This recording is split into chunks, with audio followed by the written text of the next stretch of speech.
This story takes place in Yangzhou City on May 20, 2024. Like in all MMORPG games and Manhwa, a huge purple portal suddenly opened in the sky. A loud announcement echoed, warning that another space rift had appeared above Yangzhou. Monsters emerged from the portal and began attacking the citizens. In response, a team of humans with superpowers, much like the Avengers, arrived to confront the monsters. They were the 3rd Division of the Korean Defense Force, known as Hunters.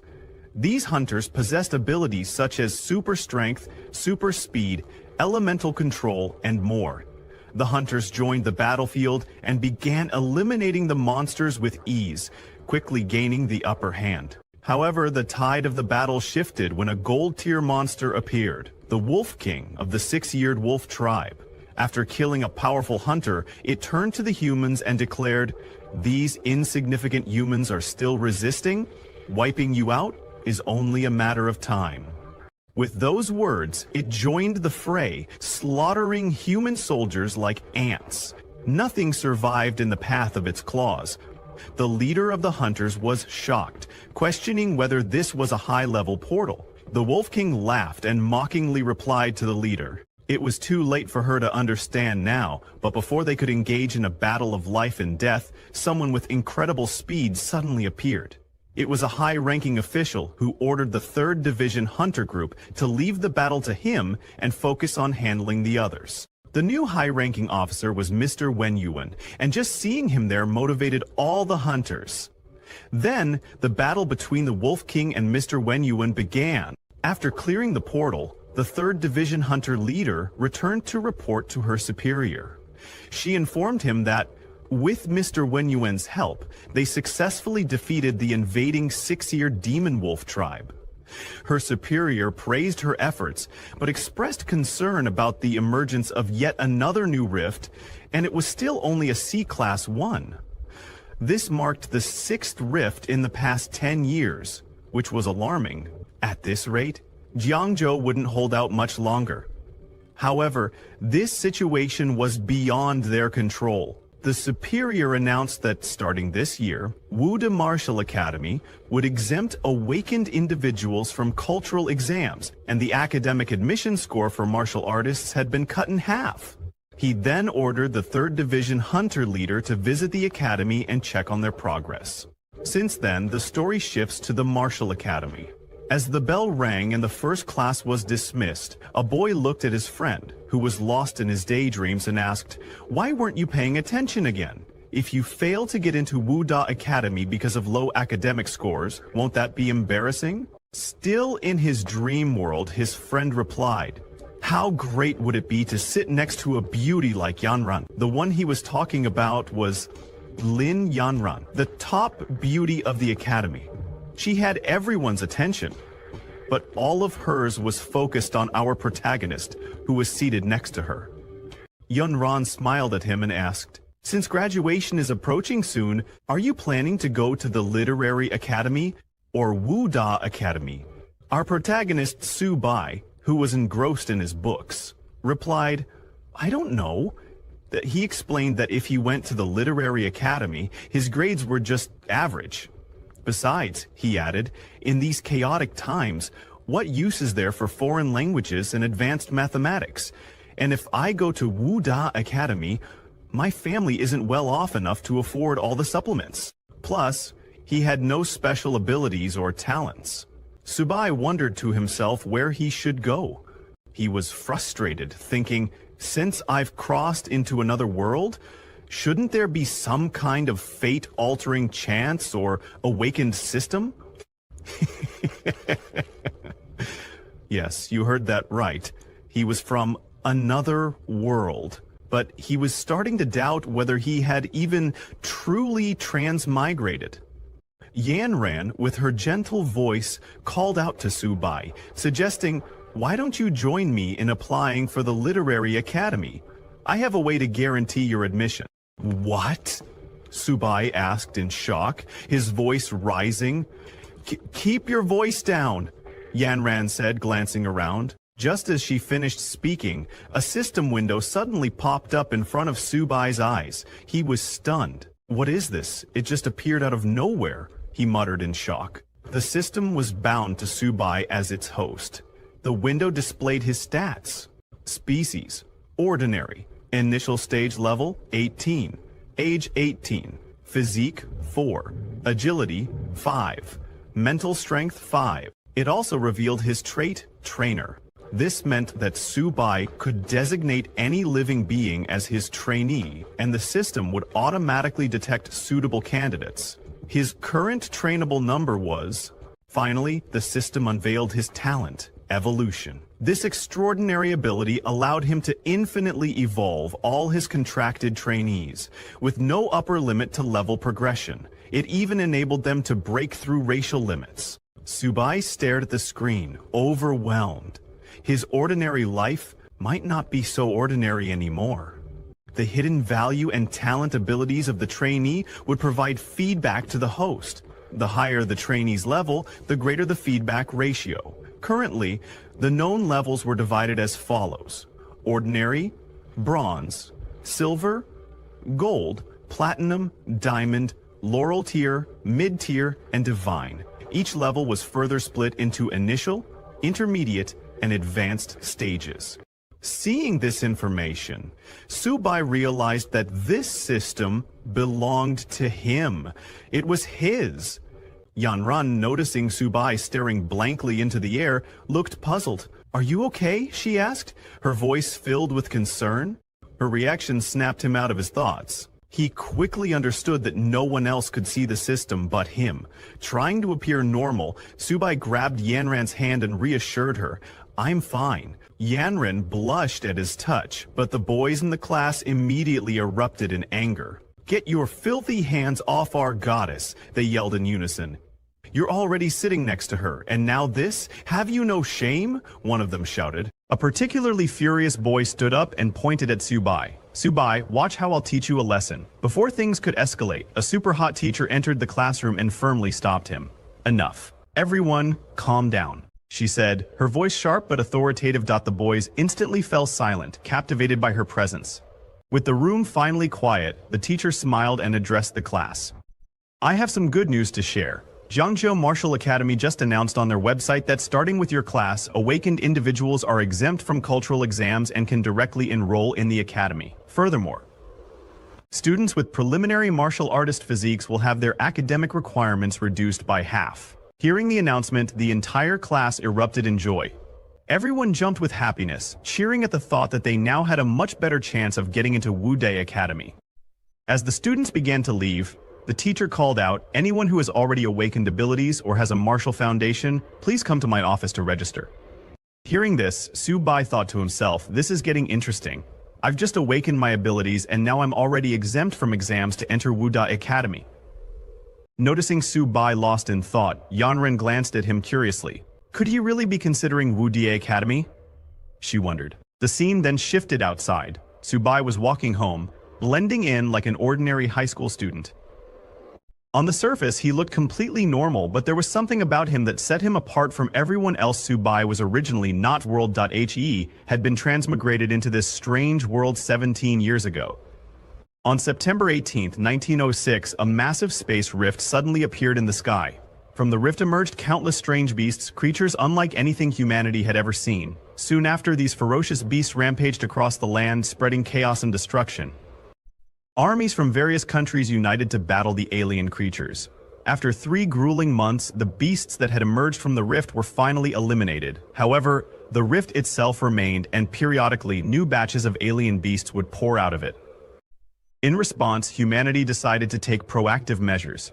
Death squads were sent into the rifts to explore the mysterious phenomenon. What they discovered was a vast, boundless land beyond the rifts. Realizing that the rifts were the source of the alien beasts, the military forces of various countries decided to construct military bases within the rifts, their mission to defend humanity by stopping the beasts at their origin. Thus, a new era for humanity began. On March 6, 1907, the second sky rift appeared. On May 7, 1907, the third rift emerged, followed by the fourth and then the fifth. In the following century, humanity adapted to a world where sky rifts became a constant threat, marking a new chapter in human history. The number of rifts increased and their appearances became more frequent. Now, rifts have spread across the globe, each harboring different alien beast species. Scientists named the battlegrounds behind the sky rifts the battlefield of 10,000 races. Meanwhile, Earth's spiritual energy began to recover and humans gradually awakened martial abilities and supernatural powers. As the battles intensified, conventional weapons frequently failed on the battlefield while the power of awakened individuals grew. Eventually, these individuals replaced traditional weapons as the dominant force. The war between humanity and the 10,000 races continues to this day. Judging from the reforms at Jiangzhou Martial Academy, Subai could feel that the situation in Jiangzhou had become quite dire. He thought to himself, since I've got this system now, I might as well use it to protect my family in this chaotic world. He knew that if he wanted to quickly enhance his strength, the fastest way would be through the military-supported martial academies. Lucky for him, he had awakened the trainer ability. With just one trained beast, he could get into the academy without taking the exam. Thinking about all of this, he headed home. His first step was to get into Wu Die Academy. Looking at his balance, he hoped that the 2,000 yuan he had saved over the years would be enough. When he entered a beast shop, there was no immediate reaction from the system. Subai was confused, as the system had said it would automatically detect something suitable for him, so why was there no response? The shop staff welcomed him and asked how she could help. Subai told her that he was a beast trainer and asked what kinds of beasts they had. Pointing to a black cat, the staff member said, "It's pretty ordinary but high-priced. It has the bloodline of a nether cat." "It can easily reach the silver rank," the staff member said, selling for 36,000. Subai was shocked by how expensive one ordinary black cat was. The staff member then showed him a 4-eared dog. It has the bloodline of the 6-eared demon wolf, selling for just 33,000. One after another, she showed him many beasts, and with every beast, the price kept increasing. The staff member then turned to Subai, asking, "Which one do you think is best for you?" But when she turned around, Subai was nowhere to be found. He had left the shop thinking, "Are they robbing me? Just because it has a little beast bloodline, it's this expensive?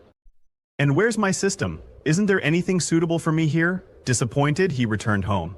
Just as he entered, a system notification appeared detected a suitable beginner taming creature, little turtle. The system then asked him, "If you want to tame," Subai was surprised that the system was finally responding. When he saw the little turtle's name, he turned to look at his dad's pet turtle, wondering if the system was talking about it. Immediately, the turtle's information popped up.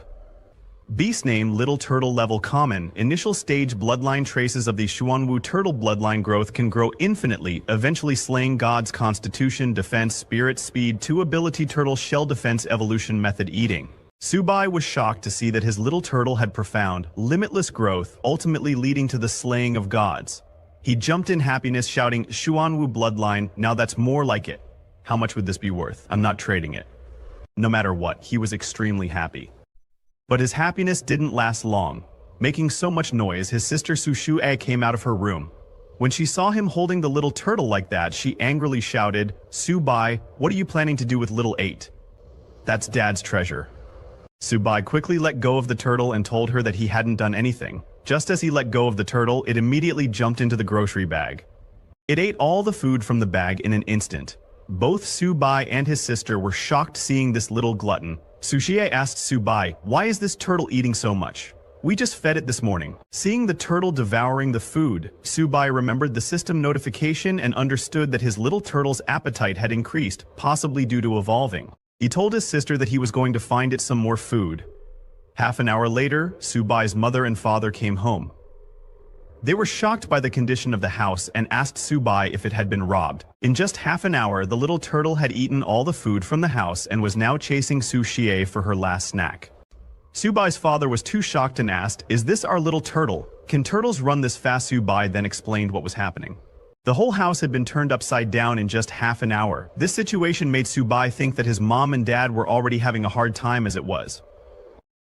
He decided it would be better not to tell them that little 8 was a bottomless pit. He decided to figure this out on his own. On the other hand, after eating everything in the house, the little turtle finally stopped. Sushie was very angry with it, but as the little turtle was satisfied, something unexpected happened. Suddenly, a huge robotic turtle form emerged from its body. Subai was shocked and asked, "Is this glutton finally full? Or is it about to awaken its bloodline?" The scene then shifts to the next day. Little Turtle's explosive growth came and went. But the Xuanwu bloodline still hadn't awakened, and Little Turtle had started eating even more. That's why Subai had come back to the pet shop again. As he entered, he saw that there were already 2 customers inside. When the shop staff saw Subai, she asked if he had decided on something. He told her that he wasn't here to buy this time. Moving closer to the staff member, he whispered, "I have exotic beast blood. Are you guys buying?" The staff member was shocked and asked him to confirm if he really had exotic beast blood. When one of the customers overheard the words beast blood, he immediately excused himself and walked over to Subai. The man was the boss of the shop. He told the staff member to leave it to him and go take care of something else. The boss then approached Subai and said, "Young man, come this way. Let's sit down and have a chat. You said you have exotic beast blood. Do you mind if I examine it?" Subai handed over the beast blood and said, "Go ahead." When the pet shop boss smelled the blood Subai gave him, he was shocked. "It's really exotic beast blood and high quality too," he exclaimed. The boss then asked, "How much do you want for it?" Subai thought for a moment. After all, it took a lot of effort to draw even that small amount of blood from Little Turtle. It had to be worth at least $100, right? But before Subai could say a $100, the shop owner offered him $1,000. "What, $1,000? Subai responded, shocked. Seeing Subai's reaction, the shop owner misunderstood, thinking Subai was angry about the low price. "I know how much it's really worth," the owner laughed, trying to ease the tension. "It's such a high-quality product. Of course it's worth $10,000. In shock, Subai shouted, "What? $10,000? The shop owner, once again, misunderstanding, thought Subai was upset about such a low offer and quickly raised the price to $15,000. Subai, stunned, covered his mouth in disbelief, thinking, "Who would have guessed that Little Turtle is so valuable? It's getting difficult to stop my smile from showing." Turning around to hide his excitement, Subai said, "Fine, it's a deal. If not for the fact that I need the money, I really wouldn't want to sell it at all." After sealing the deal, he left the shop. The shop owner personally walked him out, saying, "Take care, young friend. If you come across such good stuff again, you're always welcome to look for me," the shop owner called out as Subai walked away. Looking at his balance, Subai couldn't help but feel extremely happy. He never thought that exotic beast blood would be worth so much. 15,000 just fell into his lap like that. Little Turtle can be proud of itself this time. As he walked, Subai's phone suddenly rang. It was Teacher Lee. She told him that the results for cultural studies had just been released, and there was also an important... She asked him to please drop by the school that afternoon to fill out his application form and not to be late. Subai tried to ask Teacher Lee what the important announcement was, but she simply told him to come to school and find out. Subai waited for a response, but there was no reply. Well, it wasn't that she didn't reply. It was because of Subai's crappy phone, which had no signal, again. While talking, Subai didn't notice that he had walked into an alleyway. Suddenly, a system warning notification popped up in front of Subai, telling him that there were 3 people with great ill. They were currently within 10 meters, and he was advised to be cautious. Enemy 1's level beginner cultivator, enemy 2's level ordinary person, enemy 3's level ordinary person. Subai was shocked when he saw the notification. When he turned around, he saw 3 men already standing behind him, each holding a weapon. Subai realized that he had been marked by thugs. The leader of the thugs was the same man Subai had seen in the pet shop talking to the shop owner. The thug leader sneered at Subai and ordered him to hand over his things. Judging from the attitude of the boss at the exotic pet shop, Subai was furious. Why am I so unlucky? He thought the thugs clearly believed he must have something valuable on him. He told them, "I went into the exotic pet shop to sell something, not to buy," but Subai had no intention of handing over any money. He thought, "If it's just a beginner cultivator level, I do stand a chance." The thug leader sneered and demanded, "Just hand over the money." Then Subai, pretending to comply, said, "Fine, I'll hand over the money." He reached into his bag and pulled out Little Turtle, instructing it, "Retract into your shell."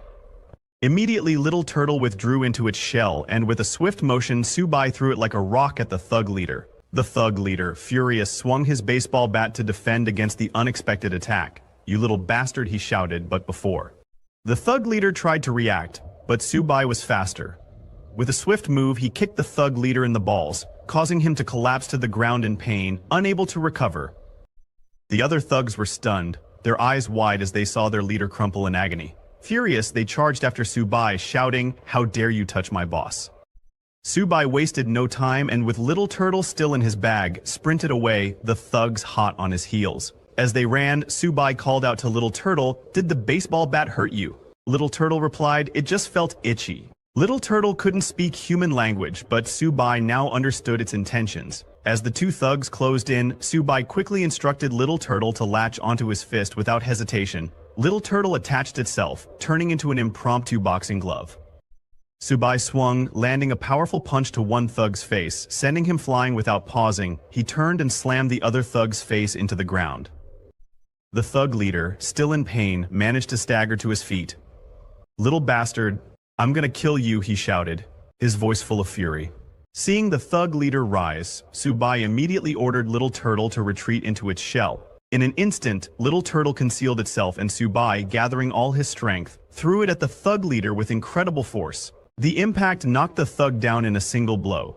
After taking down all the thugs, Subai grabbed his bag and gave them one final warning. "Don't mess with me." However, just as he was about to leave, he noticed Little Turtle searching through the thug leader's belongings. It found a small bottle and eagerly began drinking from it. Seeing this, Subai rushed over to Little Turtle, shouting, "What are you eating? Did you find something good?" He quickly snatched the bottle from Little Turtle's hands to examine it. The bottle contained a QI blood potion, worth tens of thousands, a rare item that could help cultivators enhance their strength over a month, yet Little Turtle had consumed the entire bottle in one go. Subai grew worried, wondering if Little Turtle could even digest such a powerful potion. But his concern quickly turned to surprise, not because of Little Turtle, but because his own body suddenly began to glow as well. Subai felt a surge of power coursing through him, a strong sense of becoming stronger. He quickly checked his status window. To his amazement, he was now at the mid-stage of the ordinary level hunter rank. His level had increased, along with that of his tamed beast. His constitution had risen to 16, with the base attribute value at 10 points, and he had inherited 6 additional attribute points from his tamed beasts. Now he had 2 talents. The first was evolution. The tamed beast could undergo unlimited evolution, with no limit to its potential grade. Subai was astonished to see the remarkable effects of the QI blood potion. His attributes had increased so significantly, and he had even gained a new talent. He read through the details in his status window. The evolution talent meant his tamed beast could evolve without limits, even reaching the mythical grade. The higher the grade of the beast, the greater the attributes and talents inherited by Subai. The second talent, Turtle Skin Defense, consumed a certain amount of physical energy to activate. When triggered, a layer of turtle skin would cover Subai's body, significantly enhancing his defense. What amazed him even more was that while only he had leveled up, his little turtle had leveled up as well. The turtle's grade had reached the mid-stage ordinary level. The Xuanwu bloodline had not yet fully awakened, but once the beast reached the bronze grade, its bloodline would partially activate, greatly increasing its attributes. From its previous average attributes of 2, Little Turtle's stats had improved dramatically. Its constitution had reached 32, defense 38, and both agility and spirit were now 10. Little Turtle now had 2 talents. The first was Turtle Shell Defense, where its entire body would retract into its shell, forming a defensive posture that boosted its defense by 300%. However, while in this state, Little Turtle couldn't move or attack. The second talent was Turtle Skin Defense, which consumed a certain amount of physical energy and increased defense by 50% to 100%. Subai was stunned as he saw Little Turtle's body grow bigger and its attributes soar, reaching a constitution of 32 and defense of 38. He remembered learning in class that even high-stage ordinary grade power-type beasts usually had attributes around 30, so he couldn't imagine how strong Little Turtle would be once its bloodline fully awakened. Even without that, it was already incredibly powerful. Little Turtle was quite proud of its newfound strength. Subai picked it up and said, "Alright, you've had your fill. Let's leave this place quickly." The scene then shifted to the school.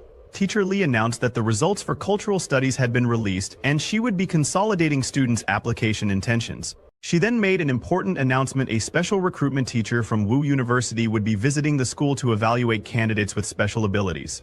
Just like last year, there would be 2 guaranteed admission spots. While filling out the application, Yanren asked Su-bai if he had decided, asking if he was applying for Wen College or Wu University. Su-bai confidently responded that it was Wu University, stating that he must get in. Yanren was shocked and asked, Su-bai, didn't I tell you to apply for Wen College with me? Those who enter Wu University have to step into the battlefield. Do you know how dangerous that is? But Su-bai simply smiled and said, someone has to go to the battlefield, and that suits me just fine. Looking at Yanren, he added, the reason I'm going to the front lines is to protect someone important to me. Su-bai was talking about his family, but Yanren misunderstood, thinking, could it be that Su-bai is talking about me? Just then, a teacher approached Yanren and asked which academy she was applying to. Yanren didn't answer right away. Seeing her hesitation, Su-bai thought she probably hasn't awakened any special abilities and has never trained physically, so she'll most likely choose Wen College. After a moment of thought, Yanren told the teacher that she hadn't made up her mind yet and wanted to think about it a little longer. Teacher Lai then told the students that this was a crucial decision for each of them. She advised them to take their results home and discuss the matter with their parents. The final application intentions had to be submitted by midnight. After class, everyone returned home.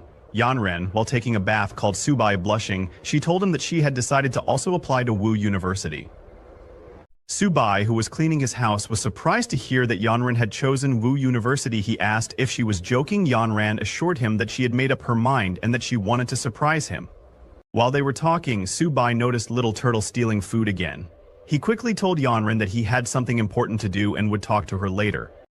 As soon as he ended the call, he shouted at the good-for-nothing Little Turtle for eating so much. The scene then shifts to the next day. All the students gathered in the stadium. Teacher Lee stood on stage and warmly welcomed military martial arts instructor Zhang, who was also the principal and a senior member of the school. Instructor Zhang stepped up to the stage and addressed the students. 1 year ago, 126 people entered this school. 65 of them are still alive.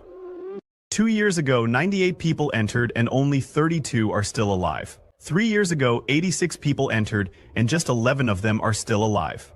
The students were shocked and frightened. Instructor Zhang explained that he wasn't saying this to scare them but to help them understand that being here was not something to be proud of. They would soon face numerous challenges, duty, responsibility, and danger.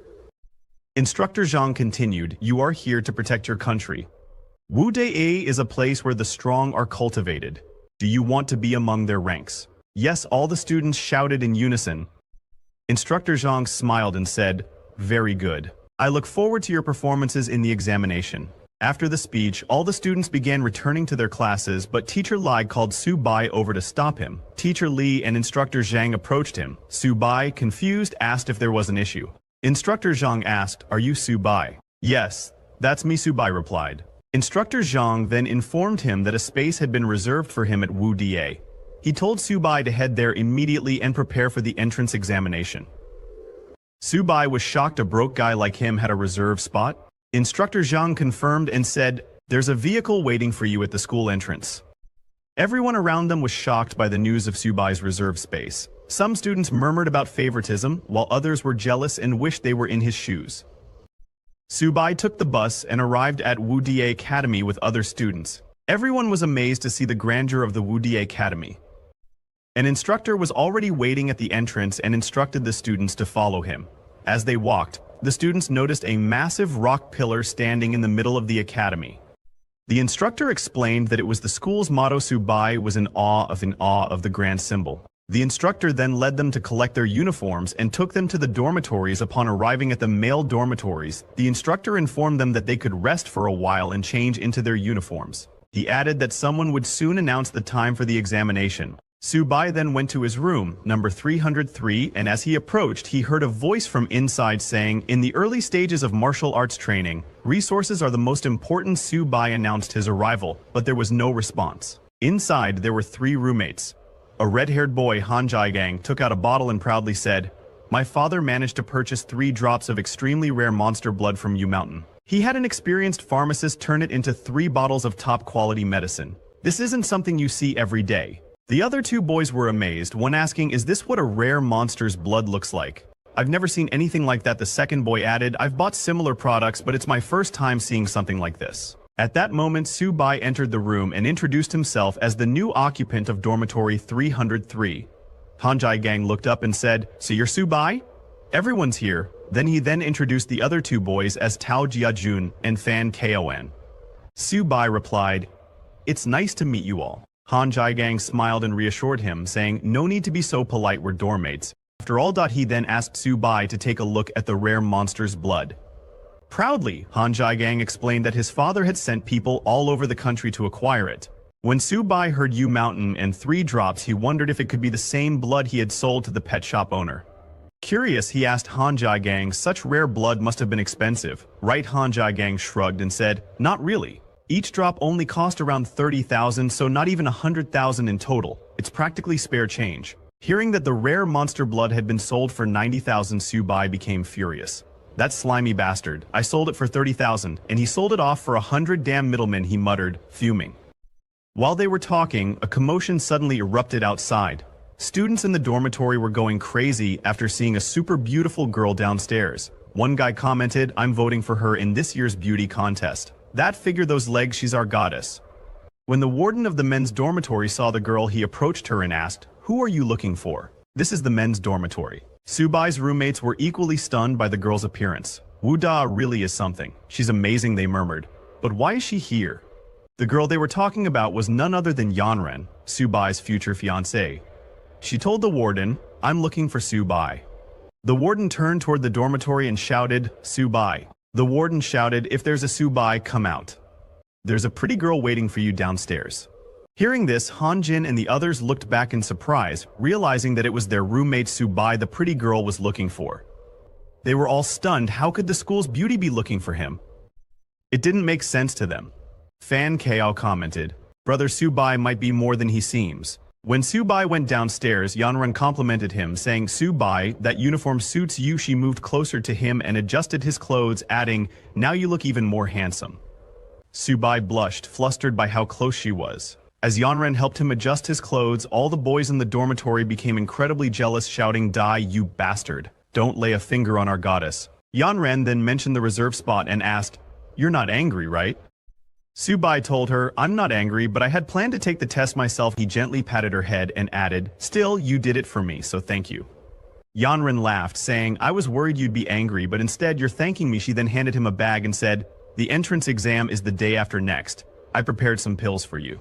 Su-bai was surprised and told Yanren that she had already helped him enough and should save those things for herself. However, Yanren ignored his protest, said goodbye, and ran away. Back at the dormitory, the other students were furious and exclaimed, "Who is this guy? Did he touch her head? Find out who he is. He's clearly fighting for her heart." When Su-bai returned to his room, Han Jin and the others began calling him brother with newfound respect, which surprised him. They started massaging him and asking about the mysterious girl. Who was that goddess, they inquired. Confused, Su-bai asked, "What goddess?" While massaging him, Jinjin said, "Brother, you're too humble. We're talking about the goddess you were just speaking to." Su-bai explained that they were high school classmates. Hearing this, Han Jin leaned in close and said, "Brother Su, since we're dormmates, I'm sure you could convince that goddess to bring some of her friends over." Su-bai hesitated to reply. Seeing his hesitation, Han Jin suggested, "Since it's Su-bai's first time meeting us, we should take him out for a good dinner and have a chat." Without waiting for Su-bai's response, they finalized the plan and told him to rest up and get ready to go out at night. Then they all left the room. Watching them decide everything on their own, Su-bai chuckled to himself and said, "These brothers are really interesting." He then picked up his bag and took out the little turtle, telling it to come out and get some fresh air. Afterward, he checked the bag Yanren had given him. Inside, he found a blood essence potion. The moment the little turtle saw the potion, its eyes lit up with excitement. Seeing the turtle's reaction, Su-bai laughed mischievously and asked, "Do you know what you need to do after eating this?" The little turtle, terrified by Su-bai's demonic expression, shrank back nervously. Later that evening, Su-bai and his 3 roommates went to a hotel together. Seeing the hotel, Su-bai asked Han Jin, "Don't you think coming to such a high-end place is a bit too much?" Han Jin laughed and replied, "Just focus on enjoying yourself and leave the rest to your brothers." Once they were seated in the room, Han Jin raised his glass and said, "I, Han Jin, feel extremely lucky to have met you brothers here at Wu Da, especially someone as amazing as Brother Su. A toast to all of you." Su-bai gestured for them to sit and said, "Since we're all dormmates, there's no need to be so formal." After everyone settled down, Subai told Han Jin, Lin Yanren and I were high school classmates, so I should be able to get her to introduce some of her friends. But we can talk about that in the future. Then Subai turned to Han Jin and said, actually, I need your help with something. Han Jin asked curiously, what do you need help with? Subai took out a vial of red blood potion and placed it on the table. It's not a big deal, really. I just have some rare monster blood, and I'd like you to help me. Both Jiajun and Fan Kao were shocked to see the potion. Looking at it, Jiajun remarked, Han Jin, Brother Su's monster blood seems to be of even better quality than yours. Han Jin examined the potion carefully and said to Subai, this blood is better than anything I've ever seen. Han Jin then took out his smartphone and said, this blood is way too rare. I'll call my father now and have him send someone over. Subai quickly interjected, there's no rush, let's have our meal first. But Han Jin had already dialed the number. When his father answered, he immediately started nagging, Little Jin, you've blown through your pocket money again. I sent you to Wuda to grow stronger, not waste your time and money. Han Jin cut him off and said, I'm not asking for money, Dad. This is serious. Han Jin continued, my classmate has 7 drops of precious, rare monster blood that he wants to sell. It's even better quality than the 3 drops you got last time. I couldn't decide on a price. What? 7 drops? His father exclaimed in shock. Are you sure it's better quality than what I got before? Han Jin replied confidently. Why don't you come and see for yourself? Hearing his son's certainty, his father said, all right, send me your address. I'll send Master Kao over immediately, Han Jin's father said. An hour later, Han Jin's father arrived with Master Kao. When Master Kao examined Subai's monster blood, he remarked in awe, this is simply exquisite. This is the purest monster blood I've ever seen, with the highest energy content. I could create incredible things with this. Han Jin's father, skeptical, asked, Master Cao, aren't you exaggerating a bit? Master Cao shook his head firmly, not at all. Even if I used the best equipment available, the value of this blood would only increase. Han Jin was amazed and exclaimed, damn! Brother Su, who knew your monster blood was this overpowered? Master Tao approached Subai with respect and said, young man, what's your price for this monster blood? Subai replied calmly, my friend said this blood can't be sold for money. It can only be exchanged for blood essence of equivalent value. Hearing this, Han Jin's father spoke up. Subai, since you're classmates with Little Jin and I'm your senior, I wouldn't dream of shortchanging you. I'll take it all and give you 14 bottles of blood essence in return. How does that sound? Han Jin's father asked Subai, agreed, and thanked him. Han Jin's father smiled and then asked, Subai, would you consider joining the Han family? We would provide you with resources for free. Subai thanked Han Jin's father for the generous offer, but replied, I'm not planning on joining any family for now. Han Jin's father frowned slightly and said, you should reconsider. He began to put pressure on Subai to change his mind. Suddenly, a loud voice came from outside. It was Yanran. She opened the door and said firmly, Subai already said he doesn't want to join any family, so no one is allowed to force him. Her anger was evident as she glared at Han Jin's father. Do you understand? She asked sharply. Subai was surprised to see Yanran there and asked, Yanran, why are you here? Yanran replied, I came to settle my own issues but didn't expect to run into you here. Seeing Yanran's attitude, Han Jin's father became angry, but before he could say anything, Master Chow stepped in to stop him. Recognizing Yanran, Master Chow leaned toward Han Jin's father and whispered about her background. Han Jin's father's expression changed instantly. Shocked and scared, he looked at Yanran with newfound respect and decided to back down. Han Jin's father immediately explained to Yanran, it's just a misunderstanding. Subai and my son are classmates and good friends. Hearing this, Yanran calmed down and turned to Subai, asking, are you heading back to school? Let's go together. Since Subai had finished his business, he agreed. He bid farewell to everyone and left with Yanran. As they were leaving, Han Jin called out from behind, "Yanran, I'm going back to school too." He was about to follow them, but his father stopped him. Han Jin's father said firmly, "Han Jin, focus on building a good relationship with Su-bai. The future of our Han family might rest in his hands, but as for Lin Yanran, make sure to maintain a very safe and respectful distance from her." Han Jin was stunned. He hadn't realized that both his brother Su and the goddess Yanran were truly that remarkable. 2 days later, at the military training field of Marshall University, all the freshmen gathered on the university ground. Instructor Zhang addressed the students, saying, "Over the next few days, all of you will participate in freshman special training. The location for this training is the battlefield of all races."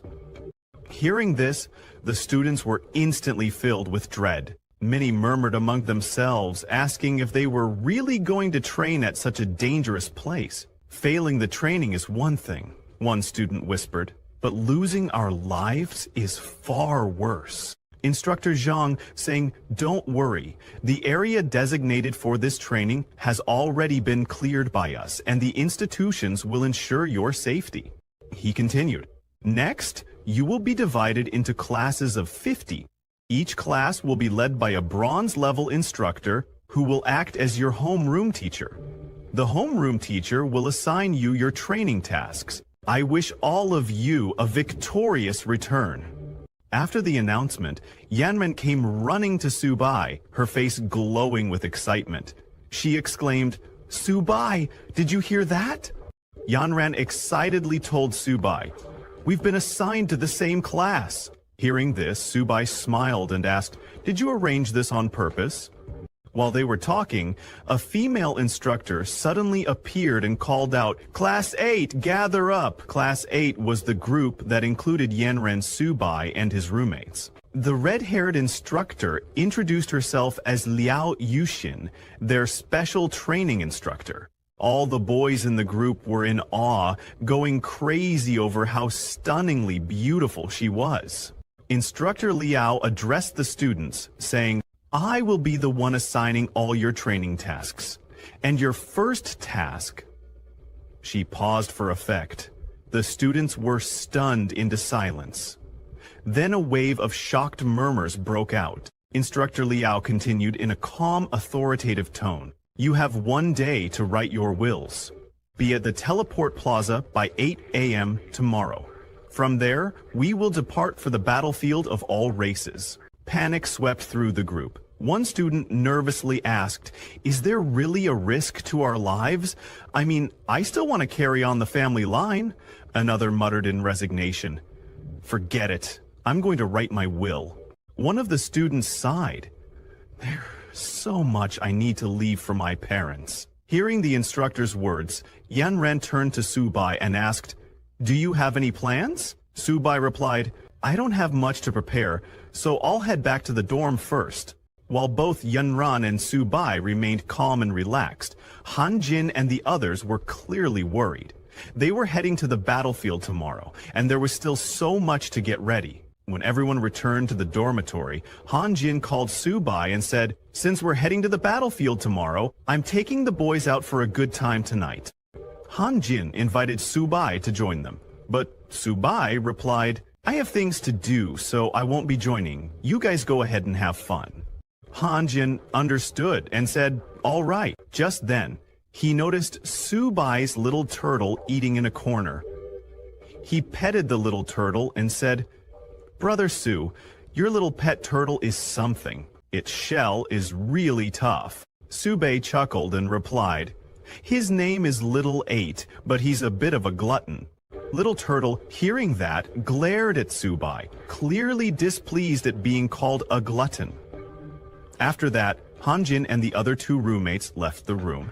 Meanwhile, Little Turtle finished his plate and looked up at Su-bai, asking for more. Su-bai smiled and said, "Oh, you little glutton. All you think about is eating. Fine. I'll let you eat as much as you want today, but once we're on the battlefield of all races, you'd better perform well." He gave Little Turtle more blood essence, and the turtle immediately drank it down. Subai laughed and said, "Slow down, no one's gonna take it from you." As he was feeding the little turtle, suddenly a system notification popped up congratulating him. Because his pet, little turtle, had leveled up to a high-ranked ordinary exotic beast, Subai's level had increased as well. As a result, he had gained a new talent for little turtle called Heavy Strike. Subai opened the status window and saw that his tamed beast, Little Turtle, was now classified as a high-rank ordinary exotic beast. Its attributes had increased. Little Turtle's physical strength was now 64, defense was 78, agility was 20, and mental strength was 20. It now had 3 talents: Turtle Shell Defense, Turtle Skin Defense, and Heavy Strike. The new Heavy Strike talent consumed a certain amount of stamina, but increased attack power by 100% to 200%. The more stamina consumed, the stronger the attack. After that, Subai checked his status window and saw that he had also leveled up to high-rank ordinary. His physical strength was at 28, with 15 being base strength and 13 points inherited from the beast. His agility was 19, and his mental strength was 34. He now had 3 talents: Infinite Evolution, Turtle Skin Defense, and Heavy Strike. The new talent, Heavy Strike, was the same as Little Turtle's and consumed stamina to enhance attack. Subai was surprised and admitted that the Blood Essence sure was effective. Little 8 leveled up again, and the stat boosts were insane. He looked at Little Turtle and said, "Nice Little 8. When we get to the battlefield of all races, let's go all out together." Now both Subai and his little turtle were ready for the battlefield the next day. All the students gathered in the field. The instructors reported to the chief instructor that all trainees were geared up and ready for battle.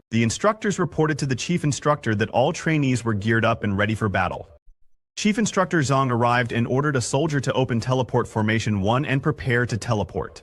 The teleportation formation opened, ready to send the students to the battlefield of 10,000 beasts. Seeing such a huge The students were all amazed by the teleportation formation, saying only Marshall University has something like this. Yanren was very worried about Subai and told him to be careful once they were on the battlefield of all races. Subai reassured her, telling her not to worry and that they would complete the mission safely. They wished each other good luck and approached the teleportation formation. Instructor Yu suggested that they relax their bodies and get ready to teleport. One by one, all the students entered the teleportation formation and arrived at the military base. They were surprised to see the military base inside the battlefield of all races. The sight was epic, and they got there in just a few seconds. Instructor Yu stood in attention and asked Group 8 to quiet down. She apologized to Lieutenant Hunter, saying they were just rookies who hadn't seen much. The man standing in front of her introduced himself. The Deputy Lieutenant of Military Base F-269 introduced himself and told the students that they could call him Deputy Lieutenant or Sir. He continued, saying, "Here, I don't care if you're a student or an instructor.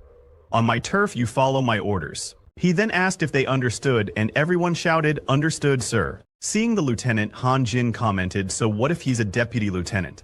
What's the big deal?" Subai told him to take a look at the scar on the lieutenant's face, which showed that he was an experienced officer. The lieutenant informed the students that they were lucky today because his team had just returned from a battle. The students' first task would be to clean the battlefield. While clearing, they would also need to eliminate some remaining phantom cats. The lieutenant explained that it was the perfect job for rookies like them to get their first taste of battlefield experience. With a serious expression, he added that eliminating the phantom cats would earn them military merit points. At the logistics department, they could exchange those merit points for blood vitality powder and various grades of body tempering elixirs to strengthen themselves. Hearing this, Jijun became excited and said, "Truly, fortune comes with risk." Upon learning that they could exchange military merit points for elixirs, Han Jin remarked, "No wonder so many risked their lives to come to the Myriad Clan's battlefield." Seeing their relaxed attitudes, the lieutenant smiled and said, "You little brats look eager to give it a try. Good. Move out immediately, follow me." Everyone got excited to hear that. While following the lieutenant, Subai thought to himself that he needed to gather enough military merit points to exchange for those elixirs. That way Little 8 would have a feast as well. The lieutenant first led them to some injured soldiers and explained that these were the wounded, just back from the battlefield. Seeing the injured soldiers, Jiajun asked if they had all been injured while dealing with the phantom cats.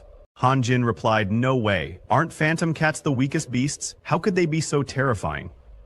Seeing the injured soldiers, some students became very scared and screamed, "Even the weakest phantom cats are this dangerous? How am I going to survive and make it home?" "Enough chatter," Instructor Yu shouted. She asked them if they thought the Myriad Clan's battlefield was a playground. Since they enrolled at Wuda, they must always be prepared to face danger. Yanran, visibly scared after seeing the injured soldiers, asked Subai to stay close to him once they were on the battlefield. She didn't want anything to happen to him.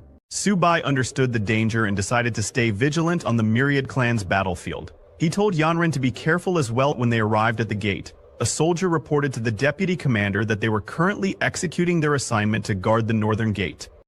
Today we've killed 35 ferocious beasts that attacked the camp, the soldier reported. The lieutenant complimented them on their good work and ordered them to open the main gate, allowing the recruits to see what the Myriad Clan's battlefield truly was. At the deputy lieutenant's command, the soldiers opened the main gate. Instructor Yu told the students that with Deputy Commander Hunter leading the team, this was a rare opportunity. She urged them to perform well.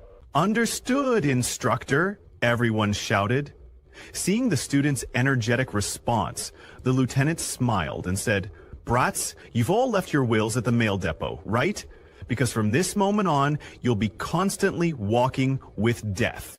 When the main gate opened, the students saw soldiers fighting beasts. Han Jin, amazed, said, "Is this what a battlefield is like? How gruesome!" The soldiers fighting the beasts were part of the deputy lieutenant's team. Hearing the students' voices, a soldier looked back, saw their group, and approached. He saluted the captain and asked, "Why did you personally appear?" The lieutenant told him to stop talking and instructed him to assemble a team of soldiers to help protect the batch of students. The soldier replied, "Yes, sir," and left to gather the team. Instructor Yu explained to the students that next they would be heading to area F-260, a forest where most of the monsters had already been killed. Their mission was to retrieve monster cores from the Yumin cats there. After the explanation, the lieutenant stepped forward and shouted, "Rookies, are you ready?" "We're ready, sir," all the students replied in unison. Meanwhile, the soldiers gathered a strike force and were ordered to follow and protect the students. As they began moving, the leader of the strike team approached Instructor Yu and told her to relax, saying that clearing out a battlefield wasn't dangerous. He added that sending these newbies to the front lines would be like sending a bunch of nobodies, and he laughed, claiming it would be too wasteful. He then turned to Captain Fu and asked, "Why are you personally leading the team?" Captain Fu replied, "Strike team. Leader, you talk too much. Don't ask unnecessary questions," the captain snapped. Hearing this, the strike team leader stopped. Instructor Yu thanked Captain Fu for his help, to which Captain Fu replied, "It's nothing. These students are all warriors on the battlefield. It's my duty to protect them." Meanwhile, at Dedu, the highest military command post in all of Long, a soldier rushed to report an urgent issue to a senior officer. He handed over the latest report from the battlefield of all races. "A large horde of monsters has broken through our defenses," he informed the officer. Currently, 12 powerful individuals from the Yumin Cats tribe, all of them golden ranked, are attacking 12 military camps to the southwest, ranging from Dun 128 to Dun 140, the soldier reported. The senior officer instructed him, "Ascertain the direction the monsters are moving and send word to the other camps to prepare for an attack." The new students of Wuda are entering the battlefield to practice their skills. They are Long's future and must be protected at all costs. Meanwhile, in Area F-269, the students had arrived at the battlefield they were tasked with clearing. Instructor Yu addressed them. When clearing a battlefield, time is of the essence. Every minute you spend here is another minute you are in danger. Upon hearing this, everyone immediately got to work. Subai and Yanran were together when Yanran told him, "The hides, blood, flesh, claws, and teeth of these Yumin cats can be used to make weapons and medicines." Hearing this, Subai replied, "No wonder so many people would risk coming to such a dangerous place. There are rare materials everywhere. My little turtle will be eating well again." Looking at his inventory, Subai added, "I'll collect a few more cores and exchange them for blood spirit essence. That way, Little Turtle will level up again." However, as he was checking his inventory, a sudden system warning notification popped up. The system informed him extreme danger detected. 164 Yoming cats are rapidly approaching and are obviously hostile. Distance from threat 3 kilometers. Threat location, Southwest Forest. The threat is rated as a 5-star high-level threat with a 4-star life-threatening risk. Please remain on guard. The last time he received a warning like this warning was issued for a beginner-level martial artist, but now it's a 5-star life-threatening issue. Seeing Su-bai like that, Yanran asked, "What's wrong?" Su-bai didn't say anything, and immediately ran toward Instructor Yu, who was perched on a tree. He urgently told her, "Instructor Yu, there's an issue. I sense a large horde of monsters moving toward us from the southwest." Hearing Su-bai, Instructor Yu looked toward the southwest, but she saw nothing there. She descended from the tree, her expression turning stern, as she said, "Su-bai, this is a battlefield, not a playground. Do you realize what would happen if you caused a panic?" Su-bai tried to explain, his voice earnest. "I'm not joking. There really is a horde of monsters heading this way." Hearing the commotion, Captain Fu approached. He looked at Su-bai angrily and said, "Su-bai, you claim you can sense monsters, but I can guarantee there are none within a 2-kilometer radius." Su-bai tried again to explain to Captain Fu, his tone serious. "There are over 100 Yoming cats, 3 kilometers away, and they're coming toward us." But Captain Fu still didn't believe him. Captain Fu asked Su-bai, "Are you saying your senses are sharper than mine?" Instructor Yu, sensing the rising tension, told Captain Fu, "Don't waste time on this. Su-bai may be overreacting since it's his first time on the battlefield." Despite their skepticism, Yanran stood by Su-bai. She turned to Captain Fu and said, "No one should make a judgment before the truth is confirmed." Left with no choice, Su-bai stepped forward, his voice earnest. "Please, believe me, the monsters are getting closer. I can tame monsters, which gives me an extraordinary sense for danger." Instructor Yu was taken aback by this revelation. "You have such a skill? Why wasn't it noted by the school?" Su-bai responded, "I was guaranteed a place at Wuda, so they didn't think it was necessary to document it." The students were shocked to hear that Su-bai had special abilities. One of them asked, "If Su-bai can tame monsters, why haven't we seen anything he's tamed?" Before anyone could respond, a loud sound came from the southwest. Some students came running, shouting that the Yuming cats were approaching. Instructor Yu quickly asked, "Are there really human cats coming?" The students confirmed it. An entire horde was headed their way. Captain Fu, hearing this, ordered everyone to form a defensive formation. He sent messengers to contact the base and request reinforcements. The messenger returned with troubling news. The surrounding camps are also under attack, so they can't send help. Instructor Yu turned to Captain Fu. "Are there really over 100 of them? Without reinforcements, these students can't possibly fight." Captain Fu drew his weapon and replied, "Su-bai's senses were correct. I can feel the horde rapidly approaching." He then turned to the strike team. "Prepare for battle." Captain Fu ordered, "Send 4 soldiers to protect these students." The strike team leader quickly followed his order. Su-bai protested, "I can fight. There's no need to protect me." But before he could say more, the Yuming cats, which were at the early bronze stage, appeared. The monsters immediately lunged to attack. Captain Fu and his soldiers began shooting at them, but their weapons barely slowed the beasts down. Retaliate. Captain Fu commanded, "Protect the students." However, the normal soldiers were no match for the Yuming cats. These creatures didn't even resemble typical cats. They were more like tigers in size and ferocity. Captain Fu and the instructors fought fiercely and managed to kill several of the Yuming cats, but they knew this battle would be far from over. "Stay in your defensive formation," Captain Fu ordered. "As long as we can withstand their initial attack, we'll be fine. We'll be able to beat them," Captain Fu shouted, his voice filled with determination. As the battle raged on, some of the Yuming cats managed to slip past the defenses and lunge toward the students. The strike team leader shouted, "Watch out." Seeing the monsters approaching, the students quickly raised their shields. In unison, they chanted with unwavering resolve, "By the honor burning in my chest, my country will never fall." As the students chanted, their bodysuits began to shine, and a magical formation started to form around them. But before the Yuming cats could reach the students, 2 figures at the back stepped forward and began shooting the monsters.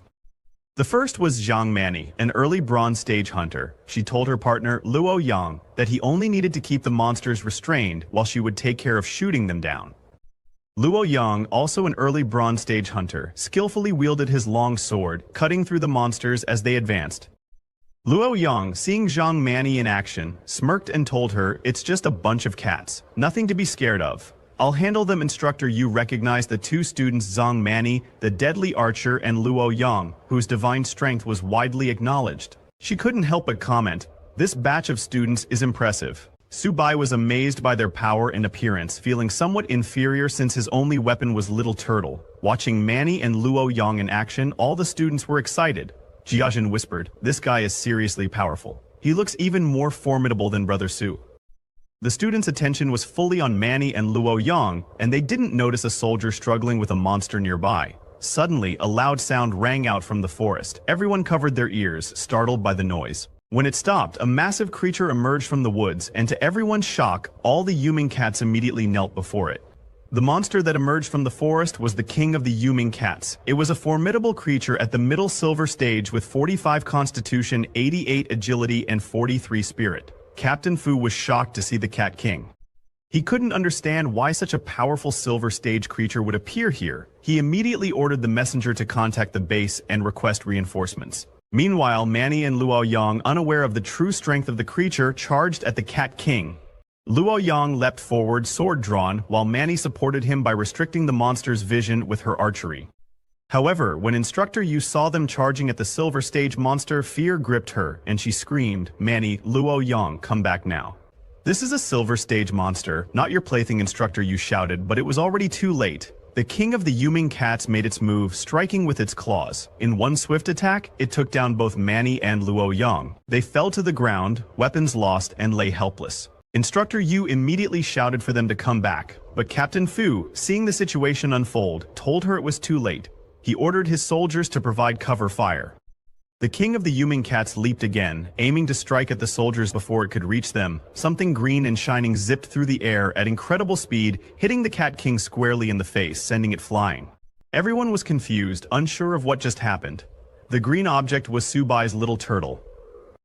Shocked, the students began asking what it was. Instructor Yu quickly explained that it was Su Bai's beast, and Hanjai Gang, recognizing it, immediately confirmed, "That's Su Bai's turtle."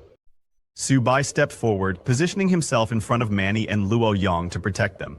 As expected, he said, "This entrance is still a bit awkward." He introduced himself as Beast Tamer Su Bai, with the little turtle as his beast. He then told Manny and Luo Yang to handle the smaller monsters while he dealt with the Cat King. The other students were stunned by the sight of Su Bai and his turtle. They couldn't believe that the Cat King had been knocked away by a turtle. Yanran was particularly happy to discover that the turtle was actually Su Bai's beast. As the king of the Yuming cats stood up, Su Bai commanded his little turtle to show the wild cat what it could do. With lightning speed, the little turtle charged at the king of the Yuming cats. Manny, watching in disbelief, asked, "How is Su Bai's turtle running so fast? Is that really still a turtle?" Captain Fu, still shooting Yuming cats, was equally surprised by the speed and power of the little turtle. He hadn't expected Su Bai to possess such strength. Instructor Yu, who was fighting beside Captain Fu, commented, "I didn't expect this either. Su Bai's beast taming is certainly unique." Captain Fu turned to the students and commanded, "Since Su Bai has already distracted the Cat King, you should attack and clear out the nether cats." At his command, the students immediately began to eliminate the remaining Yuming cats. Meanwhile, the king of the Yuming cats, enraged by the little turtle's attack, used demonic flames to strike it with its claws. The flames hit the little turtle's shell, but instead of being injured, the Cat King lost all its claws. The little turtle had used its shell defense, which increased its defense by 300%. Captain Fu was shocked to see a normal grade creature withstand the Silver Cat King's crushing claws. He was amazed by the little turtle's insane defense, but he knew this wasn't the time to be stunned. Now's not the time to be shocked, he thought. He immediately moved towards the king of the Yuming cats, ordering his soldiers to cover him. "While the Cat King is occupied, I'm going to finish it." As the king of the Yuming cats was distracted by the little turtle, Captain Fu sneaked up behind it. Aiming for its weak spot, the abdomen, he lunged with his fire sword, telling the beast, "Prepare to die." The king of Yuming cats screams in pain. It uses its tail and strikes Captain Fu, sending him flying. Captain Fu misses the opportunity to attack its abdomen. When he falls to the ground, he immediately charges at the king of Yuming cat, shouting, "Once more, beast! It's either you die or I live." Seeing Captain Fu charging at the king of Yuming cats, Subai tells Little Turtle to use its ultimate move. Hearing that, Little Turtle's body starts shining, and it begins spinning. Jiazhun and Fan Chao are confused, wondering what this ultimate move is, and why the turtle is spinning in place. While they are still confused, Subai runs towards the spinning Little Turtle. He had read in a book that the Cat King's weak spot is its abdomen. He kicks Little Turtle like a football, aiming at the Cat King's abdomen. Little Turtle shoots towards the Cat King like a bullet at high speed.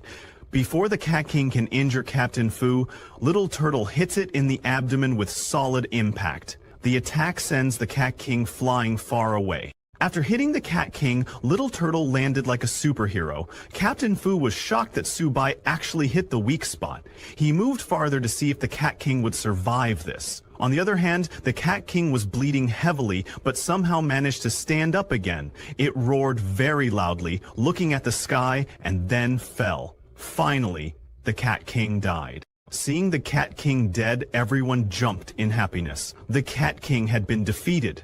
Captain Fu, though very injured, asked in disbelief if they had really won. Yanran came running and hugged Subai tightly, saying, "Subai, you're amazing! You defeated the golden level Cat King!" Subai was surprised by the sudden hug from Yanran. Everyone gathered around Subai, praising him and saying he was incredible. Jiajun asked Subai where he got the turtle, saying he wanted one too. While they were busy talking, Little Turtle saw an opportunity and began searching the Cat King's body for something to eat. To its luck, it found a yellow beast core. It got very excited upon seeing the yellow stone and was about to eat it, but before it could, Subai noticed it. He shouted, asking Little Turtle what it was sneaking off to eat now. But before he could get there, Little Turtle ate the yellow beast core. Subai was angry, but suddenly a black shadow appeared in the sky. Seeing this, everyone became confused, asking, "What's that in the sky?" But Captain Fu immediately recognized it and told the others that it was dangerous. The Cat King's final howl had summoned its kind. Instructor Yu asked him if an even more dangerous beast could be approaching. On the other hand, at the base operations center, a soldier reported to the commander that, according to frontline energy wave analysis, F-169 base was detecting a large number of unknown level beasts. It had become very dangerous. This is the same base where Subai is. Suddenly, the commander received news that Hulin's daughter, Yanran, was among the group of trainee students at base F-2679. The person who told him this news was Wen Yuan. He asked the commander to provide immediate support. The commander immediately agreed, saying he would dispatch a scout company to escort Mr. Wen to the battlefield. Mr. Wen told the commander that he didn't need it, as he couldn't wait, and would head there himself. Before leaving, he turned to the commander and told him, "Within 20 minutes, I hope the reinforcements reach the battlefield." Hearing the 20-minute countdown, the commander told him that he was giving the order now. The commander was very nervous, thinking about the terrible situation, because he knew that if Hulin went mad, the entire Jiangzhou wouldn't be able to handle it. He immediately sent orders. On the other hand, at base F-269, after those black shadows covered the sky, suddenly a pair of red eyes appeared within them. Those eyes were looking at the group very angrily, and a loud voice came, calling them foolish humans, lowly species. Hearing that voice, Instructor Yu was too shocked and asked Captain Fu, "How is this possible? It can actually speak human language." Captain Fu was shocked himself. He said, "This is impossible. A beast that understands human language must be at least golden level and shouldn't appear here." He immediately ordered everyone to quickly form a defensive formation, placing the injured in the center. Suddenly, that black shadow fell on the ground beside the Cat King's dead body. From the shadows, a very angry voice came, saying, "Lowly species! How dare you slaughter my kind?" The shadow monster then started eating the Cat King's body. The students were shocked and disgusted seeing the monster eating the Cat King. When Captain Fu saw the monster, he said, "This is absolutely impossible. How could something like that appear in this area?" Suddenly, Subai received a warning notification from the system. The system warned Subai of extreme danger as a golden-level beast was detected nearby. The system told him to please leave immediately as the lethal threat was rated 5 stars in extreme danger state. Subai was shocked to find that it was actually a golden-level beast. The monster that emerged from the shadow was the Shadow Cat King. And it was even a mutated monster. It was a golden-level monster with 272 constitution, 345 agility, and 275 mentality. After sustaining severe injuries, the Shadow Cat King entered a bloodthirsty berserk state, increasing its agility and attack by 100%, with a 50% reduction in defense. Liu Yang was shocked to find that it was a golden-level beast and said, "Even our teacher probably hasn't faced one." Mani was too scared and fell to the ground saying, "I want to go home, I don't want to die." Seeing that reinforcements hadn't arrived, Captain Fu charged at the Shadow Cat King, ordering everyone to escort the wounded and retreat while he covered them. He jumped to attack, shouting, "Beast, I'll fight you to the death." But with just one swing of its hand, the Shadow Cat King sent Captain Fu flying. It then raised its claws to finish off the captain. Seeing that, Subai threw his little turtle, ordering it to protect Captain Fu. When the Shadow Cat King struck at Captain Fu, Little Turtle jumped in between and blocked the Shadow Cat King's attack with its shell defense. The Shadow Cat King was shocked by the turtle's exceptionally tough shell, but suddenly some deep scratches appeared on Little Turtle's shell and it started bleeding. Captain Fu was shocked and asked Little Turtle if it was okay. Seeing Little Turtle injured, Subai tried to go over, but before he could move, he also got injured and started bleeding from his mouth. He felt the same pain as Little Turtle. Yan Ran, standing beside him, was very shocked to see him and asked if he was injured. Instructor Yu, who was helping Captain Fu at the moment, was shocked to see Subai injured. She couldn't understand how he got hurt, as she didn't see the Shadow Cat King attack him. Seeing Subai, Captain Fu wondered if it was the animal trainer's same origin effect. Hearing that, Instructor Yu said, "It's impossible. I'll go check it out." Suddenly, a system notification appeared, telling Subai that because the tamed beast had fallen into a serious injury state, it triggered the tamer's talent same origin. Now, the host and the tamed beast share energy and share damage. Instructor Yu comes and checks Subai, but she doesn't find any external injuries on him. Shocked, she wonders, could it be that Subai really understood the origin of the legendary beast taming skill? In pain, Subai falls, but Yanren catches him before he hits the ground. She is very worried about Subai's condition. Subai sees the notification and understands what happened to him. He tells her that he is okay. Instructor Yu points her sword at the Shadow Cat King and says, "Subai is sharing the attack of the golden-level Shadow Cat King with his tamed beast. Let's go support him." "Yes, we can't let him fight alone," all the students and soldiers shout together. Seeing everyone charging together, the Shadow Cat King smiles. Its eyes burn with anger and it calls them a bunch of ants. When all the students charged at the Shadow Cat King with Instructor Yu and Captain Fu, the Shadow Cat King took its shadow form to fight. It also sent one of its shadow minions towards Subai. Instructor Yu noticed it and asked Subai to be careful. When Yan Ran saw the shadow minion coming, she tried to protect Subai by taking the hit. But suddenly, there was a huge explosion, covering the ground with flames.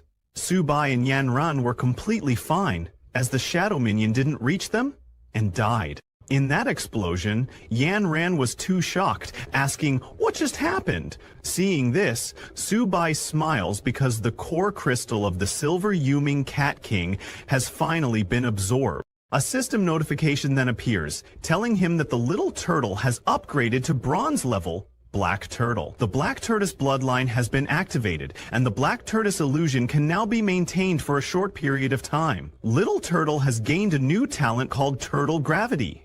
As Little Turtle's bloodline is activated to 10%, all of its attributes have improved, and its talent has been enhanced. Now, Little Turtle's physical strength is 218, defense is 362, agility is 55, and spirit is 60. Its first talent is Black Turtle Barrier, which can gather the power of Little Turtle to form a defensive barrier, increasing defense by 300%. The second talent is Turtle Spirit Possession, which consumes a certain amount of physical energy to cover the whole body with Little Turtle's energy, enhancing attack power by 100% and defense power by 200%.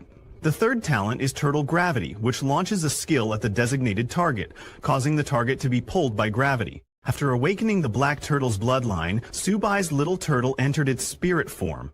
A huge beast, in the form of a spirit, emerged from the Little Turtle's body like a projection. Everyone was shocked to see the Little Turtle's spirit form. What would they want to do with it? Creatures of the night stormed Earth. What would they do with the Blue Turtle voice line? Instructor Yu asked if Subai's beast had evolved. Seeing the golden light emanating from the Little Turtle's body, Captain Fu wondered, could it be an epic beast tamer? On the other hand, after the Little Turtle's awakening, Subai also stood up. Yanran asked him if his injury had healed as well. Subai told her that he was fine. He then immediately pointed at the Shadow Cat King and ordered the Little Turtle to kill the beast for him. At his command, the Little Turtle's spirit swung its hand and struck the Shadow Cat King, sending it flying with just one attack. Everyone was amazed to see the Little Turtle's power. Captain Fu, shocked, said Subai's tamed beast is only at the initial bronze level, but it exudes such terrifying pressure. The bloodline level must be quite high. Luo Long could not believe his eyes. Subai, a bronze-level beast tamer, had knocked away the Shadow Cat King. After getting hit by the Little Turtle spirit, the Shadow Cat King went flying, but somehow managed to stop itself. Now it was very angry and roared loudly, releasing its shadow minions at the students, shouting, "I want you to die!" Seeing the Shadow Cat King going berserk, Captain Fu told everyone to watch out and retreat. He instructed them to split up and run away. The Shadow Cat King created tens of shadow minions, telling the humans, don't even think about running away. All the shadow minions charged. They avoided the Little Turtle and attacked the students and soldiers. Seeing this, Subai asked the Little Turtle to stop them. The Little Turtle immediately used its turtle gravity skill on the entire area. A golden light covered the whole space. Before the shadow minions could even attack the students, they froze in midair. Then the Little Turtle pulled all the shadow minions towards itself, opened its huge mouth, and sucked them all in. It then closed its mouth, killing all the shadow minions in one go. Subai told the Little Turtle not to show mercy and to explode.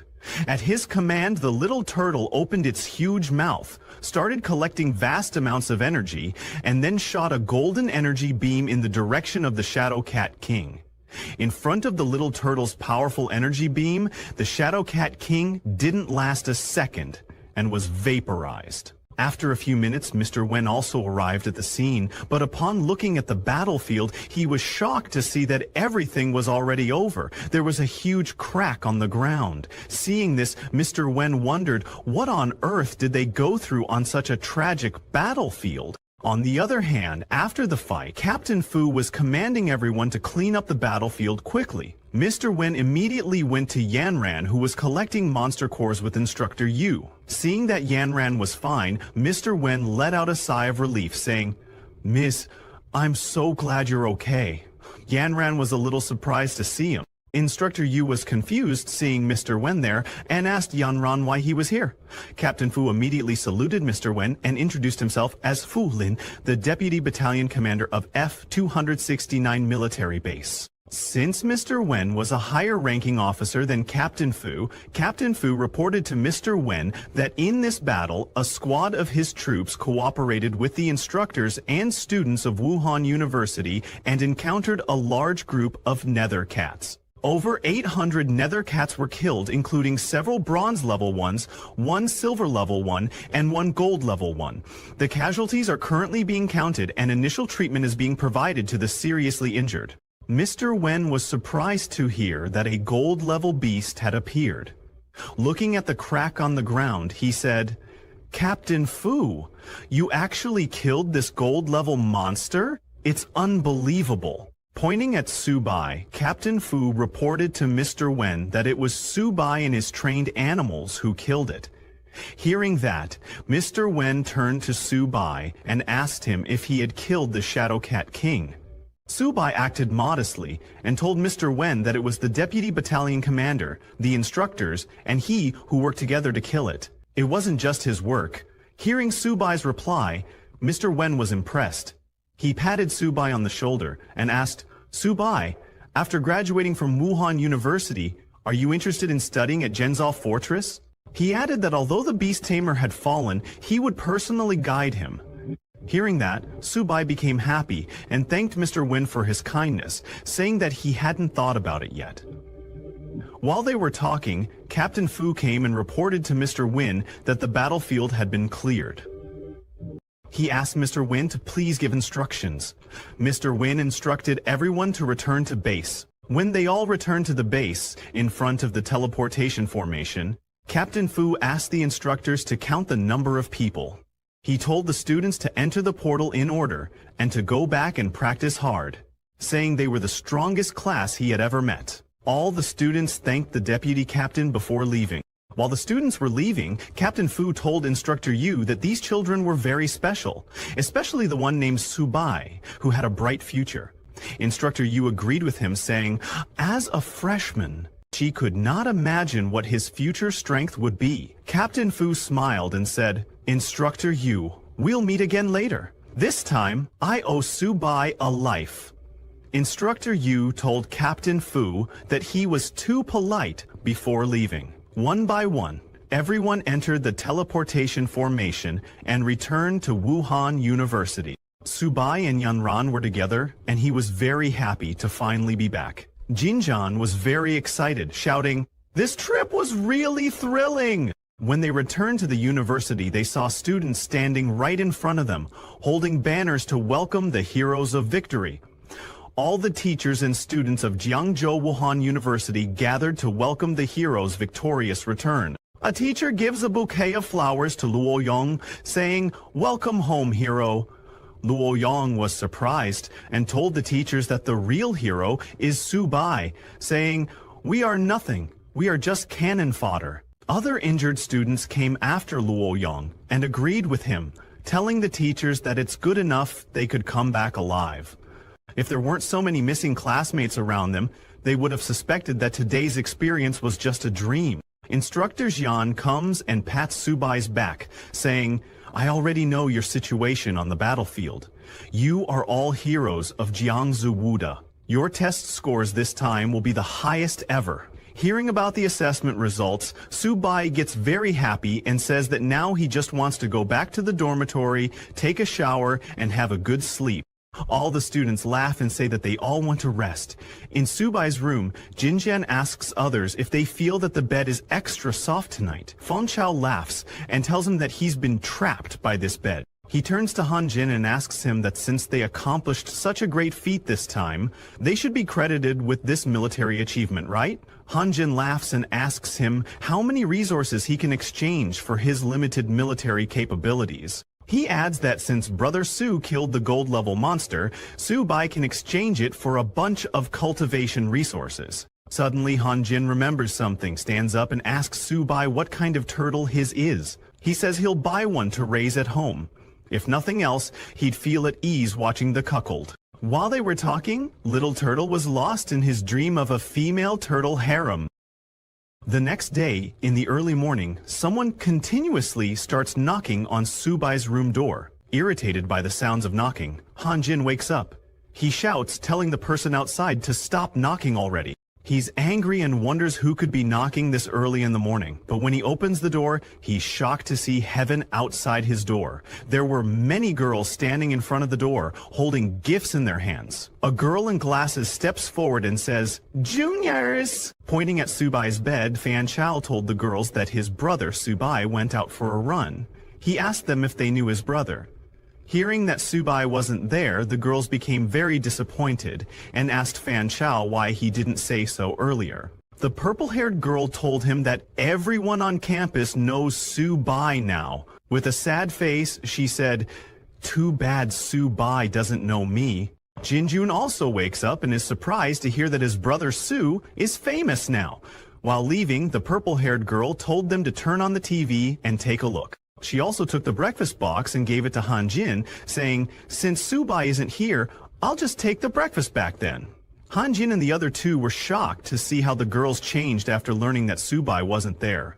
They all turned out to be gold diggers. On the other hand, Subai was running on the university's field. While he was taking note of his health, suddenly an important broadcast aired on Longqua's military channel. It attracted the attention of everyone in the stadium, and they all looked at the broadcasting screen. The announcement stated that yesterday, several provinces experienced large-scale attacks by ferocious beasts from the myriad races on myriad races behind human lines. Among the beasts attacking the bases, gold-tier combatants were present in each instance. Students from martial arts universities across provinces were massacred, with survival rates less than 1 in 100. During this campaign, the instructors and students of Zhangzhou Martial University fought valiantly. They slayed 1 gold-tier beast, 1 silver-tier beast, and numerous bronze-tier and ordinary-tier beasts. Among them, freshman Subai single-handedly held off a gold-tier beast. With the support of instructors and a bronze-tier expert from the military, he achieved the feat of cross-tier slaying, a complete victory across the board, with Jiangzhou Martial University standing as the sole victor. The news also showed Subai's photo on the screen and continued, saying that the Longguo military has decided to award all participating students and instructors from Jiangchu Martial University a collective second-class honor and a Great Wall silver medal. As for student Subai, for his outstanding contributions, he is awarded a first-class honor and a Great Wall gold medal. Subai was surprised and confused by the sudden awarding of the first-class honor. Everyone in the stadium was shocked to hear that Subai, a freshman, had achieved something so incredible. A guy, very jealous of Subai, said, "A Great Wall gold medal, something I could never achieve in my life, is given to a freshman." A girl, very impressed by Subai, shouted, "The Martial University is mighty. I really want to meet Subai." She asked others who was acquainted with Subai, saying she wanted to date him. Hearing them all, Subai realized that if he stood there, those crazy girls wouldn't let him escape. He covered his face, thinking it was better to sneak away quickly. Slowly, he made his way out of there and hid behind a wall. Where others could not see him, while he was taking a breath, suddenly his phone rang. It was Subai's sister, Sujia. She was very excited and told Subai that he was on TV. Subai was surprised that even people outside the university had received the news. He told his sister that he had already seen it. Sushia told him that their mom and dad wanted him to come home to celebrate. Subai knew his family's financial condition and asked, "Isn't that unnecessary?" Subai's mother and father were sitting beside Sushia and were very proud of him. His father told him that he had achieved such an honor, and now everyone in the neighborhood wanted to see him. Subai's mother told him that his third uncle's sister-in-law had just called, saying she wanted to introduce him to a girlfriend. Sushie told him that he better come back quickly, otherwise, their front door was about to get kicked down by their neighbors. Hearing how happy they were, Subai said, "All right, the test just ended, and we have 2 days off. I'll pack up and come back to take a look." His sister was very happy and told him that since he was so famous now, their dad would grin in his sleep. Subai laughed and told her to hang up. Then, in the afternoon, Subai came back to his family's apartment. All the neighbors started calling Subai's father, saying, "Old Su, your family's hero is coming home. Come out and welcome him." Subai was shocked to see so many people standing in front of their house and asked them if all of them were waiting for him. The whole neighborhood had gathered there to welcome Subai. They started cheering that the great hero was back. A woman came up and asked Subai if he still remembered her, saying she held him when he was a kid. Subai was very surprised and asked, "Isn't everyone being way too enthusiastic?" Subai's family also came out. Sujie jumped to hug her hero brother. His mother and father were very happy to see him. Subai's father grabbed his hand and asked him to come home. While he was going, another woman asked Subai to come and eat at her house, saying she made seafood dumplings. Subai thanked her but told her that he was allergic to seafood. An old man came forward and asked Subai's father to bring Subai to his house, saying he had stewed turtle soup and invited them to have some together. Subai's father thanked everyone and told them that they had already prepared food at home. He added that he would bring Subai to visit each of them once he had rested. Subai told them that later on he would definitely visit all the uncles and aunties. Hearing that, an old auntie came forward and asked Subai's father to bring Subai over later, mentioning that her granddaughter was a university student in the city. They can meet there, but another uncle came forward and told that auntie that her granddaughter wasn't worthy of Subai. He said her granddaughter had just graduated this year, and he would introduce Subai to her. Subai's father didn't expect his neighbors to behave like that. Somehow, Subai and his family returned to their house.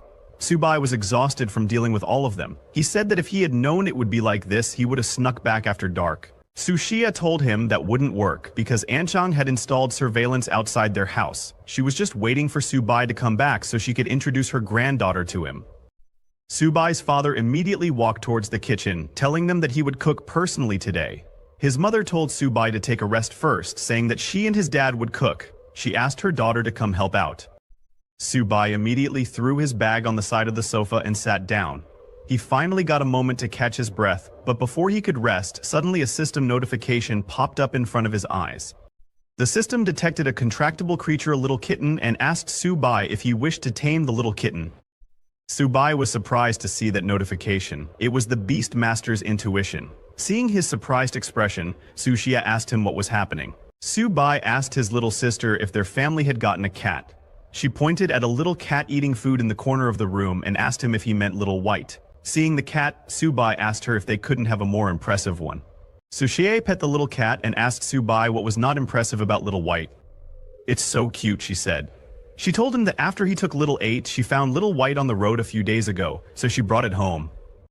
Subai didn't argue with his sister and told her that it was cute if she said so. He thought that if his sister liked it so much, maybe he shouldn't tame it. But then the little cat's status window popped up in front of him. Tamed Beast Little Kitten Level 0 Ordinary. Initial Stage Bloodline contains traces of the White Tiger Sacred Beast Bloodline Growth Potential Infinite, with eventual God Slaying capabilities. Current stats: Physical 1, Defense 1, Spirit 1. Its agility is 3 and its ability is Claw Strike, which increases attack speed and damage by 100%. Its evolution method is Consumption. The system then asked Subai if he wished to tame the kitten. Subai was too shocked to see the little cat's status window, wondering, could this stray cat really have the White Tiger bloodline?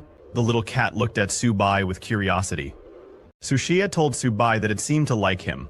Subai clicked on the tame option, thinking he should tame it first and figure it out later. After taming the little cat, he turned to his sister and, while smiling, called her to discuss something. He told her that it was about the little cat because her brother is a beast master. Before Subai could finish what he was saying, Suja immediately declined. She took the little cat and said, "Brother, since you already took Little 8, don't think about taking Little White." Subai tried to convince her, saying they could negotiate on this. He asked her if she didn't want a laptop. Suzai ran with the little cat, telling Subai that it wouldn't do and that she wouldn't give Little White to him. A few minutes later, Subai's mother came with food and saw Subai chasing Suzia, who was running away with the little cat in her hand. Then, 2 days later, when Subai returned to the university, he had both Little Turtle and Little Cat with him. When the students of the university saw Subai, they immediately recognized him. Seeing the cat in Subai's backpack, a girl asked another, "Why does he have a cat in his bag? Is he a cat lover?" Inside Subai's bag, Little Turtle was very happy to be with Little Cat. It told Little Cat that this is Boss's school and that it would have her back from today.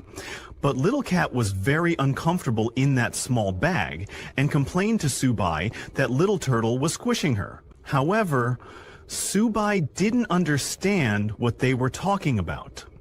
While he was walking, a boy spotted Subai and said, "Isn't that Subai the one who got the gold medal?"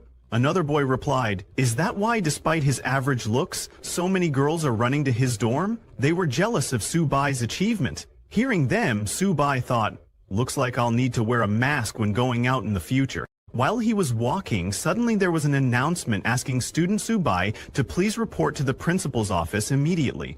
Subai was surprised by the announcement, wondering what the principal could want with him. When he went to the principal's office, the principal told Subai that he was truly a man of Huaxia. Because of his excellent performance at the F-269 military base, the school had decided to reward him. The principal asked Subai what he would like. Subai said that he was really grateful to the school and also to the principal. Subai had always heard that their principal was a stingy man, so it would probably be tough even trying to get some food for little 8. He pretended to think hard and told the principal that he didn't want the school to go bankrupt over him. So how about 100 gold tier beast cores? The principal acted shocked after hearing 100 gold tier beast cores and said, "Subai, I don't have that many of them, even if you grind my bones to dust. Why don't you ask for the principal's position instead?" Subai then told the principal that he could settle for 100 silver tier ones instead. Hearing about the silver tier, the principal told him not to even think about it, saying he couldn't even get scraps with the amount of honor he had. Subai told the principal that he didn't want the gold medal or whatever. Could he have 50 silver tier beast cores instead?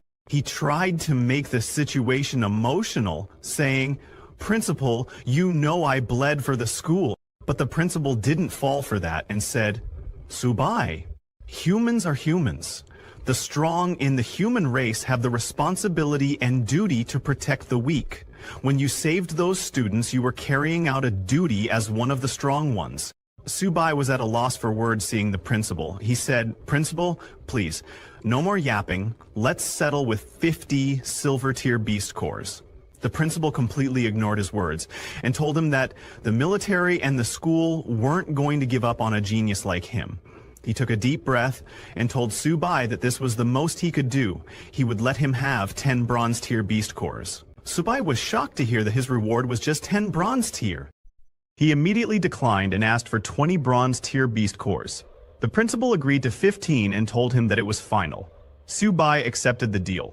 The principal realized that Subai was trying to haggle with him, and Subai also realized that his principal was very cheap. The principal then turned around and told Subai that in addition to the rewards, there was a little something he needed to let Subai know. Surprised, Subai asked. The principal told Subai that he had been selected by the school as the representative from the first year and would participate in this year's 100 Schools tournament.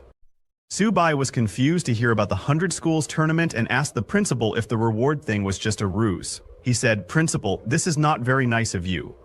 The principal asked him not to put it that way. As a student of Jiangzhou Martial University, it was his duty to bring honor to the school. The principal asked Subai if he didn't want resources, saying that the tournament was very generous with rewards. Subai replied, "Principal, there must be lots of skilled people in the 100 Schools tournament. It'd be difficult to even get a rank, wouldn't it? It'll be hard work." Hearing that, the principal said, "How can the youth of today be scared of challenges?" He told Subai to go prepare and come to the training room tomorrow. Subai agreed and left. The principal looked outside the window and thought, it's getting more difficult to rope the youth today into things. On the other hand, while leaving, Subai thought of the tales of the principal being a sly old fox and realized that the gossip was definitely accurate. The next day, 10 students gathered in the practice hall. The principal told them that the 100 Schools tournament was hosted by the military, though the Ministry of Education had given them far fewer resources compared to better-known schools, such as the martial universities of Beijing and Shanghai. He was still sending them off with the hope that they would achieve better results. Then the principal started the roll call. First was third-year Hu Qing, who was a bronze middle tier awakened of the wood element. Second was Bai Ningbing, and then Xiong Tiangxiang. While the principal was calling their names, an annoyed guy said, "This is kind of unfair. Jiangzhou Martial University was founded later, so students here get much fewer resources than those going to famous schools." A girl standing behind agreed with him, saying, "I heard that our school has always ranked very low." The principal then called first year Subai's name last. He immediately responded, "I'm here." The principal told the students that there were 10 students representing the school in the tournament, and they were the top students in their respective years. The principal took out a paper and said he would make an announcement. He pointed at Subai and announced that this year, the leader of the team would be Subai. Subai was shocked to hear his name and asked the principal, "This is a mistake, right?" When the others heard Subai's name, they got angry. The principal told them that making Subai the team leader was a decision made by the school board after much discussion. An angry guy came forward and asked the principal, "Hu Qing is the strongest and most experienced out of all of them. How can a freshman be the team lead instead of him?" Others agreed with him. Another boy pointed at Hu Qing and said, "Subai is just at the initial tier of bronze, a whole tier behind Hu Qing. How can he lead us?" The principal got angry and asked them if they had seen the news these past 2 days. Subai is capable of defeating gold-tier beasts. If any of you want to be the leader, you should go kill a gold-tier beast right now, and I will make the swap." Hearing about Subai defeating a gold-tier beast, a boy laughed and said, "Who the hell knows how he did it? Might have just been luck." Another boy looked angrily at Subai and said he didn't believe it either. He challenged Subai right there for a fight. All the seniors were angry at Subai, saying they also wanted to challenge him. Subai tried to calm them down, telling them that he was not aware of this whole leader thing at all. Subai was angry at the principal because he was making Subai a target for everyone. The principal immediately walked away, saying, "That is all for today." He asked them to go get ready, as the tournament was less than 20 days away, and he looked forward to their performances. While the others were hearing the principal, Subai also ran away from there. Some students noticed and shouted, asking him, "Where are you going while running away?" Subai said, "Dear seniors, I'm in a hurry. I'll be going to my dorm now." Seeing Subai escape, a boy called him a coward, saying he didn't believe that Subai killed the gold-tier beast at all. Another boy angrily said he would show Subai who's boss once the tournament started. On the other hand, Subai returned to his dormitory and called his little turtle, telling it that it was time to eat. Looking in his inventory, Subai said, "At least the old fart kept his word." He told the little turtle that there were 15 bronze-tier beast cores, enough for it to level up. When Subai gave a beast core to the little turtle, the little cat tried to snatch it. Subai told the little cat not to rush because there was something for it too. He took out some blood essence and gave it to the little cat because its level was still too low. Seeing the little cat eat the blood essence, the little turtle made an innocent face, hoping to get some too. "It sure eats a lot," Subai said, giving it some. Another beast core. Subai was crying as he gave the third beast core to the little turtle because one bite cost hundreds of thousands of yuan. The little turtle ate it immediately and asked for more. Subai, still crying, asked it how much more it needed to eat to evolve. He poured all the beast cores into the little turtle's bowl and told it that these were the last ones. If it still didn't evolve, then he was going to feed everything to the little cat in the future. The little cat got happy to hear that. After eating the third beast core, the little turtle's body started shining again. Subai got a little scared seeing the golden light coming out of the little turtle's body. The whole university started shaking because of the little turtle's evolution. Everyone was confused, asking what happened. They wondered if it was an earthquake. A system notification came congratulating. Subai was thrilled because his mystic tortoise had leveled up to bronze middle tier. Subai's own level also increased. Currently, the little turtle's level is bronze middle stage. 30% of its Zhuanwu bloodline is activated, enhancing all its attributes and strengthening its talents. The little turtle's physique is 568, defense is 862, agility is 95, and spirit is 90. Subai was happy that the little turtle finally leveled up. While it didn't gain more talents, its stats and talent levels increased significantly. While Subai was looking at the little turtle's status window, another notification came, congratulating him because the little cat also leveled up to ordinary high tier and awakened. Subai's tamed beast, Little Kitten, is now an ordinary high-level beast. It contains traces of the White Tiger Sacred Beast bloodline with infinite growth potential and, eventually, god-slaying capabilities.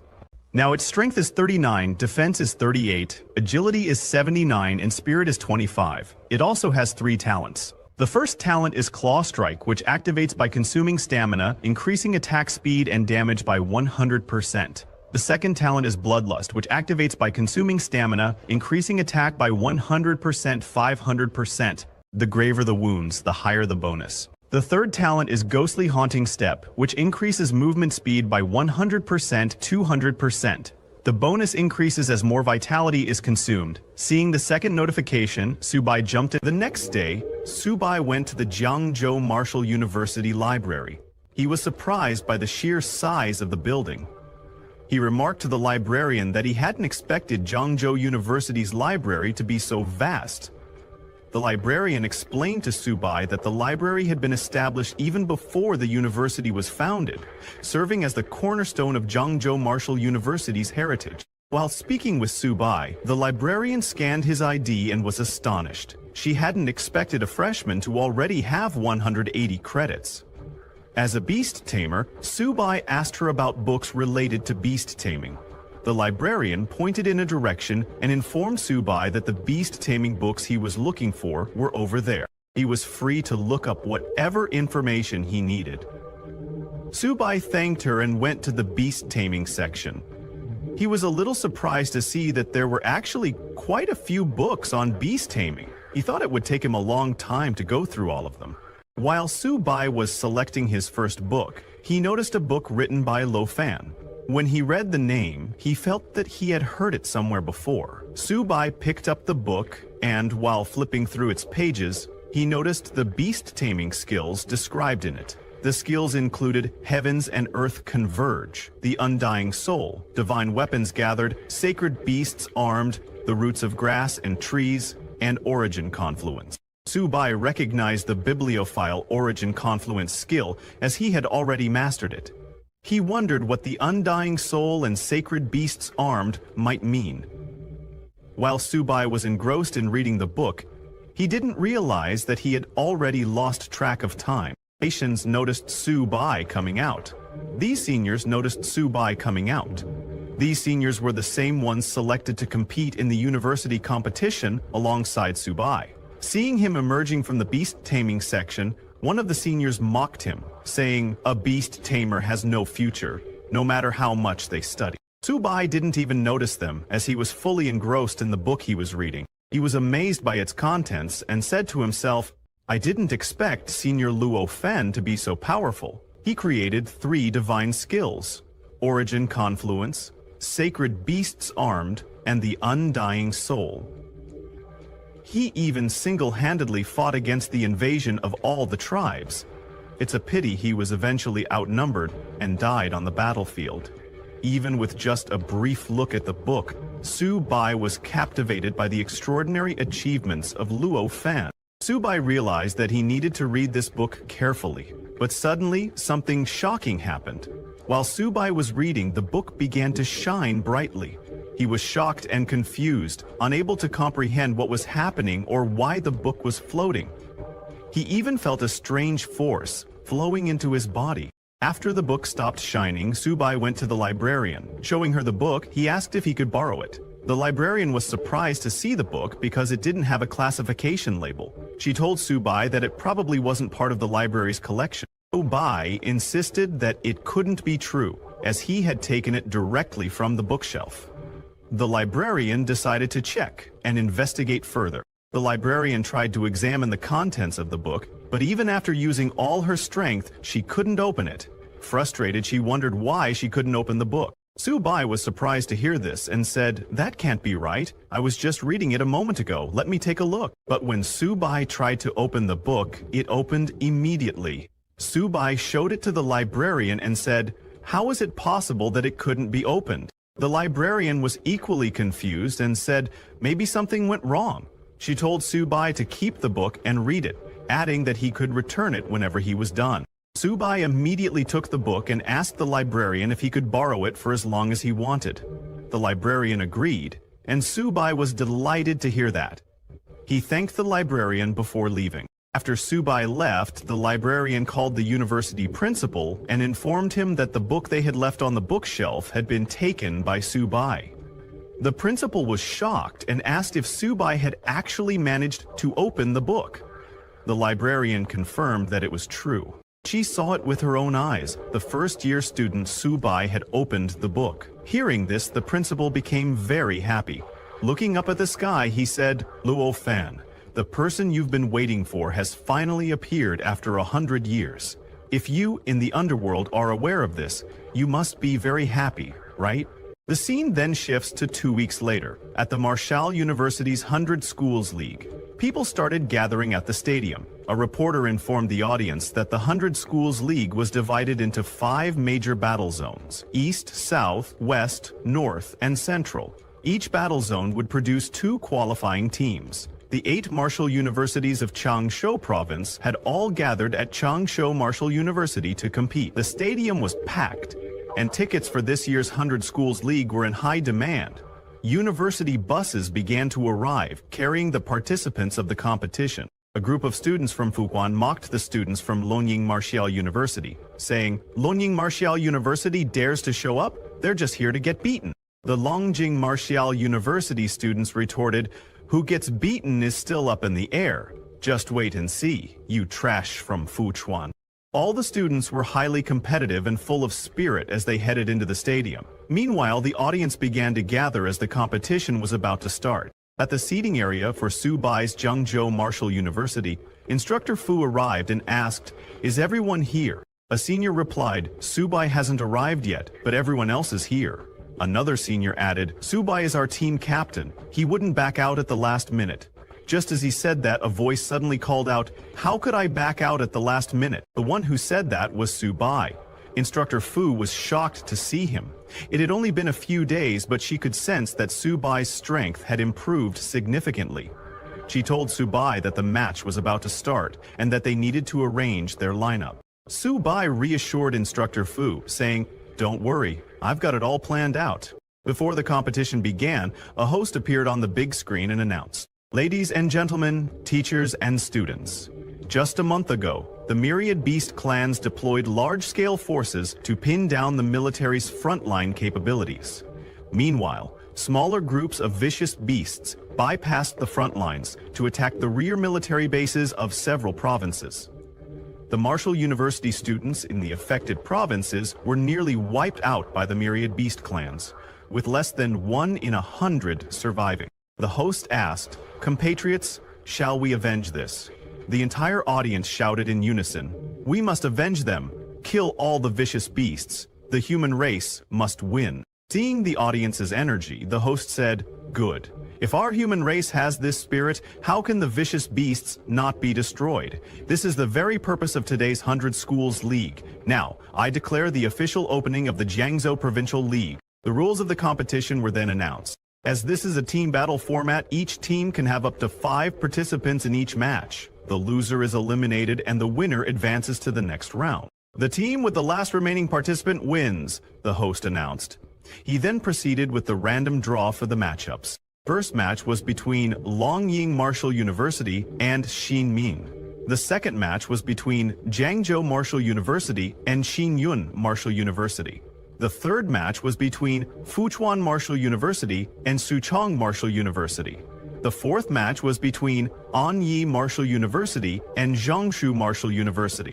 The host called for participants from Longying Martial University and Xinmin Martial University to come to the field. Subai's seniors were a little surprised to see that they had actually drawn Qingyun Martial University. Instructor Fu was also concerned, as the fight between Longying and Xinmin had already begun, but their lineup hadn't been decided yet. While they were discussing, suddenly, the principal of Zhangjiang Martial University approached and asked Subai if he had arranged the lineup. Subai proudly told the principal that for the lineup, he would be the first to go. As for the remaining 4, they could figure it out themselves. Everyone was surprised to hear that and asked Subai if this was part of his strategy. One senior asked Subai, "Shouldn't we make targeted arrangements based on Sungxin Martial University's lineup?" Other seniors agreed and asked Subai, "If you go first and can't win, it would be an embarrassment for Jiangxiu Martial University."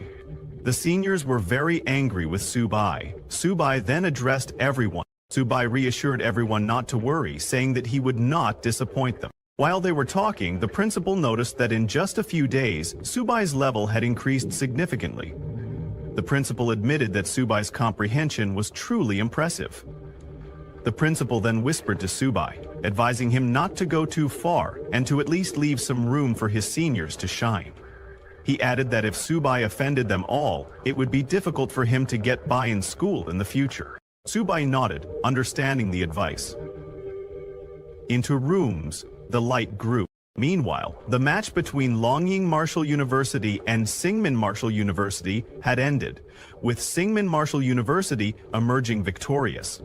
Seeing the fight, Instructor Fu remarked, "This year, Xinmin Martial University is incredibly strong. They defeated Longying so quickly." She then turned to Subai and wished him all the best, as it was his turn to take the stage. Subai acknowledged her and, as he walked toward the arena, told his seniors to watch closely. They didn't like his attitude and said, "Let's see how capable he is."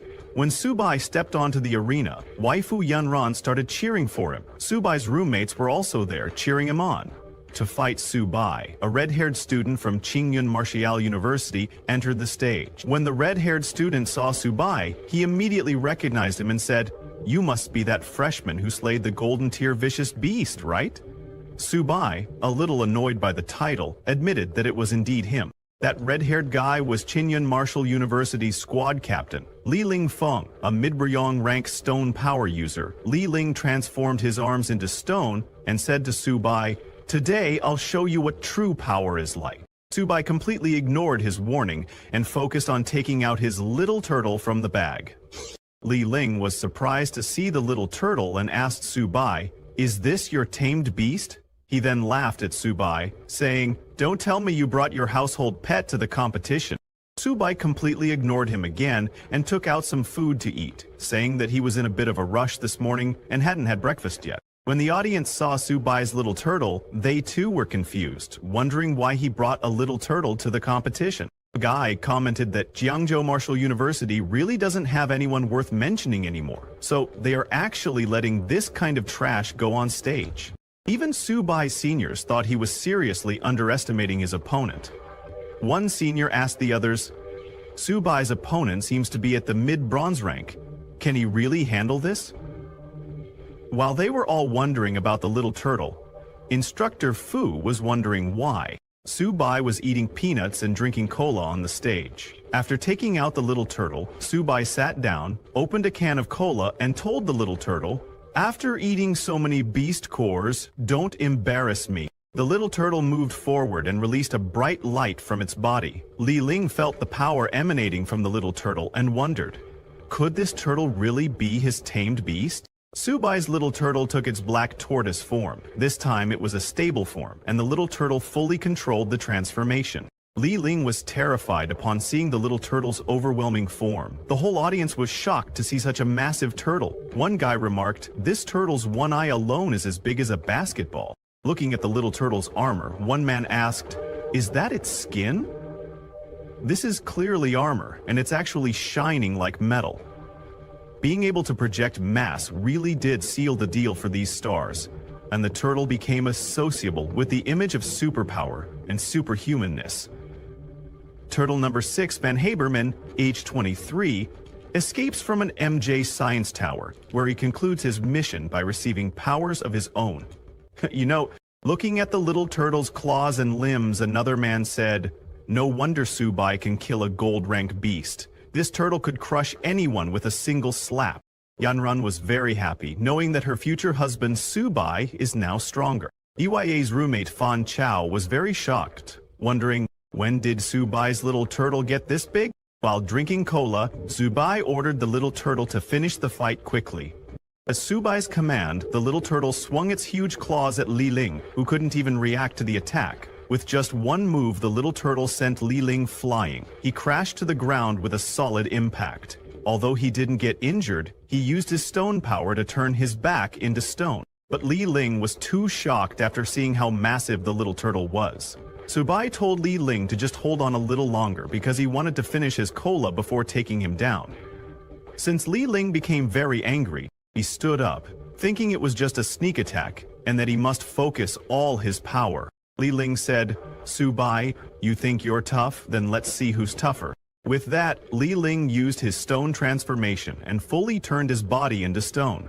He jumped high into the sky and used his rock fist skill to attack the little turtle. But before his punch could even land, Su-bai's little turtle hit him with its claws and sent him flying off the field. Instructor Fu was shocked that the fight was over and Su-bai actually won.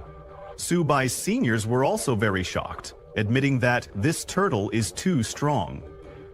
The principal praised Su-bai, saying, "The younger generation is truly formidable." From the audience, a guy asked others, "Is the captain of Qingfu Martial University actually an idiot? How could he not dodge such a big slap? The speed doesn't even seem that fast." Another guy sitting beside him said, "Bro, it's clear you didn't study physics well. The speed of that turtle doesn't seem fast, but that's because it's so big." Amazed by the little turtle's power, a guy said, "Even a mid-tier bronze-level ability user can't stop Su-bai's turtle's attack. This turtle is unstoppable, a creature that can slay a golden-level fierce beast. How could it be so easy to deal with?" Fan Chao was also very shocked because he knew that the little turtle wasn't this strong before. The host came on and announced that in the first match, Jiangzhou Martial University's Su Bai won. After that, the second contestant from Qingyun Martial University, Zhang Zhuan, came onto the stage. Zhang Zhuan was a mid-bronze rank blade user from Qinghun Martial University. She took out her blade and thought, "I'll rely on speed to win, and I can't let that turtle get close to me." Thinking that, she charged at the little turtle with full speed, changing her direction repeatedly to confuse it. The host told the audience that Xuan was using her speed advantage, constantly staying outside the range of the giant turtle's attacks. Hearing that, the whole audience shouted, "Yes, that's how you fight. The guy who went up earlier was dumb." All simultaneously as the golem swung out of it, a Pokemon riding on the nature of a Yan was thinking that as long as she found an opportunity, a strike will be enough to win. Instructor Fu was a little worried, seeing that Zhu had been dodging and looking for an opportunity, while the turtle couldn't hit her at all due to its speed. The seniors were also worried, thinking that Su Bai was still underestimating his opponent. They all were concerned for Su Bai, but Su Bai was enjoying his snack with cola. Zhuan moved to the right side of the little turtle. The little turtle attacked with full power, even destroying the ground. But Zhuan jumped into the air and dodged the turtle's attack. Landing on the ground, Zhuan said, "Su Bai, your turtle is really strong, but I can choose to directly deal with the beast Tamer." Saying that, she jumped to attack Su Bai, thinking it was too late for him to reverse the situation now. Su Bai was still drinking his cola. Instructor Fu got scared seeing that Xuan was about to attack Su Bai directly, and Yanran was also very worried, asking Su Bai to be careful. Lian strikes at Su Bai with her sword, saying, "Su Bai, you lost." But before her sword could even touch him, the little turtle hit her and sent her flying. The little turtle used its tail to attack, which Suen was unaware it could do. Seeing the little turtle's attack, the audience jumped in excitement, calling that move the turtle's divine tail swipe. Yanran also let out a sigh of relief as it was a close call. Su Bai's seniors were shocked to see that Su Bai won again, asking, "Isn't that too fast?" Both Instructor Fu and the principal admitted that Su Bai is really strong. Mortal Sense walked down the mountain and proceeded to find a resting place. She had just finished her meal, but on the way, Xuan lost her sword, so there was no point in fighting anymore. On the other hand, Shu also had the most beautiful eyes in the world, and Xuan also walked over to Xuan. She told the little turtle that it was too close to him, and then he told Xuan to hurry up and heal herself, as his little turtle's strike was a bit too harsh this time. Xuan was seriously injured, and some doctors took her off the stage on a stretcher. On the other hand, Su Bai returned to his turtle and said, "All right, I'm going to get serious now." He stood beside his little turtle and asked, "Who's coming up to challenge me next?" Has already defeated 2 members of the Qingyun Martial University squad. When the third opponent comes to fight, Su Bai's little turtle doesn't even give her any chance and hits her with its huge claws. The third opponent is defeated in just 1 move, without Su Bai even giving the little turtle any instructions. Su Bai starts to get bored and asks for the next opportunity, but even the 4th opponent is defeated easily by the little turtle. Su Bai doesn't even look at the opponent, starts taking self. After Su Bai's little turtle defeats the 5th opponent, the host comes onto the arena and announces that Jiangzhou Martial University's Su Bai wins. The whole audience is shocked, seeing that Su Bai from Jiangzhou Martial University ate peanuts the entire time, relying on a turtle to fight in the ring, and still won. They have never seen such an unbelieved consensus in their whole lives. All the girls became Su Bai's fans. Weifu Yanran was also very happy to see Su Bai win. Han Jin praised Su Bai for winning 5 separate hurdle meets. Fan Chao gave Su Bai a name, One Man 5 Wins. All the audience followed Su Bai and started calling him One Man 5 Wins, to which Fan Chao responded, "Chicken." While leaving the area, Su Bai felt very embarrassed when he heard what people were calling him. He wondered why it sounded so weird, as if he were being called a turtle. When Su Bai returned to his team, Instructor Fu patted his shoulder, telling him that he did well. The principal was also very happy to see that Su Bai single-handedly defeated the formidable Qingshan Martial University, bringing great honor to James Martial University. Su Bai was shocked when she learned of the Su Bai. Thank you all for the prize. Then, the instructor turns to everyone and tells them to go rest for a bit because the morning matches are over. After the lunch break, they will continue with the 2nd round later. The principal tells all the students that during the league, the cafeteria is open to all contestants for free. Everyone can go and enjoy the food to replenish their energy. Su-Bai gets very happy and immediately goes to the cafeteria with his little turtle. While Su-Bai is eating and resting, all the other universities are planning their strategies. At Fuku Martial University, Harris explains to his professors that if they will prepare themselves for the worst-case scenario, Fuku Martial University will likely give them that. His bewildered mind wrapped itself in a cloud of fear. Subi raced for the vestibule and back down the raised stairs to the basement where the paramilitary officers were waiting. The principal points at a purple-haired boy named Maokai, telling him that if they really face Jianzhou Martial University, Maokai has to handle Subi using his distance and use poison to take down Subi's turtles. Subi refuses to obey his orders and tries to rescue Subi, saying that when the time comes he will keep his distance and use poison to take down Subi's turtles. On the other hand, at Zinmin Martial University's lounge, Zinmin University's principal asks his students not to be discouraged. He tells them that Su-Bai is strong, but his weaknesses are also very obvious. Finding the right opportunity to bypass his turtle's defense line and then defeating Su-Bai is the only way to win. A student named Li Feng comes forward saying, "The principal is right. If we face Su-Bai this afternoon, I'll handle him." Actually, Zhang Xuan's strategy this morning was correct. It's just that she wasn't fast enough. Zinmin University's principal agrees with Li Feng, since Li Feng is a speed-focused fighter with enhanced combat skills. Zinmin University's principal tells him to find the right moment to attack Su-Bai. After some time, the host comes onto the arena. He compliments the morning matches, saying they were truly exciting. The students demonstrated spirited determination and a tenacious, fearless spirit. The host tells the audience that the 2nd round of the competition will begin shortly, and now they will proceed with a random draw. All the teams start to gather in the arena. Seeing Jiangzhou Martial University's team coming, a guy from the audience says, "I feel like the other members of Jiangzhou Martial University don't even need to compete this time. Su-Bai alone can defeat all the other schools." It's really great to have such a teammate. Hearing that, another guy from the audience laughs and tells the first guy not to get complacent, because this is still within the province, when facing martial universities from other provinces. Jiangzhou Martial University will still be beaten so badly that it won't be able to hold its head up. Students from Jiangzhou Martial University. He agrees with him, because Jiangzhou Martial University has always struggled to hold its heads up before, but now with Su-Bai, they are even more irrelevant. While they were talking, the host announced the results of the 2nd round draw for the Provincial League. The first match was between Jiangzhou Martial University and Zinmin Martial University. The second match was between Fuchuan Martial University and Annie Martial University. The third match was between Longying Martial University and Qinyunyun Martial University. And the fourth match was between Zichang Martial University and Jiangsu Martial University. The second round starts, and for the first match, Su-Bai from Jiangzhou Martial University and Li Feng from Zinmin Martial University come onto the arena. Seeing Su-Bai coming into arena, Li Feng said, "As expected, Jiangzhou Martial University have sent Su-Bai to take the lead.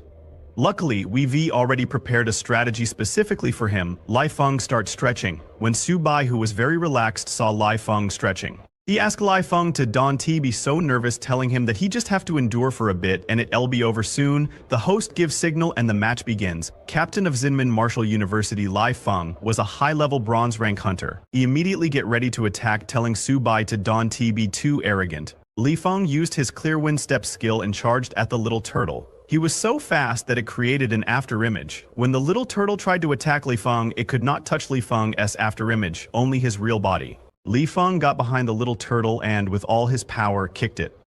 But his attack didn't deal any damage to the little turtle. Li Feng was surprised to see that he couldn't even break through the little turtle's defense.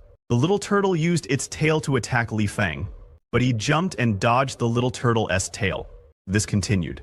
The little turtle tried to attack Li Feng, but Li Feng easily dodged its attack. The people in the audience were surprised to see that the little turtle was unable to hit Li Feng.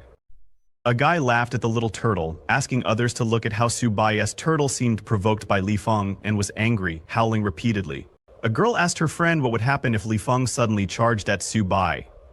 Does he have any chance of winning? Her friend told her that Li Feng might actually have a chance because right now Li Feng is just bullying Su Bai's turtle for being so dim-witted. The girls who were cheering for Su Bai before now start cheering for Li Feng, shouting, "Come on, Li Feng." In the arena, Li Feng runs away from Little Turtle, provoking it to chase him. Su Bai's seniors immediately realize that Li Feng is trying to lure Little Turtle away from Su Bai. Instructor Fu starts to get worried, wondering what Su Bai is doing and why he isn't coming up with a solution. A senior looks closely and tells Instructor Fu that it seems like Su Bai is looking for something. Well, he was right. While Little Turtle was fighting with Li Feng, Su Bai was looking for a cola in his bag because his lunch had been a bit salty. He was very carefree and started drinking cola in the middle of the fight. On the other hand, little by little, Li Feng was luring Little Turtle away from Su Bai. The whole audience started cheering for Li Feng. After creating quite a bit of distance between Little Turtle and Su Bai, Li Feng thought, "At this distance, even a tail swipe won't work." But when he turned around to attack Su Bai, he was shocked to see that Su Bai was drinking cola. He got very angry and charged at Su Bai, shouting, "Su Bai, you're looking down on me too much!" Li Feng jumped to attack Su Bai, yelling that he would make him pay the price. But Su Bai didn't even look at him and simply called for his Little Turtle. Just as he called, a yellow light shot toward Li Feng. Before Li Feng could hit Su Bai, his body turned yellow and froze in midair. Li Feng was shocked. He couldn't understand what was going on or why he couldn't move. The yellow light came from Little Turtle's black tortoise illusion form. Su Bai ordered Little Turtle to stop playing around and to hurry up and finish. During the battle, Little Turtle brought Li Feng closer to itself and activated its black tortoise gravity ability. It then began gathering energy in its mouth. Seeing this, Li Feng grew frightened and nervously asked Su Bai to wait, wondering what Little Turtle was about to do. However, Su Bai's Little Turtle didn't stop. It unleashed a powerful energy beam from its mouth, which struck Li Feng and sent him flying into the stadium wall. The impact was so intense that it created a hole in the wall. The sheer power of Little Turtle's attack shocked the entire audience. Those who had been mocking it finally realized the truth. It wasn't that Li Feng was weak, but that Su Bai was overwhelmingly strong. One spectator even commented that if they were in Li Feng's place, they would surrender immediately. There was no way to fight someone as powerful as Su Bai. Seeing Li Feng's battered condition, a girl from his team turned to their principal and anxiously asked what they should do, as Li Feng was already gravely injured. Left with no other option, the principal of Shinmin Martial University decided to forfeit the match. A few minutes later, the host announced, "Unfortunately, due to the overwhelming strength of Su Bai from Jiangzhou Martial University, Shinmin Martial University has decided to forfeit the match." He then announced that the next university to face off against Jiangzhou Martial University would be Fuchuan Martial University. The audience was surprised to hear the announcement, wondering how Shinmin Martial University could forfeit without even fighting. However, deep down, they all understood that Su Bai was indeed too strong, so forfeiting was better than being humiliated in vain. Hearing that Shinmin had voluntarily forfeited, Instructor Fu said, "Su Bai can conserve his strength for Fuchuan now." Upon hearing this, one of Su Bai's seniors got annoyed and asked Instructor Fu, "Why does Su Bai even need to conserve his strength? He hasn't even moved a single muscle to fight." However, another senior chimed in, telling the others that the next fight would be interesting because the captain of Fuchuan was a poison tail user, which wouldn't be so easy to deal with. After a few minutes, Su Bai from Jiangzhou Martial University and Mao Kai from Fuchuan Martial University entered the arena. But just as the match began, Mao Kai asked Su Bai to wait, saying, "Let's not rush into the fight yet." Mao Kai, a mid-level bronze rank hunter, walked towards Su Bai with one hand hidden behind his back, saying, "Su Bai, I admit you're very strong, and I know I'm no match for you. So, how about we make a deal?" Su Bai, who was drinking cola, was surprised to hear this and asked Mao Kai what kind of deal he was talking about. Mao Kai walked a little closer to Su Bai and told him that he admitted he might not be a match for Su Bai in this round, but really wanted to discuss beast taming with him. Su Bai was very confused upon hearing that Mao Kai wanted to discuss beast taming during a match. He couldn't understand what Mao Kai was up to. Meanwhile, Mao Kai, still hiding one hand behind his back, was continuously mobilizing his poison elements. It didn't take long for Su Bai to realize what was going on. Mao Kai was trying to stall for time, because it takes a long time for Poison Tooth ability users to mobilize their elements. Su Bai immediately ordered his little turtle to attack. Seeing Little Turtle charging toward him, Mao Kai understood that Su Bai had realized his plan. However, it was too late. Mao Kai had already mobilized his poison elements. He unleashed a poison fog toward Little Turtle, confidently telling Su Bai that even a divine beast couldn't escape his poison fog. The fog quickly surrounded Little Turtle and began moving towards Su Bai. Seeing the poison fog approaching, Su Bai realized there was no way to dodge it. A senior from Su Bai's team panicked, exclaiming, "Su Bai is too careless. I heard that Mao Kai poisoned quite a few high-level beasts in the previous trials." Instructor Fu also panicked, asking what they should do. However, Su Bai's principal remained calm and reassured the others, saying, "Don't panic, the match isn't over yet." When the poison fog hit, Little Turtle immediately held its breath and closed his eyes. Little Turtle couldn't see inside the poison fog, but Mao Kai was unaffected. Smiling, he passed through Little Turtle easily, thinking, "Su Bai, let's see how long you can last in my poisoned fog. You were too careless. Once I released my poisonous fog, the match is over." As Mao Kai walked past Little Turtle, he saw Su Bai's shadow sitting on the ground. He realized that Su Bai was meditating to resist the poison fog. However, Su Bai wasn't just facing the poison fog. Mao Kai took out his poison claws and leapt high to attack Su Bai. But before his poison claws could even touch Su Bai, a shield appeared and blocked his attack. Su Bai smiled, noticing the sneak attack from behind in the poison fog, and said, "Mao Kai, too bad you ran into me." Mao Kai was shocked, wondering how this was possible. As a beast tamer, how could Su Bai withstand his full-powered poison claw attack in the poison fog? Su Bai's principal was stunned to see Su Bai using shared origin. A confused instructor Fu asked the principal, "What is shared origin?" The principal explained that it was a high-level beast tamer talent and was surprised to see that Su Bai could already transfer. The beast's defense was directed at himself in the arena after blocking Mao Kai's attack. Su Bai said, "Let's end this quickly because this poison fog stinks." Just as he said that, Little Turtle turned around and looked at Mao Kai. Upon seeing Little Turtle's red glowing eyes, Mao Kai became very scared because his location had been exposed. Little Turtle didn't even give Mao Kai a chance to react and attacked with its claws, sending him flying out of the arena. Seeing Su Bai win, Fan Kao jumped in happiness, shouting, "Brother Su is insane." He sent the poison ability user flying out of the poison fog. Waifu Yanran was also very happy, but seeing how powerful Su Bai had become, she said that she wouldn't let him get too far ahead of her. The whole audience started cheering for Su Bai and his turtle, calling him one man. 5 Wins, the host, then appeared on the big screen and announced that since student Mao Kai of Fuchuan Martial University was unable to continue fighting, Fuchuan Martial University had chosen to forfeit. Therefore, the winner of this provincial league was Jiangzhou Martial University. After winning the competition, Su Bai was very happy and proud of his beast, Little Turtle. He patted the Little Turtle and said, "It's time to wrap up." When Su Bai came down from the arena, his principal praised him, telling him that he had brought honor to Jiangzhou Martial University this time. Well done. Hearing his principal's praise, Su Bai asked, "In that case, can I get some more medicine resources?" Hearing this, the principal understood that Su Bai was trying to take advantage of him again. But he wouldn't fall for it so easily. The principal tried to change the topic and pointed at Su Bai's seniors, telling them that since Jiangzhou Martial University won the provincial league, the military would award them military merit points, which they could exchange for resources at the logistics department.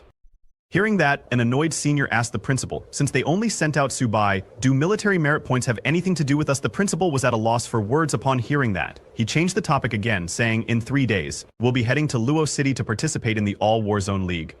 Do you have confidence?" Su Bai immediately replied that they did have confidence. Hearing that, the principal said, "Good." He turned around and added, "Since everyone's tired, go back and have a good rest to prepare for the Warzone League in 3 days. Su Bai tried calling the principal again to ask him.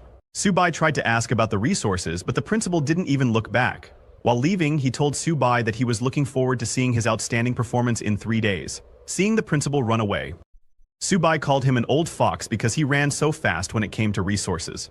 Then, after some time, it was broadcast on the news that the Provincial League of the 100 Schools League had now concluded. The top three were Imperial Capital Martial University, Magic City Martial University, and Great Wall Guard Martial University. Many talented individuals performed exceptionally well in this league, but the most dazzling of them all was Subai from Zhangjiangzhou Martial University, who won all three matches, 1 versus 5, securing the overall championship for Jiangzhou province.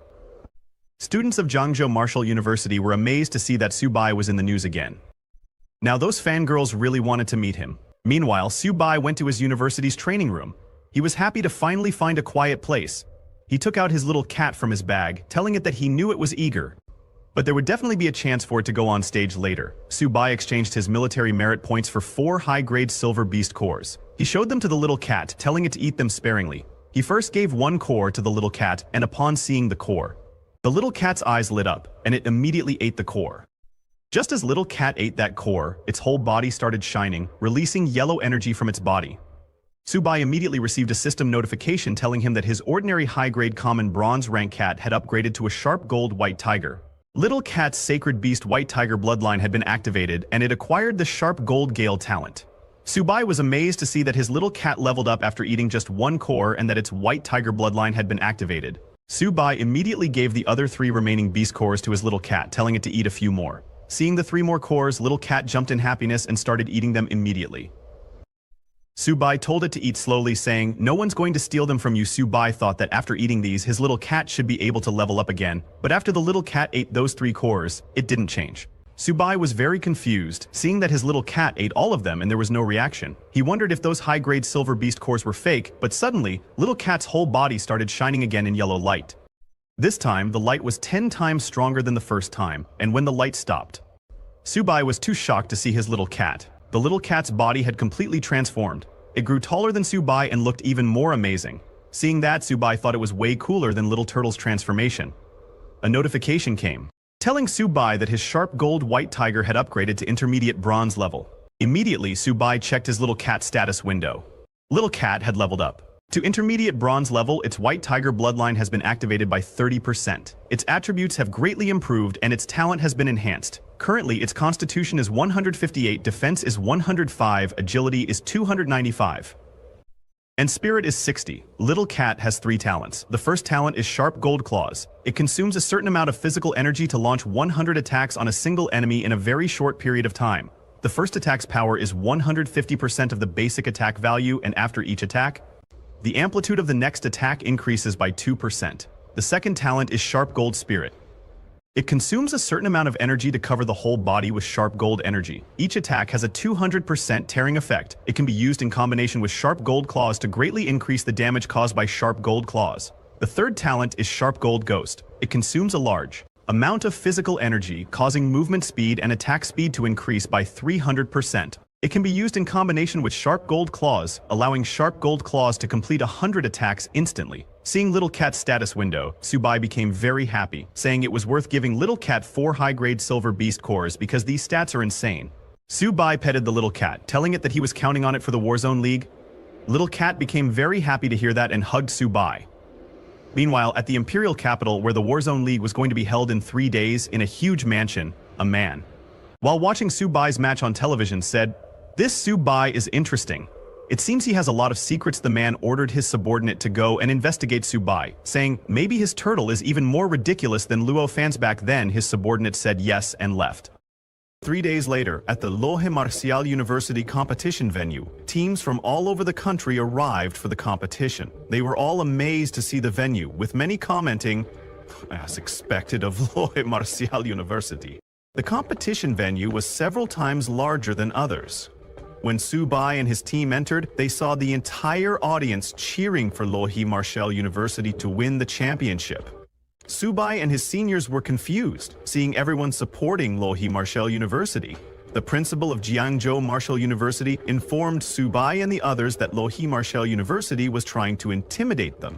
While walking, Subai noticed an empty area and asked his principal, "Why is there an empty area over there?" The principal told Subai that only 9 martial universities were participating this time, and 1 university had voluntarily forfeited. Subai then asked the principal, "Since there are only 9 martial universities participating, doesn't that mean 1 university will have a bye during the random draw?"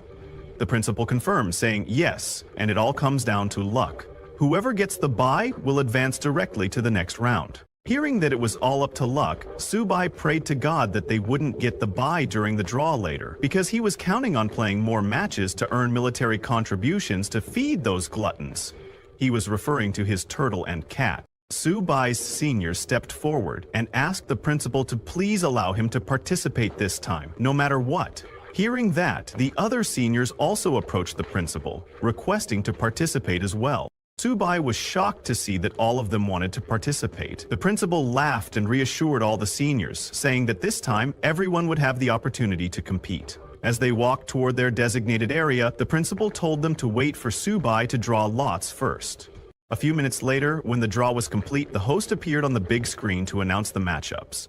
The first match was between Luohe Martial University and Fuchuan Martial University, followed by the university with the bye. This round is Jiangzhou Martial University. Subai was shocked to hear that because now he would have fewer chances to fight. Subai's principal laughed and told him that he was truly their lucky charm.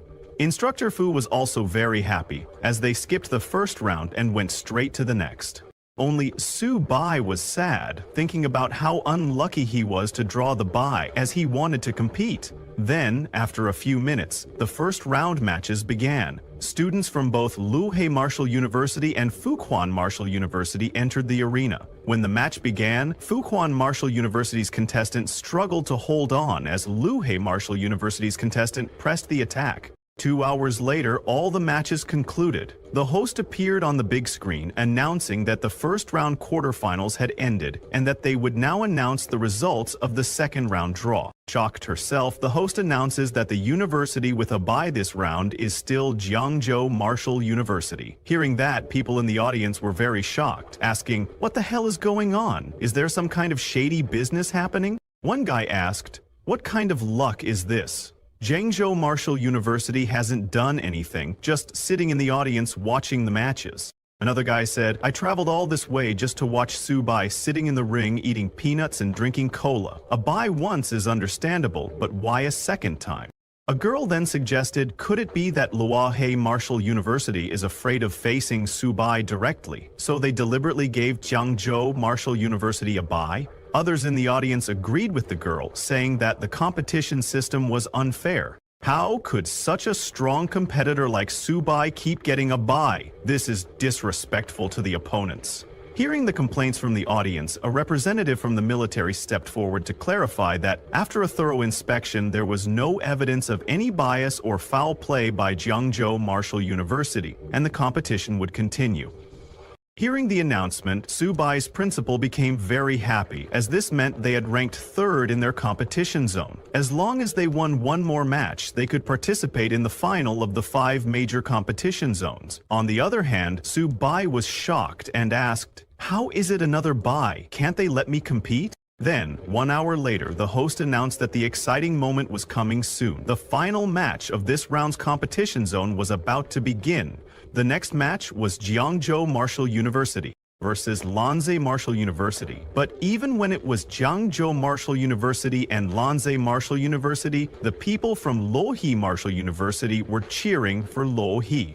On the other hand, when it was finally Jiangzhou Martial University's turn, all of Subai's seniors surrounded their principal, asking him to let them go first this time. The principal asked everyone to please calm down, saying, "Although we've been very lucky, we still can't be complacent." The principal pointed at Luo Yonghao and Bai Ningbing, telling them to go up first and second. After them, Wang Qingqing would go, followed by Hu Qingshu, and finally Subai would go last for the grand finale. Hearing the principal's fight order, all the seniors became very happy and excited, saying, "All right, principal, will definitely bring glory to the school." Only Subai was disappointed, because it seemed like there was no chance for him in this match.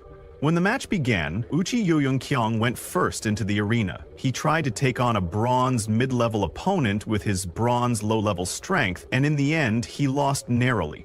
Next, Bai Ningbing stepped onto the stage and immediately went into a berserk state, completely abandoning defense and fighting recklessly. He actually forced his opponent to retreat continuously, and Jiangzhou Martial University won. The next one was Wang Qingqing, the school beauty. She showed that her combat skills were no joke, using a soft whip technique that combined both offense and defense, sending her opponent flying out of the ring. Jiangzhou Martial University won another match. Instructor Fu was very happy to see that they had won again, because now they only needed to win one more match to win this round. Seeing the other students, Subai's principal felt like the strength of the other students had skyrocketed. He wondered, could it be that Subai had influenced them? On the other hand, Subai was crying inside because his seniors were taking all the military contributions. He wondered when it would finally be his turn. Then, for the next match, Hu Qingshu from Jiangzhou Martial University entered the arena. When he stepped in, he asked the two remaining students from Lanza Martial University to come together, saying it would save him time. Hearing this, the students of Lanza Martial University became very angry, telling Hu Qingshu not to get too cocky or he would lose miserably. But the host informed everyone that the competition rules allowed one person to challenge multiple opponents at the same time. Hearing that, both of the students from Lanza Martial University stepped onto the stage. Then, the match began. Just as the match started, Hu Qingshu closed his eyes and concentrated all his energy into one point. Immediately, a huge spiritual tree appeared behind Hu Qingshu. This was a Wood 2 supernatural ability. With one swing of his finger, Hu Qingshu shot the leaves of the massive spiritual tree towards the students of Lanza University. When the leaves touched the students, they cut their skin. Both students were surprised by the attack. One senior student told the other to be careful, saying, "These leaves are suspicious. Just hold on. Hu Qingshu's psychic power won't last much longer." Subai was surprised that a wood tube user was able to summon a millennium-old maple tree like this. He admitted that Hu Qingshu's psychic power was truly terrifying. Even Subai's principal was impressed, seeing that Qingshu's strength had increased again. The principal thought to himself that Hu Qingshu was truly living up to being from that family. People in the audience were also amazed by Jiangzhou Martial University's matches, saying, "The current batch of Jiangzhou University students is truly full of hidden talents. One dark horse after another keeps emerging."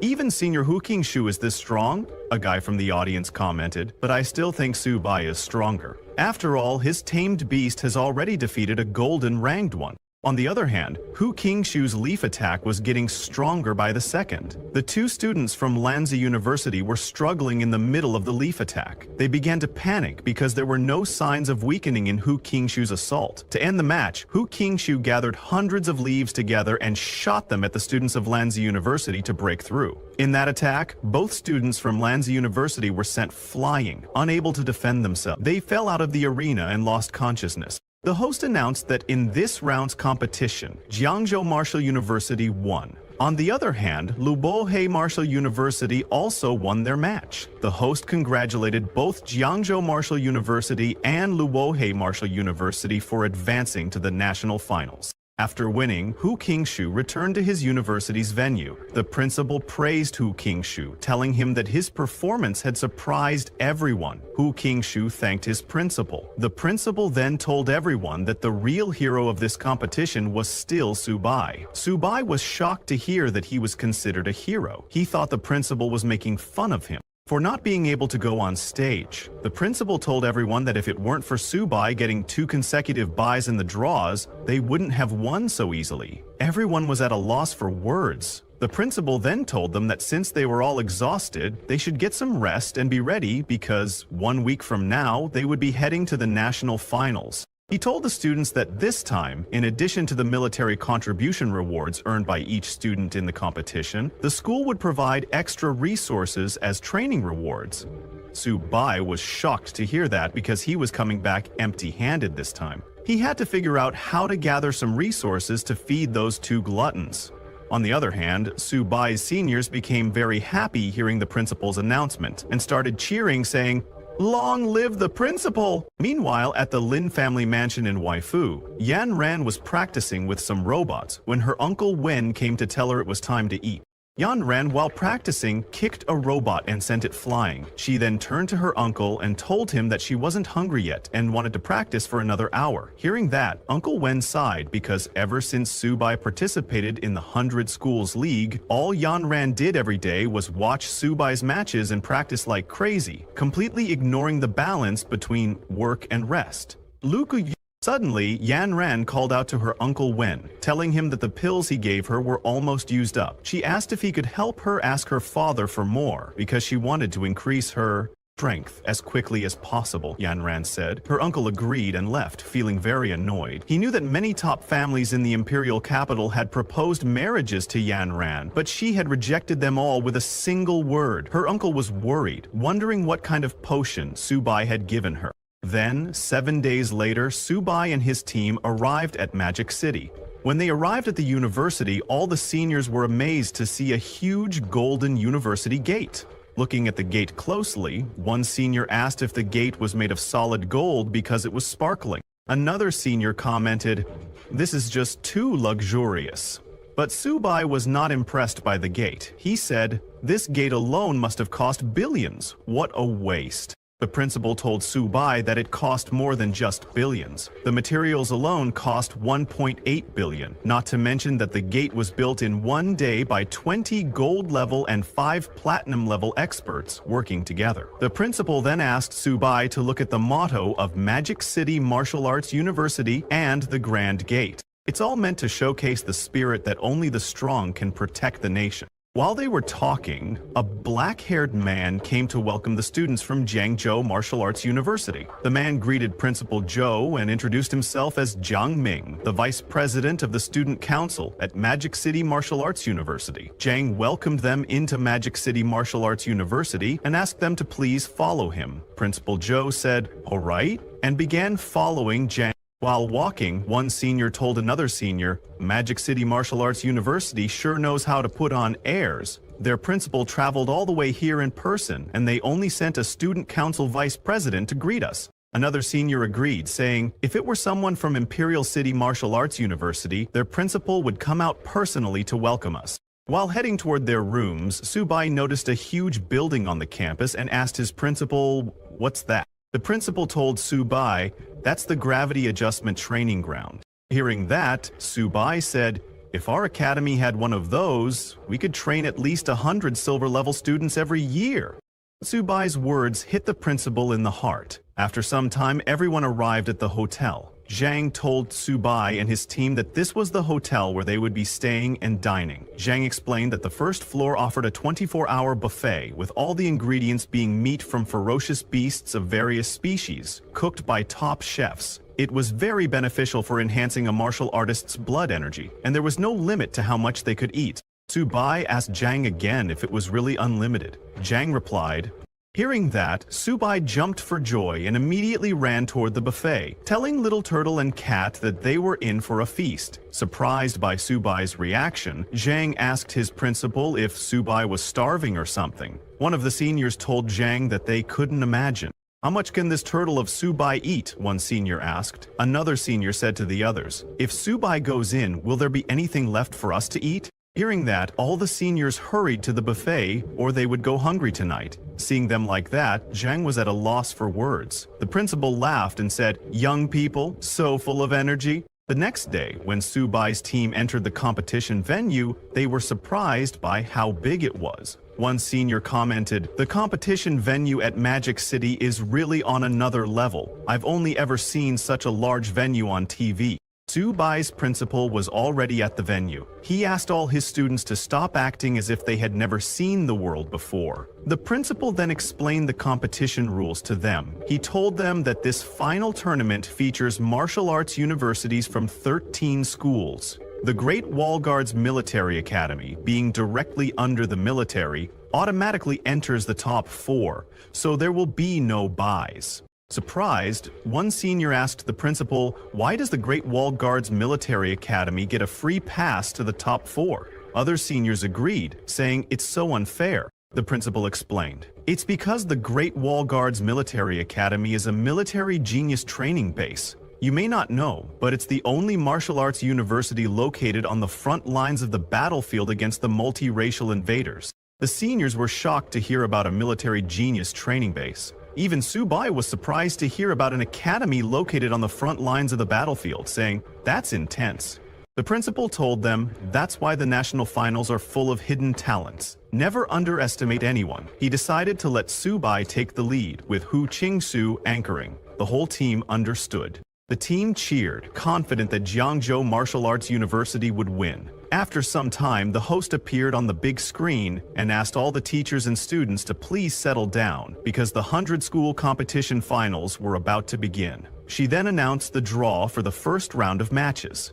The first match was between Jiangzhou Martial Arts University and Yokohama Martial Arts University. The second match was between Imperial City Martial Arts University and East China Martial Arts University. The third match was between Magic City Martial Arts University and Nanjing Martial Arts University. These three matches would take place simultaneously. Seeing the draw, Subai's principal said their luck wasn't bad as they didn't draw any of the top 3 universities in the first round. A senior commented that Yokohama Martial Arts University was about on par with them and asked the principal to let him go first. But before the principal could say anything, Subai intervened, saying he would go first. He wanted all the schools to know Jiangzhou Martial Arts University's attitude. Well, it was a straight lie because he just wanted to earn military merit for himself. Students from both universities entered the arena and the match began. As they entered, a student from Yokohama University immediately mocked Subai, saying, "Subai, your university made it to the finals, which is already impressive enough, but this is the end of the road for you." Subai completely ignored the student, opened his bag and took out the little turtle, telling it, "Let's finish this quickly." The little turtle emerged from the bag and immediately transformed into its second form, roaring loudly into the arena. New people in the audience were surprised to see that Jiangzhou Martial Arts University had actually sent a beast tamer to compete. Those who had seen the little turtle before were amazed to see it looked even bigger than before. Everyone was very excited, thinking this was going to be good.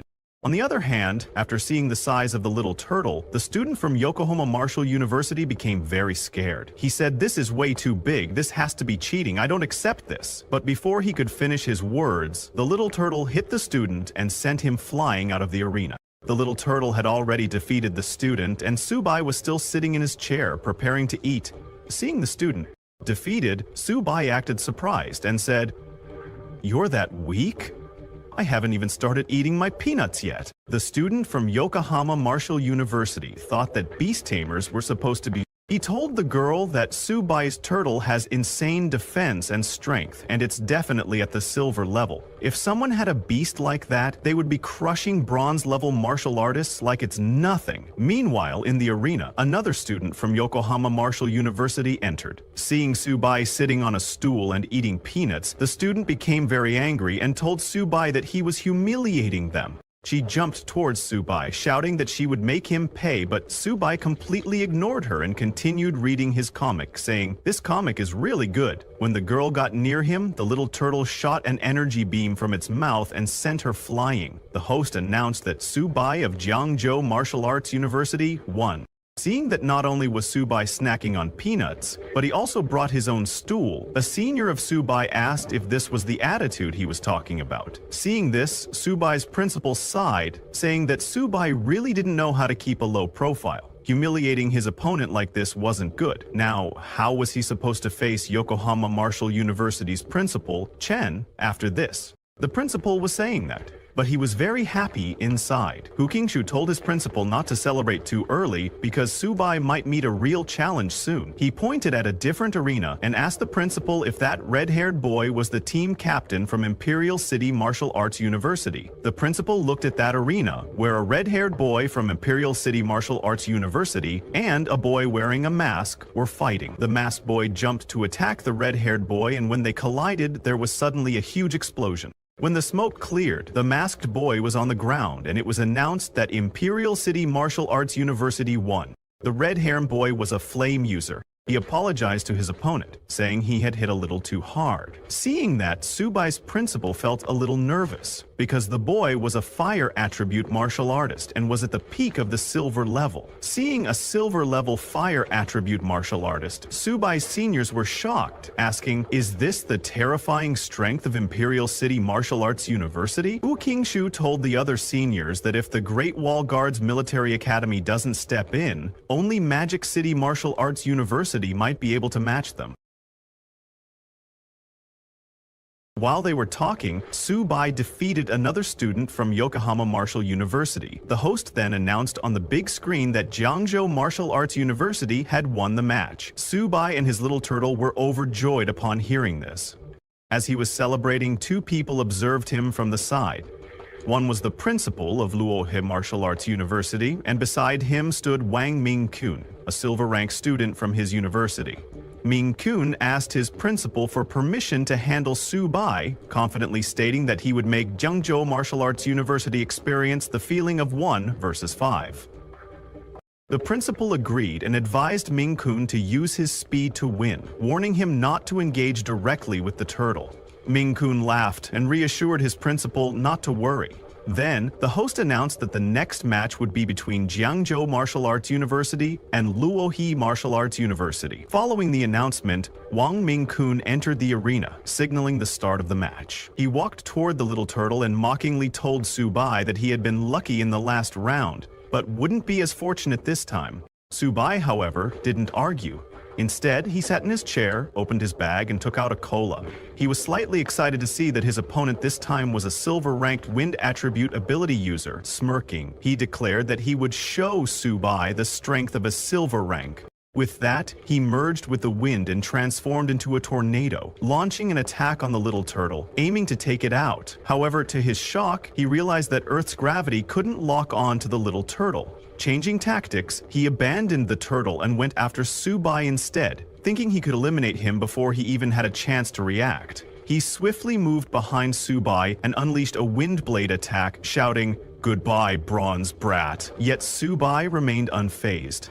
He was still drinking his cola, completely unconcerned, more annoyed by the wind making it difficult for him to eat his peanuts than by the actual attack. Seeing Subai's lack of reaction, Ming-kun grew even angrier and launched multiple wind blades, declaring that he would make Subai's defeat swift and painless. The wind blades struck, destroying the ground where Subai was sitting. As Ming-kun landed, he sneered, "Subai, I might have hit a little too hard. Go rest and recover." He was convinced he had won. However, as the smoke cleared, Subai emerged completely unscathed. He had used his little turtle's golden shell skill to form a protective barrier just before Ming-kun's attack landed. Looking at Ming-kun, Subai casually asked, "What did you just say?" Ming-kun was stunned to see Subai using source synchronization. He couldn't believe that someone had actually mastered Lo Fan's divine technique. Finishing his cola, Subai finally got a little serious. He glanced at Ming-kun and said, "You're a wind attribute ability user, confident in your speed, huh?" He then turned to his little turtle and called it back into his bag. Opening his bag again, he took out his little cat, smirking as he told Ming-kun, "Since you want to play with speed, then let's play using speed." Subai told his little cat that it was her time to shine. Seeing the small cat, Ming-kun burst into laughter and mocked Subai, asking if he was foolish enough to bring his pet cat into the match. Many people in the audience, seeing Subai and his little cat for the first time, also started laughing, asking each other which university he was from. A girl in the audience informed them that he was from Jiangzhou Martial Arts University. She complimented Subai, saying he was interesting for bringing his pet cat, and added that the little cat was adorable. She wanted to raise one too. Meanwhile, Subai's senior students were confused, wondering what he was doing. Was he mocking his opponent? First a small stool, then a cola, and now a pet cat? Worried, one senior asked the others if this strategy would work, considering that Subai's opponent was a wind attribute ability user. However, the principal of Jiangzhou Martial Arts University remained calm. He could tell that the little cat was no ordinary feline. He told the senior students not to rush to conclusions and just watch, because that was no ordinary cat. Ming-kun, unaware of this, continued laughing. He asked Subai to just bring out the turtle again, but Subai ignored him completely. Instead, he told his little cat, "Don't hit too hard. This is just a match, not a battlefield."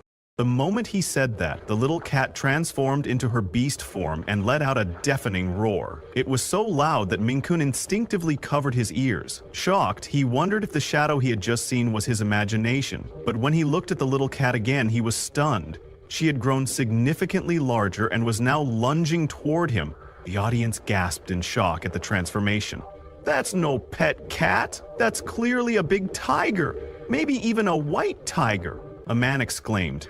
And another person sitting beside him responded, "I've seen white tigers in zoos, but none of them are as big as Subai's cat." Subai's seniors were equally stunned. They watched in disbelief as the little cat transformed into a massive white tiger. They all began wondering whether this was Subai's second tamed beast. One of them, still in shock, turned to the principal and asked, "How is it possible for Subai to have two tamed beasts? Even for a silver rank beast tamer, taming a second beast is extremely difficult." The principal simply smiled and said, "It seems Subai has more secrets than we know."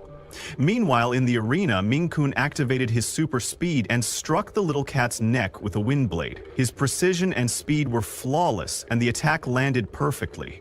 However, when he turned to check on the little cat, he was shocked.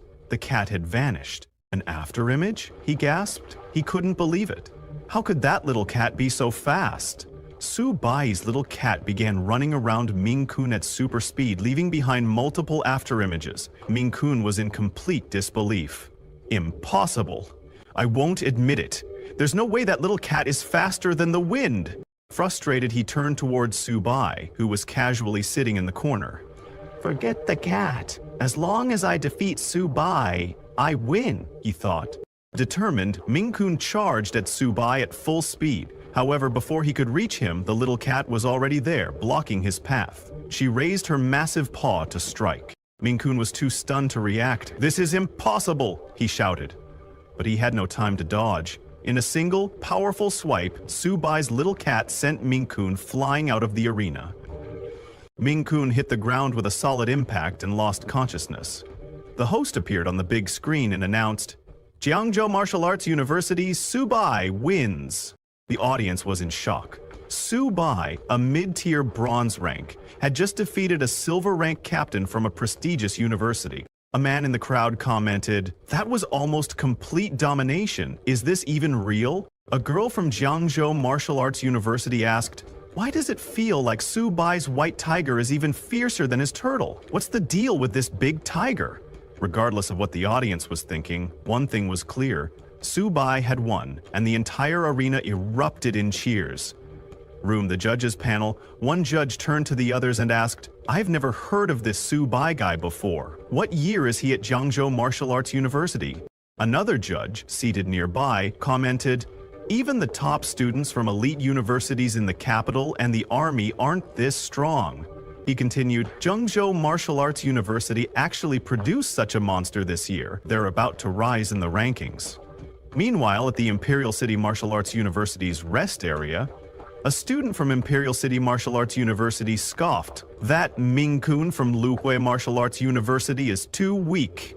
Looking at Subai on the screen, another student clenched his fists in anger and said, "That country bumpkin bringing two tame beasts to freeload on our tens of thousands worth of buffet? If we meet him, we won't let him off easy." The Imperial City Martial Arts University captain, Zik Swan, laughed and told his teammates, "Subai is too cocky. If we face him in the semi-finals, beat him to a pulp." His teammates nodded in agreement, saying, "That country bumpkin needs to be taught a lesson." Back in the arena, Subai's little cat continued dominating her matches. She easily overpowered the second participant from Luohe Martial Arts University, completely crushing him. When the third participant entered the arena, the little cat sent him flying in just 2 seconds, winning the match instantly. The fourth opponent was an ice attribute user who quickly created an ice wall to block the little cat's attack. But his defense didn't last long. Her overwhelming strength shattered the wall, and Subai won the fourth match as well.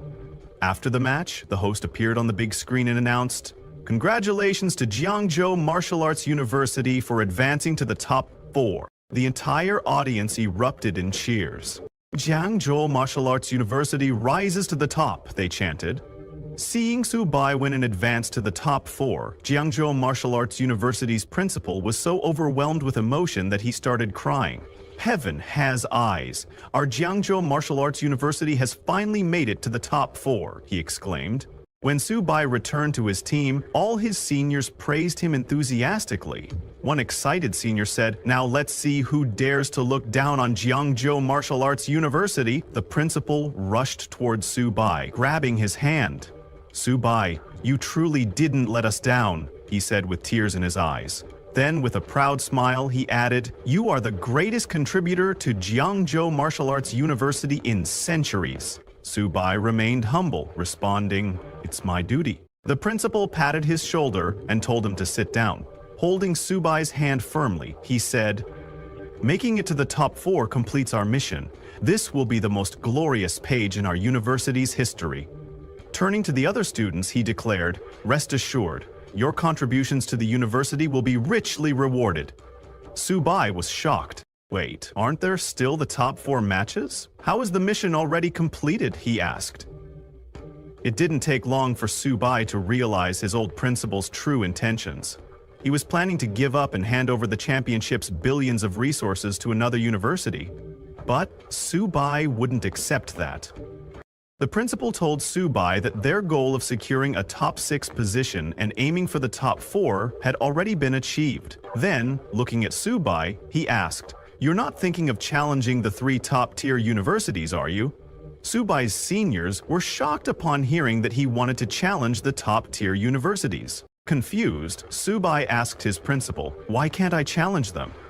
Without waiting for an answer, Su Bai immediately stood up and said, "Look at Madu Martial University. Just their gate alone cost 1.8 billion. Even if Jiangzhou Martial University becomes the 4th-ranked school, we wouldn't dare to be so extravagant." Turning to his seniors, he declared, "In my opinion, we should aim for 1st place and rebuild our university gate.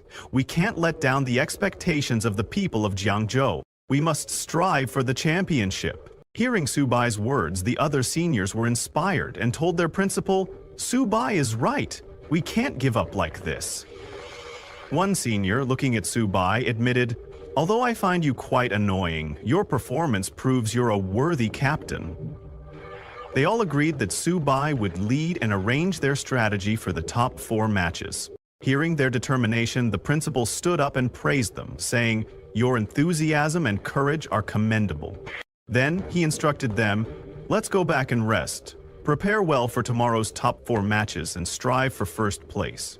With their principal's approval, all the students left.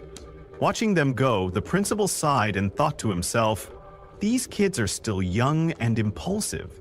They actually want to challenge the 3 top-tier schools?" Meanwhile, at Dragon Nation's Supreme Military Command, a meeting was in progress. A secretary informed the marshal, "The 100 Universities League is about to enter the top 4 finals and is expected to conclude in 2 days. Meanwhile, the military preparations for the counterattack against the myriad races are complete. Our forces are gathered at the front lines, ready to launch the counterattack at any moment." Hearing this, the marshal nodded and said, "Good. Once the 100 Universities League concludes, the counterattack against the myriad races will officially begin. All students must also go to the battlefield to fight."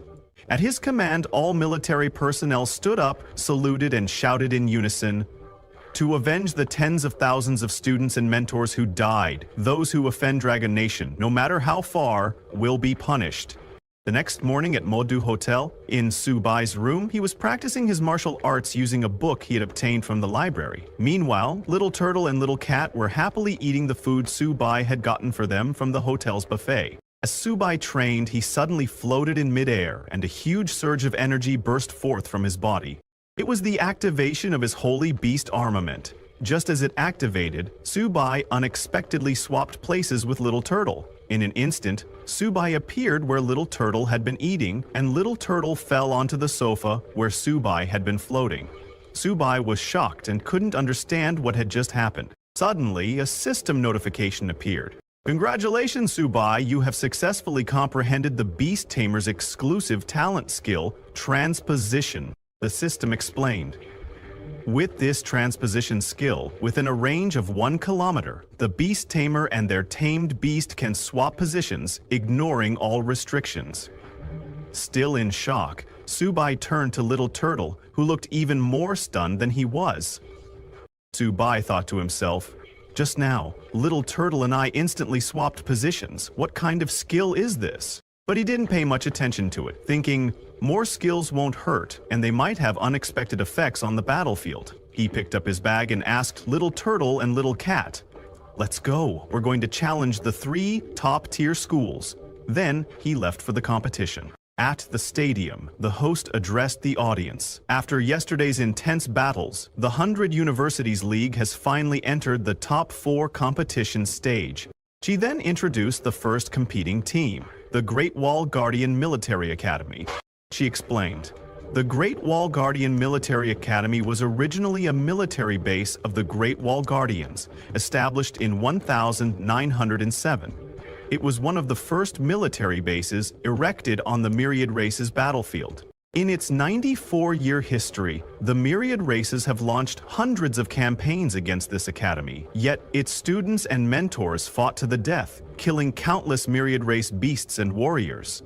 And today, it still stands tall. The motto of the Great Wall Guardian Military Academy is, "As long as the Myriad Races exist, the Great Wall will never fall."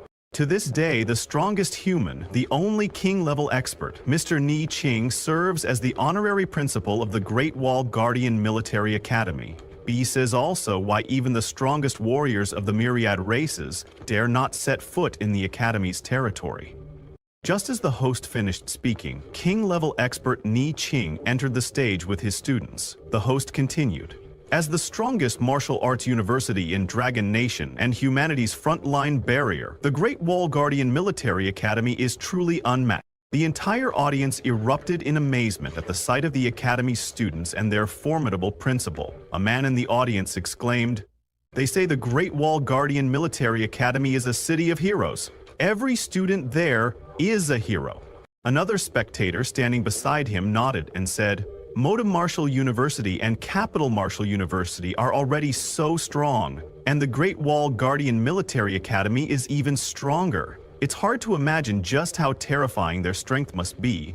One spectator asked, "Did the host say the Great Wall Guardian Military Academy has only 5 team members? Don't they have substitutes?" A boy sitting beside him laughed and replied, "You're underestimating them. This is the Great Wall Guardian Military Academy. Do they even need substitutes?" Subai's perspective, watching the big screen, Subai's principal turned to him and said, "King-level expert Ni Qing is the bulwark of our human race. For Jiangzhou Martial University to fight against the Great Wall Guardian Military Academy is already an honor." Seeing the legendary king-level expert, Subai felt a surge of motivation, thinking, when will I be able to become the bulwark of humanity like him? Competition draw announcement. The host appeared on the big screen, announcing, "The top 4 competition is about to begin." She then revealed the draw results. First match, Great Wall Guardian Military Academy versus Capital Martial University. Second match, Modu Martial University versus Jiangzhou Martial University. Seeing the matchups, the captain of Modu Martial University frowned in annoyance and muttered, "This is so boring. We're up against Jiangzhou Martial University, fighting such weaklings I can't even be bothered to make a move." A girl from their team mocked Jiangzhou Martial University, saying, "Our opponent is Jiangzhou Martial University? That trash? Winning against them won't even be glorious." Others from their team agreed, adding, "Jiangzhou Martial University is just a troublemaker. How do they even deserve to be in the top 4? A yellow-haired girl from their team turned to her captain and said, "Let me go this round. I'll take them all down in one go." The first match begins. While they were talking, the first match between Great Wall Guardian Military Academy and Capital Martial University began. The host addressed the audience.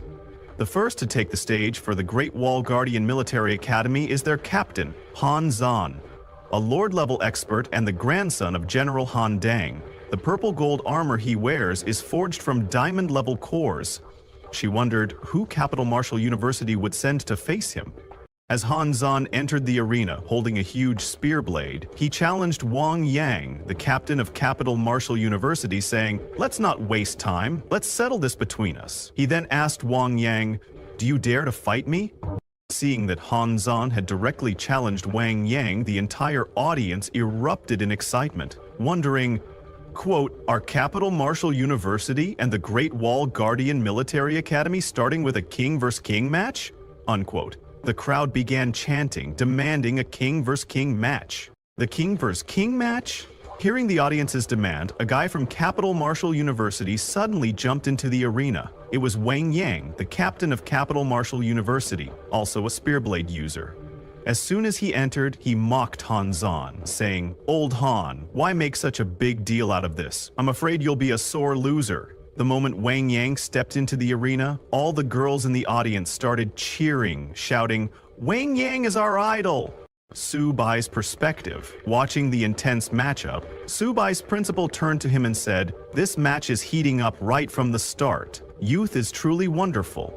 Hearing the girls cheer for Wang Yang, Su Bai frowned and asked his seniors, "Is Wang Yang really that handsome? I don't see it." Then he turned to his teammates and asked one of his seniors, Luol, "You go up first. Show the audience what we're made of." Shocked, Senior Luol hesitated and asked, "Can I really do it?"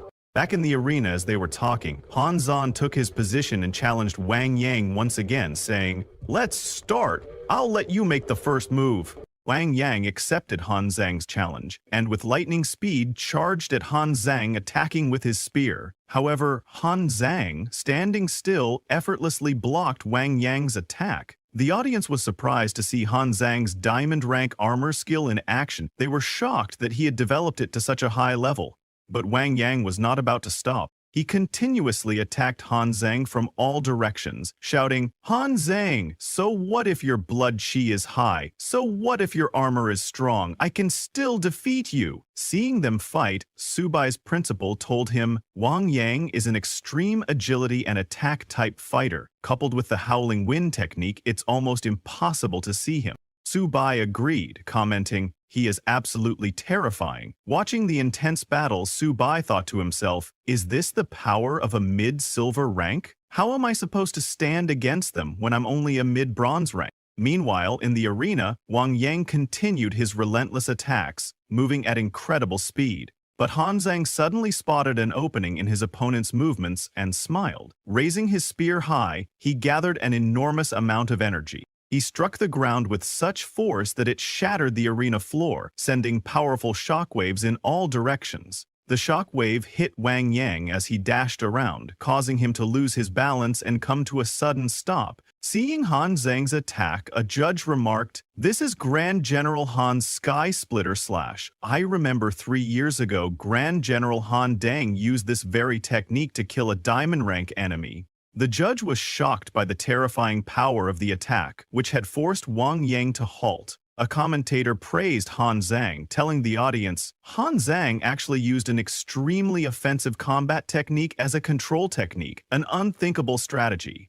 Another commentator added, "Brilliant. Han Zhang truly deserves to be the top warrior of Military Martial University." While everyone was praising Han Zhang, Wang Yang stood up once again, refusing to go down so easily. Swinging his spear, he charged at Han Zhang with full force, aiming to end the match in a single decisive blow. Seeing Wang Yang's direct confrontation, Han Zhang told him, "You're going to lose." With that, he unleashed his most powerful move. A sudden explosion of flames erupted in the arena, even terrifying the audience. Han Zhang's attack was so powerful that Wang Yang couldn't even reach him. The sheer force of the strike shattered Wang Yang's spear, along with every bone in his body. Seeing Wang Yang's condition, the audience murmured in concern, some saying, "That was too harsh." The audience felt even worse upon realizing that Han Zhang had only struck Wang Yang with the back of his blade. If he had used the sharp edge, Wang Yang, the captain of Imperial Capital Martial University, would likely have been a corpse by now. Some people in the crowd were outraged, saying, "It's just a competition. Was it really necessary to go for the kill?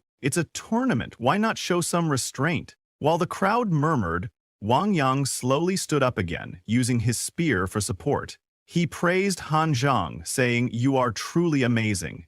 Then he officially admitted defeat. The host immediately announced, "Semi-partial first-round Great Wall Guard Martial University wins." It was Han Zhang's victory, but after delivering that final strike, his right hand was visibly shaking. Seeing Han Zhang's overwhelming power, Su Bai remarked, "It seems Great Wall Guard Martial University is really strong." At that moment, Su Bai's principal stepped forward and said, "Now that the first round is over, it's our turn." He then turned to a student named Luo Yang and asked, "Are you ready?" Luo Yang confidently replied, "I'm ready." Saying that, he entered the arena. The principal reminded, but Luo Yang, full of confidence, drew his longsword and reassured his principal, "Don't worry, I won't embarrass Jiangzhou Martial University." For the second round, Imperial City Martial Arts University sent out a black-haired boy named Zheng Leiqiao. As soon as Zheng stepped into the arena, the match began. Zheng was a dual-blade user. Upon entering, he drew his two blackened blades and laughed, saying, "This is going to be fun." He had the air of a lunatic, someone who looked down on his opponent. Licking his blade, he sneered at Luo Yang, "Little brother, how do you want me to play with you?" Hearing his mocking words, Luo Yang grew furious and charged at Zheng, shouting, "Bring it on!" With full force, he swung his sword at Zheng,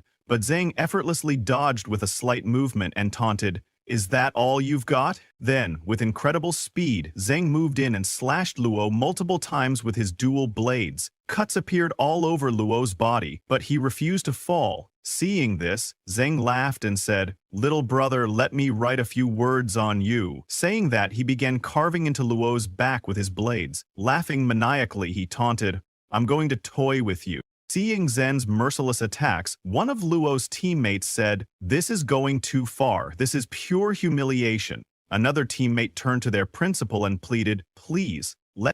Luo Yang was about to be carried down, but Su Bai stopped them. He told his teammates, "Luo is defending his dignity, the dignity of Jiangzhou Martial University." In the arena, after relentlessly attacking, Zheng suddenly stopped and placed his blade against Luo's neck. "If you don't surrender, it'll only get worse. Aren't you afraid?" he taunted. But Luo, covered in cuts and too weak to even lift his sword, looked Zheng in the eyes and said, "Jiangzhou Martial University will never surrender."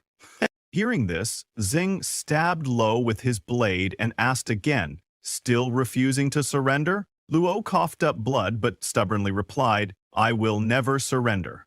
Zheng's eyes turned red with rage. He started striking Luo repeatedly like a madman who took pleasure in cutting others. Laughing, he sneered, "Let's see how long you can last." But Luo, gritting his teeth, continued taking the blows, repeating over and over, "I will never surrender." At last, Luo lost consciousness and collapsed to the ground. Seeing this, someone in the audience muttered, "This is way too cruel. Does Zheng have no humanity?" A girl in the crowd asked, "Isn't this too much, torturing an opponent like this?" As Luo lay unconscious, the host finally announced, "Magic City Martial University Zheng Leiqiao wins the first match."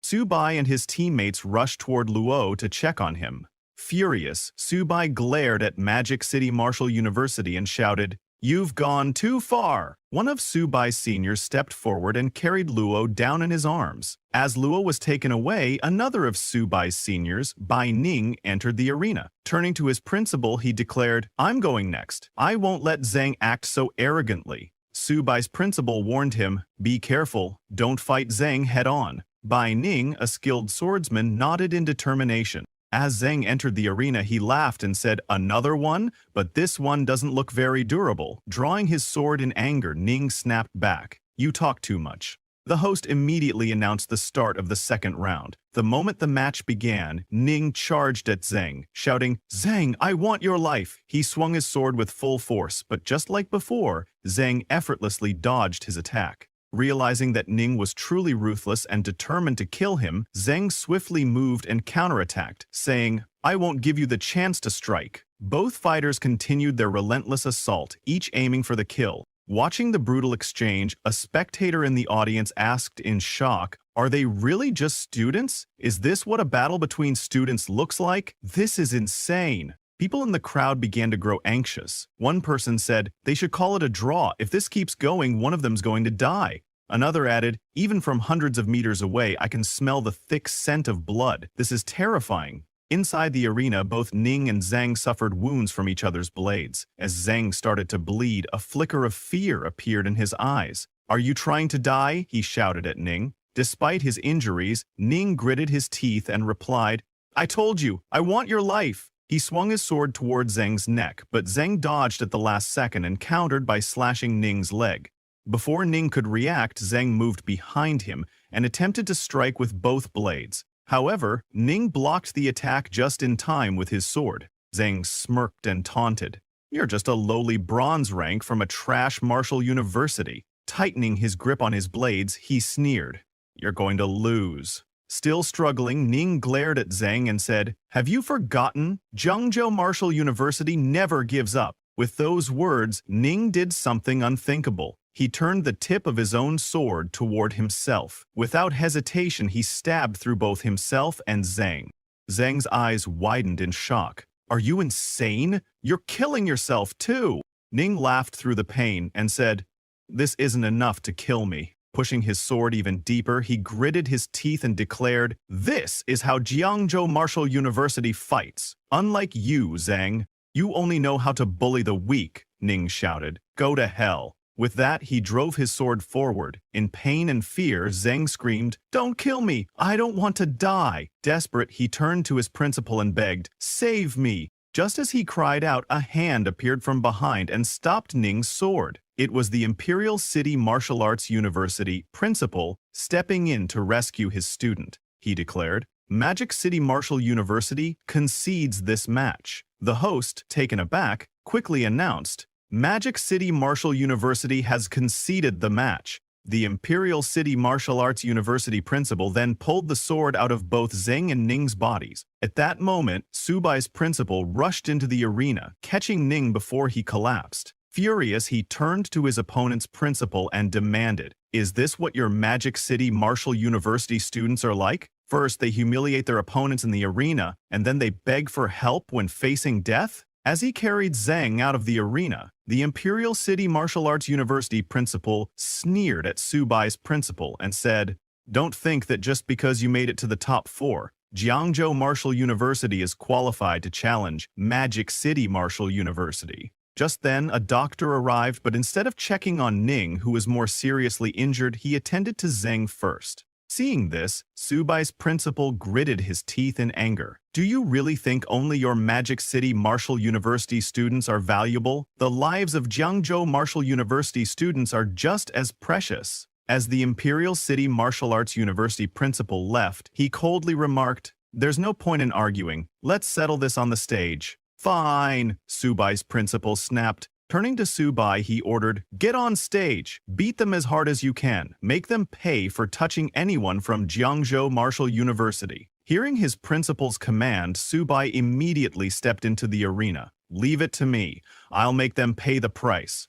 Meanwhile, Subai's principal hurriedly left with Ning, laying him on a stretcher. He looked at Ning and said, You have brought glory to Jiangzhou Martial University. Other seniors gathered around, nodding with pride. We're proud of you, Ning. They urged him to take good care of himself, assuring him that Subai would definitely teach them a lesson. On the other hand, Imperial City Martial Arts University's captain, Cao Zixuan, approached his principal and asked, Let me go and take care of those good-for-nothings from Jiangzhou Martial University. But his principal shook his head. Don't be impatient, Zixuan. The championship is still waiting for you. In the arena, as Subai stepped into the arena, he declared loudly, I, Subai of Jiangzhou Martial University, hereby challenge Magic City Martial University. If they lose, I demand that they publicly apologize to Jiangzhou Martial University. He then shouted toward the opposing team, Magic City Martial University, do you dare to accept this challenge? The audience erupted in support. Make them apologize, someone shouted. We're counting on you, Subai. Show them what you've got. Excitement spread through the crowd and the atmosphere grew intense. A blogger covering the match asked his audience, Jiangzhou Martial University is openly challenging Magic City Martial University? Do you think they will apologize? Meanwhile, a journalist, watching the scene unfold, remarked, Jiangzhou Martial University is forcing a public apology from one of the nation's top schools. This is going to make headlines. Imperial City's response hearing Su Bai's demand. Imperial City Martial Arts University's Captain Zixuan scoff. You, from Jiangsu Martial University, do you really think you're worthy of an apology? Another Imperial City student, Huang, stepped forward and turned to his principal. Let me go up and teach Su Bai a lesson, he said. I'll show Jiangsu Martial University just how big the gap is between them and us. His principal nodded in approval. As Huang entered the arena, Su Bai smirked and asked, "So, are you here to apologize?" Tightening his fist, Huang laughed and said, "This so-called apology is nothing more than the moaning of the weak. Why should the strong apologize to the weak? Strength is power. Strength is the only truth." Hearing this, Su Bai turned to the host and demanded, "Let Magic City Martial University send another one up. Fighting one by one is too tiring and I'm in a hurry." Seeing that Magic City Martial University's captain, Cao Zixuan, had yet to enter the stage, some spectators started calling Su Bai arrogant. Cao Zixuan is on par with Wang Yang, Magic City Martial University's strongest student, one person remarked. A girl added, "Magic City Martial University is really overdoing it. How could Su Bai possibly defeat two of them?" Su Bai's provocation, on the other hand, when Imperial City Martial Arts University didn't respond to his demand, Su Bai mocked them, holding up his fingers and taunting Zixuan. "Then come up yourself," he sneered. Seeing Su Bai daring to provoke his team like this, Imperial City Martial Arts University's principal grew furious. "Zixuan," he ordered, "use your strength to show Jiangzhou Martial University that Magic City Martial University's dignity is not to be trampled on." Zixuan smirked. "All right." Without hesitation, he leapt into the arena. The battle begins. As soon as Zixuan landed, he drew his dual swords and said coldly, "Since Jiangzhou Martial University is so arrogant, we'll grant their request." At that moment, Zixuan unleashed his power. His red and blue swords shimmered and his entire body became engulfed in a powerful red and blue aura. He looked at Su Bai and scoffed, "Kid, I'll show you that boasting without strength is just asking for humiliation." A judge's revelation. As Zixuan's aura flared, a judge turned to the others and pointed at the dual swords in his hands. "Look closely," he said. "Those swords are made of millennium cold iron and molten scarlet iron. These two blades were forged from some of the rarest materials in existence." Another judge's eyes widened. "And the crystal cores in the hilts, they're from platinum-level myriad races experts." The other judges were stunned. The Seo family and Magic City Martial University must truly value Seo Zixuan. "Each of these swords is priceless," one judge then spoke in awe. "The God of Ice and Fire once graduated from Magic City Martial University. Before leaving, he passed down the strongest cultivation technique to them. Could it be that Seo Zixuan is cultivating that very technique?" As the audience buzzed with excitement, Zixuan, his aura still surging, turned to Su Bai and sneered, "Now, don't start making excuses." The battle escalates, accusing Magic City Martial University of bullying the weak. Zixuan gave Su Bai a chance to summon his tamed beasts. "You should call them out now," he warned, "otherwise you might not get another opportunity." Su Bai smirked. "Thanks for your kindness, but I'm enough to handle you all on my own. There's no need for tamed beasts." As he spoke, Su Bai unleashed his aura. Hearing this, Zixuan laughed mockingly. "A beast tamer who refuses to rely on his beasts? And you actually dare to fight us hand to hand?" A shocked senior turned to his principal. "How is Su Bai supposed to fight them like this?"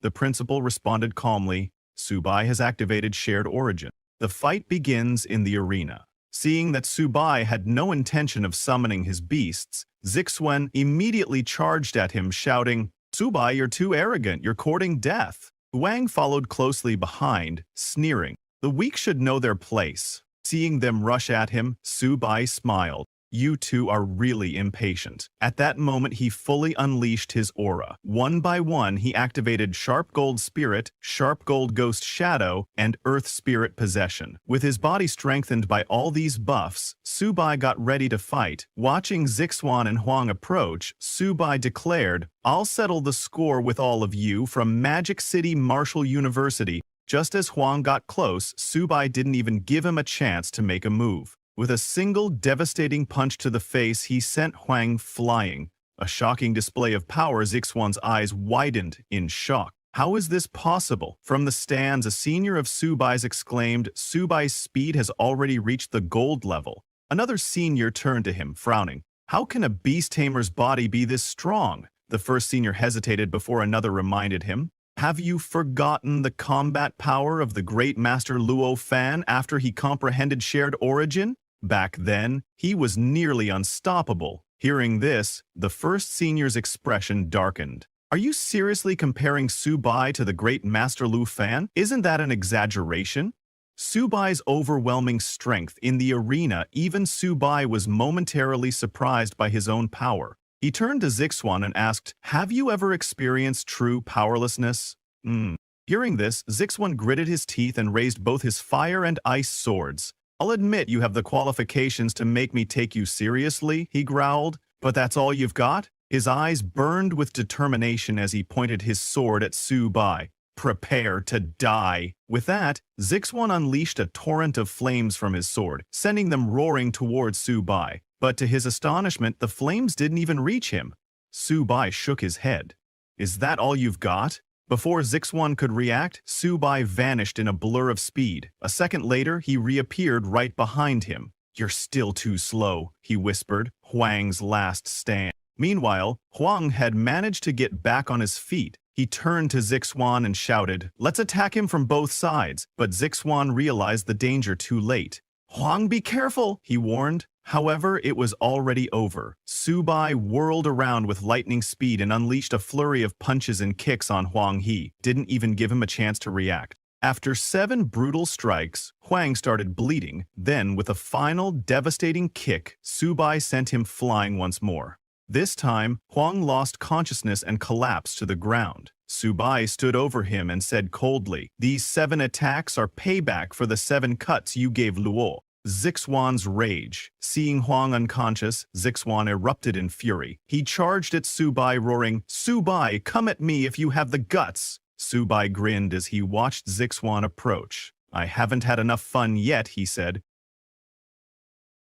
Angry at what Subai had done to Huang Zixuan, Zixuan became furious and charged at Subai, wielding both his fire and ice swords. He swung his swords, striking at Subai with flames and frost. However, when the attack reached Subai, he had already moved, leaving only an afterimage that was struck instead. Mocking Zixuan, Subai sneered, too disappointing. Using his super speed, Subai appeared behind Zixuan and taunted him. Is this all the strength the prodigies of Martial University have? Before Zixuan could react, Subai delivered a solid fire-infused punch that sent Zixuan flying through the air. While Zixuan soared, Subai gathered energy in his feet and mocked him again, saying, as Martial University's prodigy, why don't you fight back? You're just taking hits like this. With that, Subai leapt into the air and used both hands to launch a powerful attack. Seeing Subai charging with full force, Zixuan panicked and raised both swords to defend himself. Yet Subai didn't slow down. With overwhelming power, he punched Zixuan again, declaring, you're too boring. The impact of Subai's attack was devastating, unleashing an explosion that shook the entire stadium. When the smoke cleared, Subai stood triumphantly over Zixuan. Mocking him once more, Subai grinned,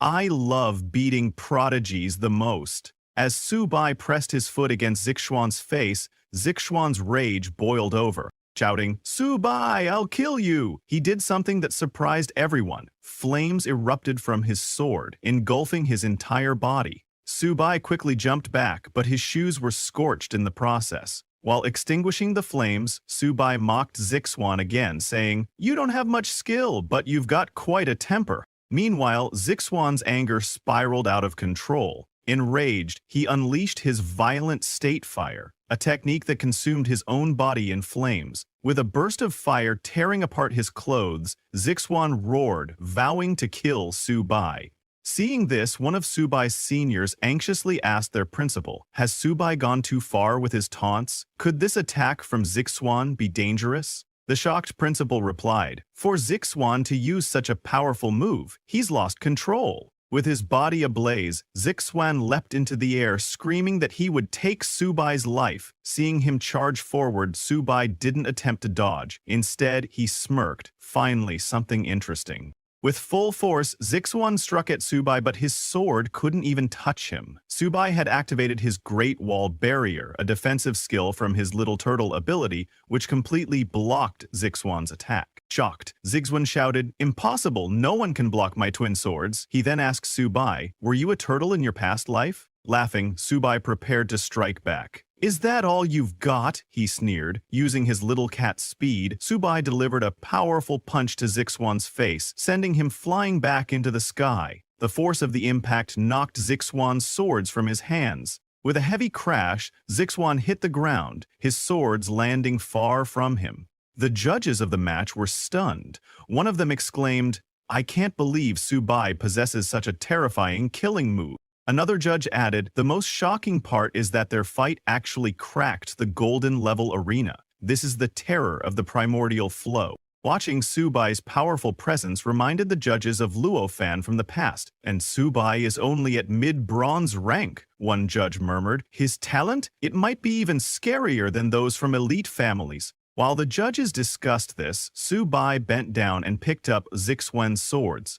Examining them, he remarked, "These two swords look quite valuable." Seeing this, Zixuan, still dazed and fearful, shouted, "What are you doing? Put them down! Those are my twin swords!" But Subai wasn't going to let it go. He told Zixuan that after seeing how Imperial Martial University behaved, he knew they definitely wouldn't apologize or compensate for their actions. So, Subai declared that these two swords would be considered compensation from Imperial Martial University. Hearing this, Zixuan became furious. Like a beast, he lunged at Subai, shouting, "This is too much! I will kill you!" But Subai easily dodged Zixuan's attack and taunted him. "Do you still think you have the strength for that?" Without hesitation, Subai kicked Zixuan in the face, telling him he was overestimating himself. With just one solid kick, Subai broke Zixuan's nose and sent him flying. Subai was furious. How dare Imperial Martial University try to bully the students of Jiangzhou Martial University? Without giving Zixuan a chance to recover, Subai leapt at him once again. Zixuan barely managed to stand, but Subai relentlessly punched and kicked him, shouting that this was his punishment on behalf of Jiangzhou Martial University. The audience watched in shock as Zixuan lay helpless, unable to resist. They couldn't believe Subai's sheer dominance, speed, strength, technique. He had no apparent weakness. People started wondering if anyone in Martial University could even stand a chance against him. A girl in the crowd remarked, "I think only Han Zan might be able to match this monster Subai." Although some people felt bad for Zixuan's condition, their anger toward Imperial Martial University still burned strong. They cheered for Subai, hoping this would humble Imperial Martial University and curb their arrogance. The students of Jiangzhou Martial University erupted in joy, shouting, "See? This is the price of provoking Jiangzhou Martial University." In the arena, Subai finally stopped after venting his frustration. Once satisfied and calm, he stepped back. The host then announced, "This round's winner is Jiangzhou Martial University's Subai." After the match ended, Subai calmed down and suddenly noticed Han Zan staring at him. Subai had sensed Han Zan's watchful gaze from the beginning, like a hawk observing its prey.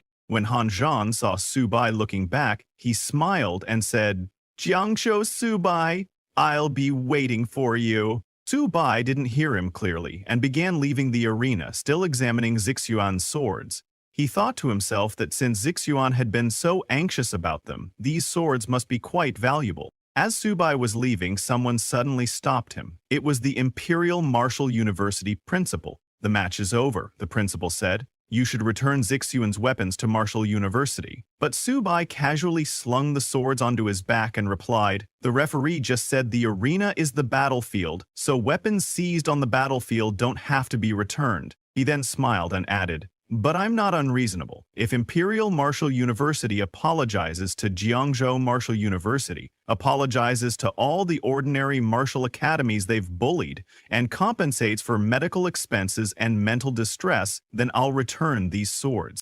Hearing Subai's demands, the contestants of the competition erupted in support, shouting that Martial University had gone too far and must apologize. The crowd's chants grew louder, demanding Imperial Martial University to apologize. Outraged, the Imperial Martial University principal barked, "This is outrageous." But Subai didn't back down. He calmly asked, "Isn't this the survival of the fittest philosophy that your martial university believes in? I'm just treating you the same way you treat others." Hearing that, Subai's principal became excited and shouted, "Subai, well said. Let's see how Martial University saves face this time. Let's see if they dare to act arrogant again." Hearing this, Imperial Martial University's principal, a diamond rank hunter, became furious and unleashed his powerful aura. Enraged, he walked towards Subai, declaring that today he would teach this immature brat a lesson. Seeing the Imperial University principal release his aura, Subai's principal grew worried and urged Subai to move away quickly.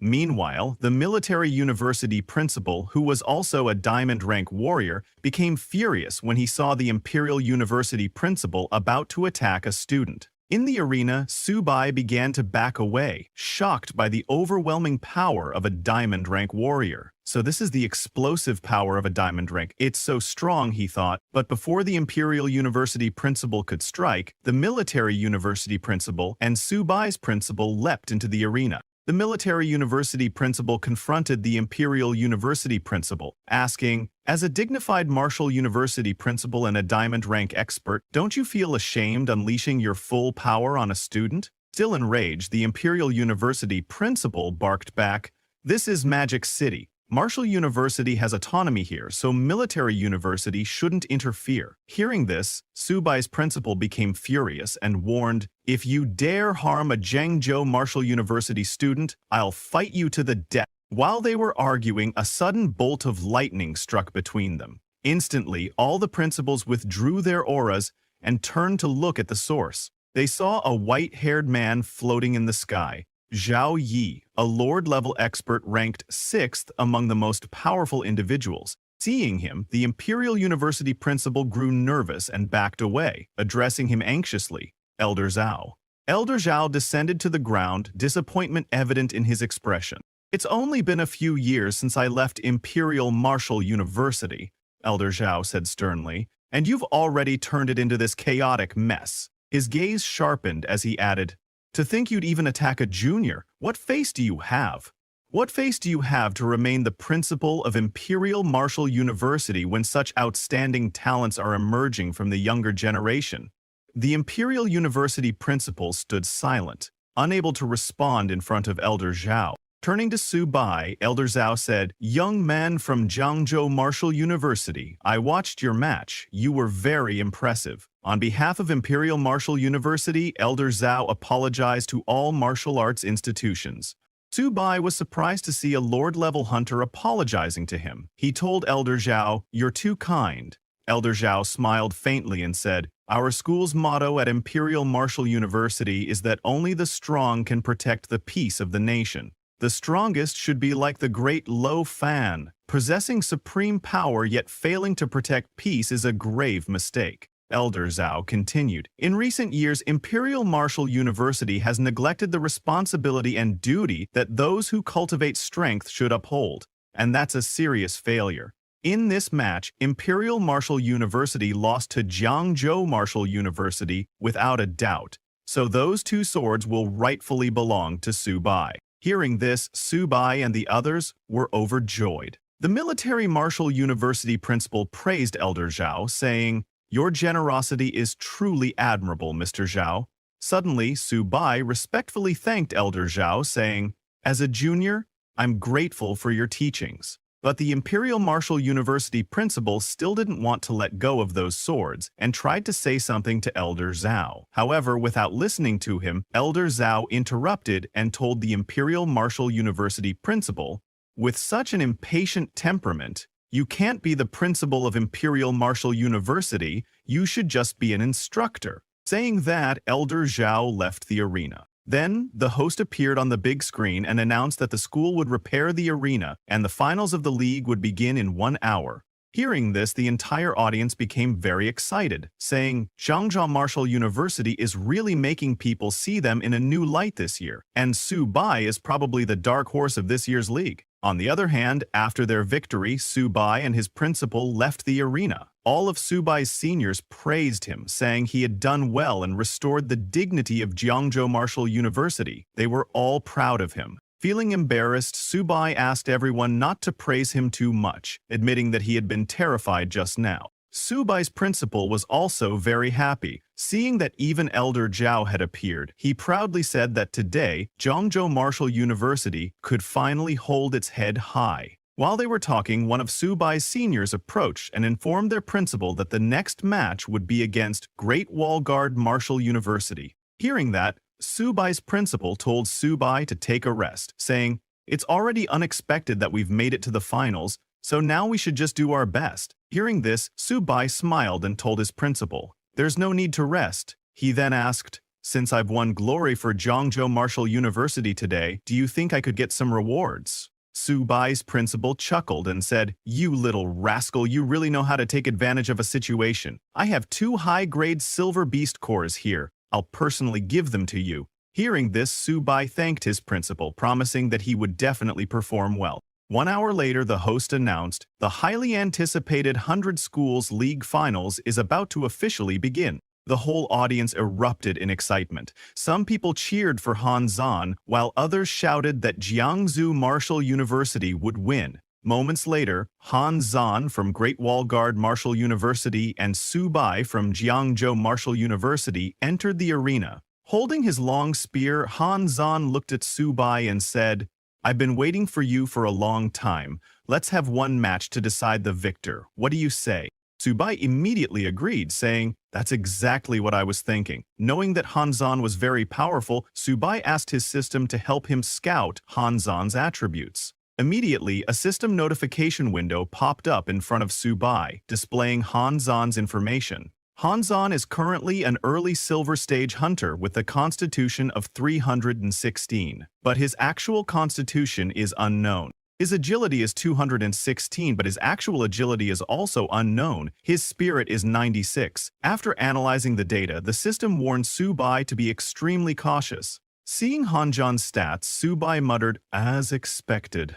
Hanjan, your strength is extraordinary." But while Subai was still examining the status window, Hanjan suddenly charged at him, shouting, "Subai, what are you waiting for? Fight me like a warrior!" Seeing Hanjan rushing in with such force, Subai unleashed his power by activating Sharp Metal Spirit, Sharp Metal Phantom, and Earth Spirit Possession skills. After buffing himself, Subai got ready to attack, telling Han Zan that he would now show his true power. Han Zan moved quickly and struck at Subai with his spear, but using his incredible speed, Subai dodged the strikes and attacked from all directions, taunting Han Zan to show his full power. Subai continued to evade while landing hits on Han Zan. However, Subai was surprised to see that Han Zan was matching his speed. This was exactly what Subai had expected.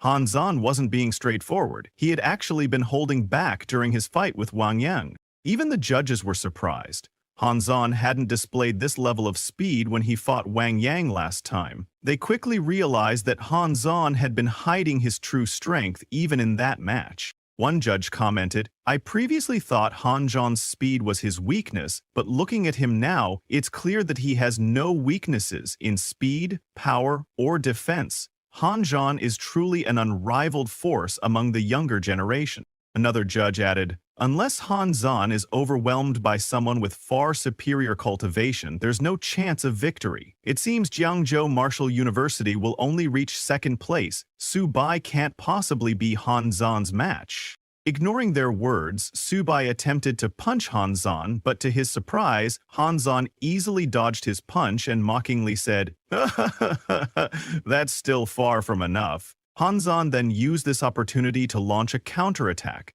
but Subai quickly backed away, putting some distance between them. Subai praised Han Zhan, saying, "As expected of a man who's fought on the Myriad Races battlefield completely without weaknesses." But then Subai smiled while dodging Han Zhan's spear and confidently told him, "You definitely won't be able to dodge my next move." Subai warned Han Zhan to prepare for his most vicious attack, not powerful, but extremely fatal to the body. To everyone's shock, Subai aimed a punch directly at Han Zan's vital area. The audience erupted in laughter, with some shouting that Subai's move was dirty and despicable, yet effective. Some people cheered for Subai, calling him awesome and saying they admired no one but him. Others were outraged, questioning whether such an attack was against the rules. However, some spectators defended Subai, saying, "What rules?" The deputy commander said this is a real battle. Winning is all that matters. After being hit in such a vulnerable spot, Han Zhan's whole body froze. Trembling in pain, he asked Subai, "Why resort to such a shameless attack?" Subai laughed and replied, "The arena is like a battlefield." Taking advantage of Han Zhan's weakened state, Subai leapt forward to strike again.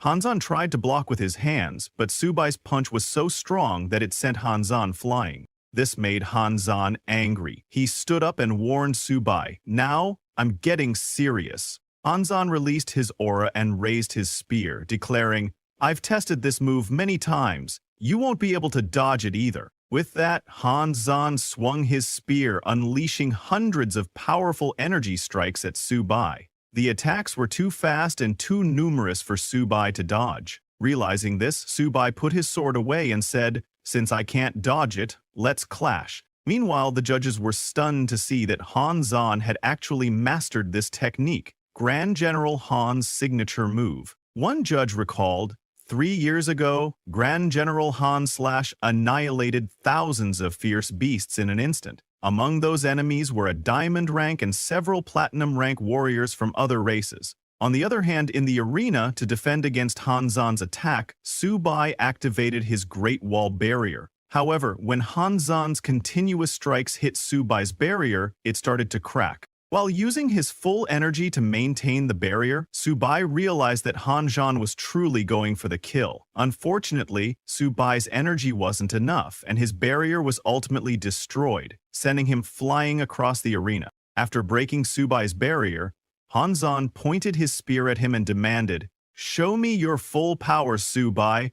I don't believe you're this weak." When Subai fell, a senior from his team anxiously asked the principal if Subai had lost. The worried principal replied, "No one could withstand such a powerful attack." But to their surprise, Subai stood up once again. Reaching into his bag, Subai unzipped it and said to Han Zhan, "You forced me to do this." Raising his arm, Subai called out to his little turtle and little cat, asking them to come out and help him defeat Han Zhan.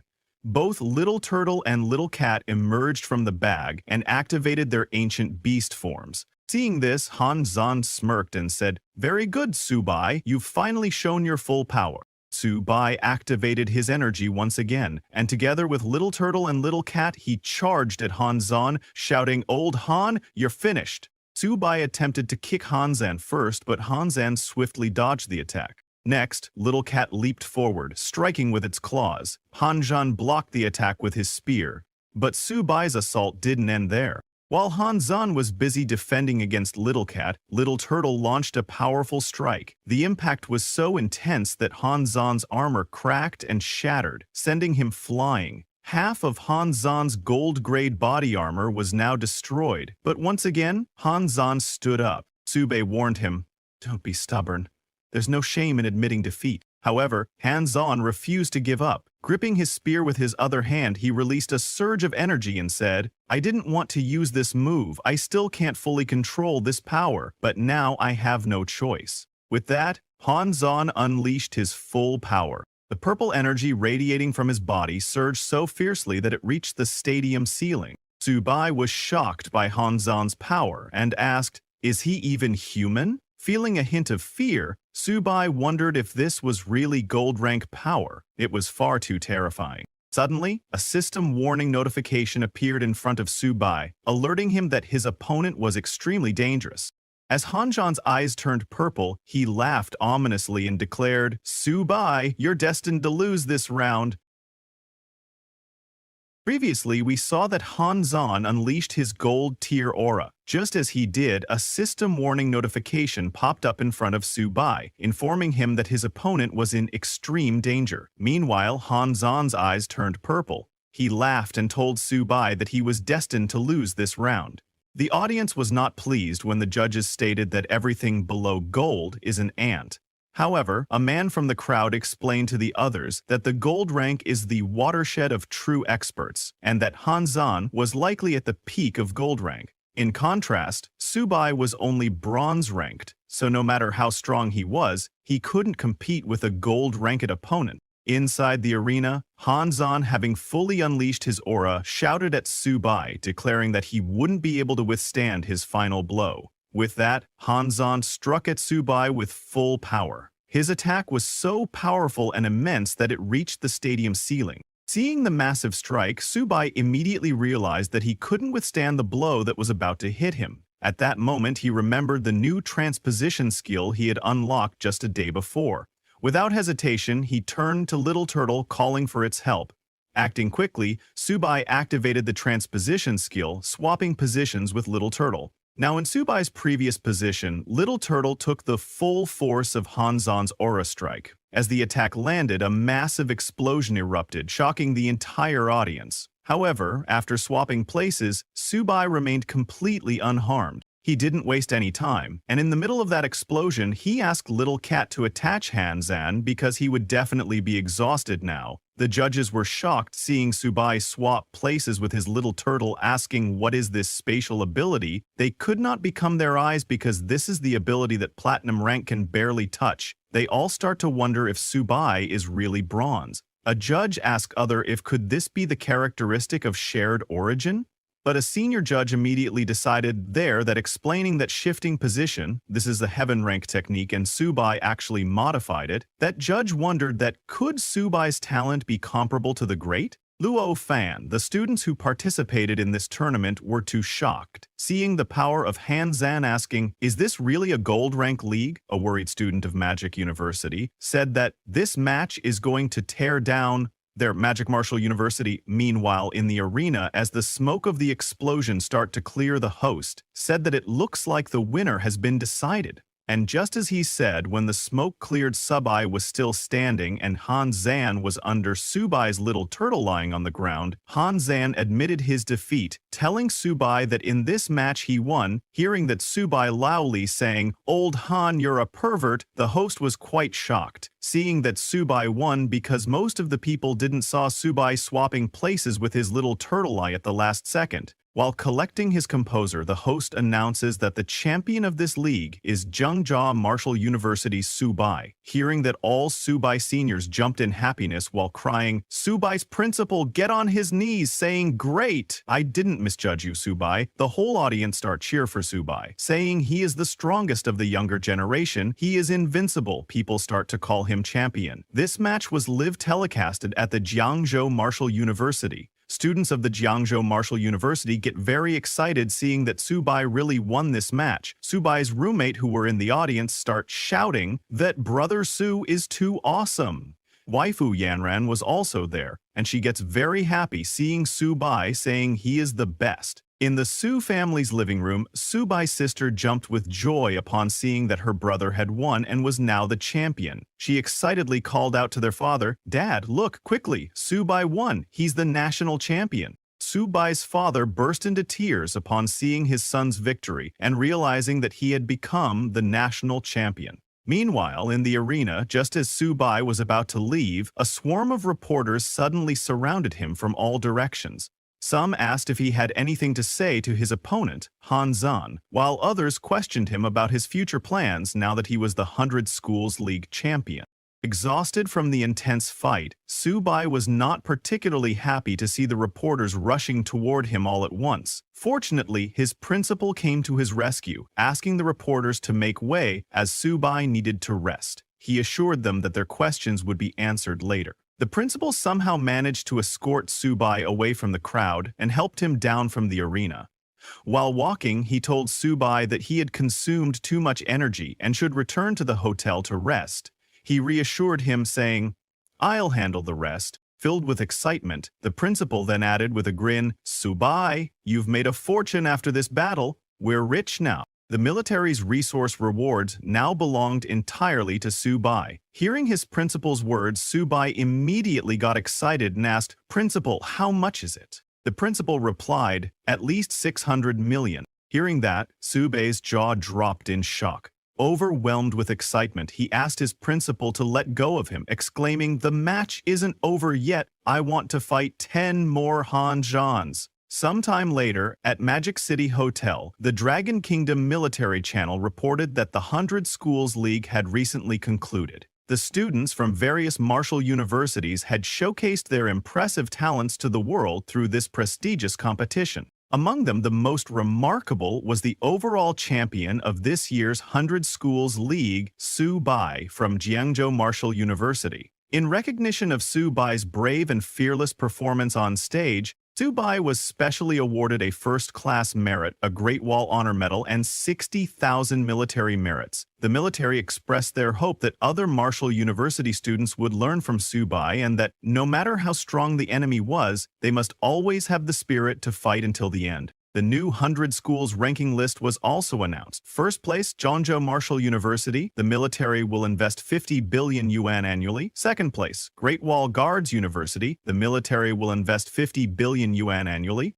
Third place, Imperial Capital Military University. The military will invest 20 billion yuan annually. Fourth place, Madu Military University. The military will invest 10 billion yuan annually. With this, Su Bai, the heaven-sent prodigy, both wise and brave, and the successor of Luo Fan, has attracted worldwide attention. The Dragon Kingdom's official news report stated that all current Beast Tamer and Esper students from martial universities across the nation were submitting transfer applications. It was expected that Jiangzhou Martial University would soon become the national training base for Beast Tamers and Espers. Even among the common people, admiration for Su Bai had reached new heights. A children's rhyme about him had begun spreading across the internet. With the 100 Schools League officially concluded and Su Bai of Zhangzhou Martial University crowned the champion, people everywhere began to sing his praises. Su Bai proudly stated that he was truly amazing for taking on various martial arts schools single-handedly. However, a man in the crowd told others that he had heard Su Bai was seriously injured and had barely made it through the battle. Hearing this, the others became worried and immediately asked the man if he was telling the truth and where Su Bai was now. While everyone was worried about Su Bai, he was actually taking a long nap in his hotel room. Little Turtle and Little Cat were also sleeping beside him. After a long rest, Su Bai finally woke up and asked, "Why have I been sleeping for so long?" Before he could fully grasp the situation, one of his seniors, Manny, entered his room carrying some food. Seeing that Su Bai was awake, she smiled and told him, "The principal didn't let us wake you up." Shocked, Su Bai immediately pulled the blanket over himself and asked Manny, "Why are you here?" Manny replied, "The principal said that once you wake up, we'll all head back to Jiangzhou Martial University together. A special car is already waiting for us downstairs." As Manny placed the food on the table, Su Bai tried to stand up and said, "Okay, I'll get ready so we can go back to school. But before we leave, I want to take Little Turtle and Little Cat to the Magic City Martial University buffet for another feast." Hearing that, Manny laughed and said, "This time Magic City Martial University is really going to suffer." Sometime later, at Jiangzhou Martial University, when the bus carrying Su Bai and the others returned to the school, a huge crowd had already gathered to welcome him. Pointing at the university's main gate, the principal asked Su Bai, "Didn't you say before that you don't like the gate of our Jiangzhou Martial University?" He then continued, "Well, since you requested it, we're going to change it. This year, we haven't just been allocated 1.8 billion, we've been given 50 billion yuan. Su Bai was amazed to hear that their university's new gate would be even more imposing than Magic City Martial University's. While he was still processing this news, Su Bai stepped off the bus. Just as he did, the entire crowd surged forward to welcome their hero's victorious return. Everyone cheered loudly, shouting, "A top university should have the grandeur of a top university." Sometime later, Jiangzhou Martial University hosted an award ceremony. Principal Jin stepped onto the stage and addressed the students. As you've all heard, in this year's 100 Schools League, Jiangzhou Martial University has won the championship.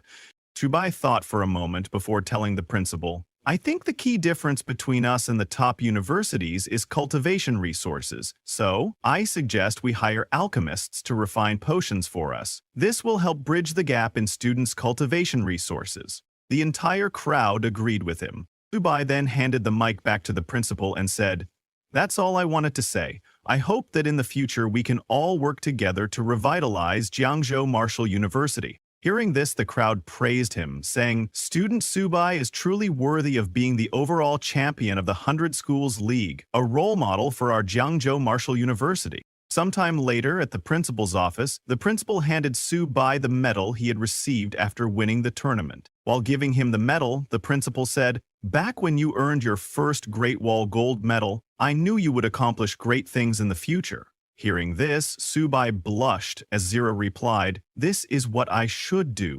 Then he suddenly mentioned the money, saying, "By the way, principal, I haven't forgotten about the 500 million you owe me." Shocked, the principal asked, "Wasn't it 50 million? How did it become 500 million? Subai smirked and said, "I earned 50 billion for the school. Compared to that, is 500 million really a lot?" The principal was completely stunned. Subai really had the nerve to ask for so much? The principal sighed and told him, including what he owed Subai, the principal firmly stated, "I can only give you at most 100 million. He then added, "I will transfer 10,000 military merits to you. The school's logistics officer hasn't left yet, so you can go directly to him to exchange them for resources." Subai was shocked to hear that he was only getting 100 million.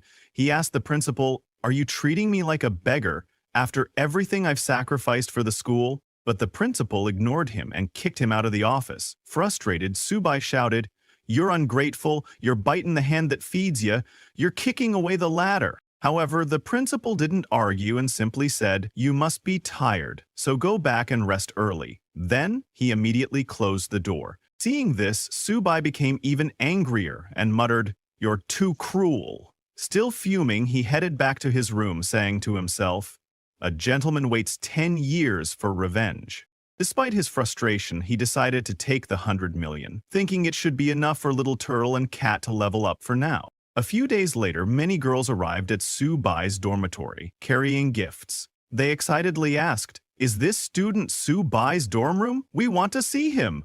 However, the dorm head shook his head and told them, "You've got the wrong place." Subai wasn't in the dorm anymore. Well, in his room, he was lying on his bed, feeding Little Turtle and Little Cat. He told them, "Eat slowly and don't choke. I've bought you a huge amount of high-grade food." He praised them, saying, "Both of you performed well in the league, so keep up the good work." But before he could finish his words, a bright light suddenly appeared beneath his bed. Subai was shocked to see that Little Turtle had leveled up. A system notification popped up, informing Subai that Little Turtle had upgraded to the first level of Silver, evolving into the Earth Spirit Turtle. The Black Tortoise bloodline had now activated to 40%, and it had gained a new talent, Power of Natural Elements, the Origin of Earth.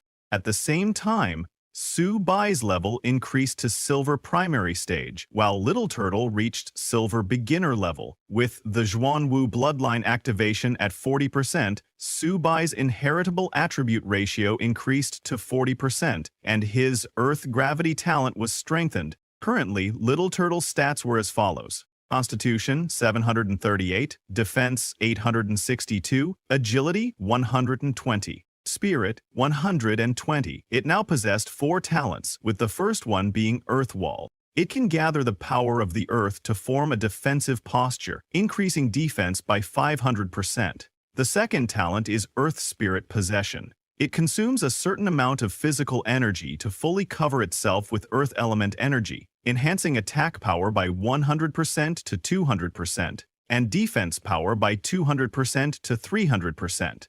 The third talent is Gravity. It consumes a certain amount of physical energy to activate a powerful gravitational field within a 3-kilometer radius. Little Turtle's fourth and newest talent is Origin of Earth. As long as it steps on the ground, it can continuously draw power from the Earth element. Subai was shocked to see that he had been upgraded to the first level of Silver, exclaiming, "It seems that this money was really not wasted." Excited, Subai told Little Turtle to keep eating and level up even more. But suddenly, Little Cat's body also began to shine. A system notification appeared informing Subai that his sharp white tiger had upgraded to high bronze level. Now the white tiger bloodline was activated at 30%. Currently, Little Cat's stats were Constitution 258, Defense 205, Agility 395, Spirit 80. It had 3 skills, Sharp Gold Claws, Sharp Gold Spirit, and Sharp Full Move, but it did not gain any new talents after upgrading.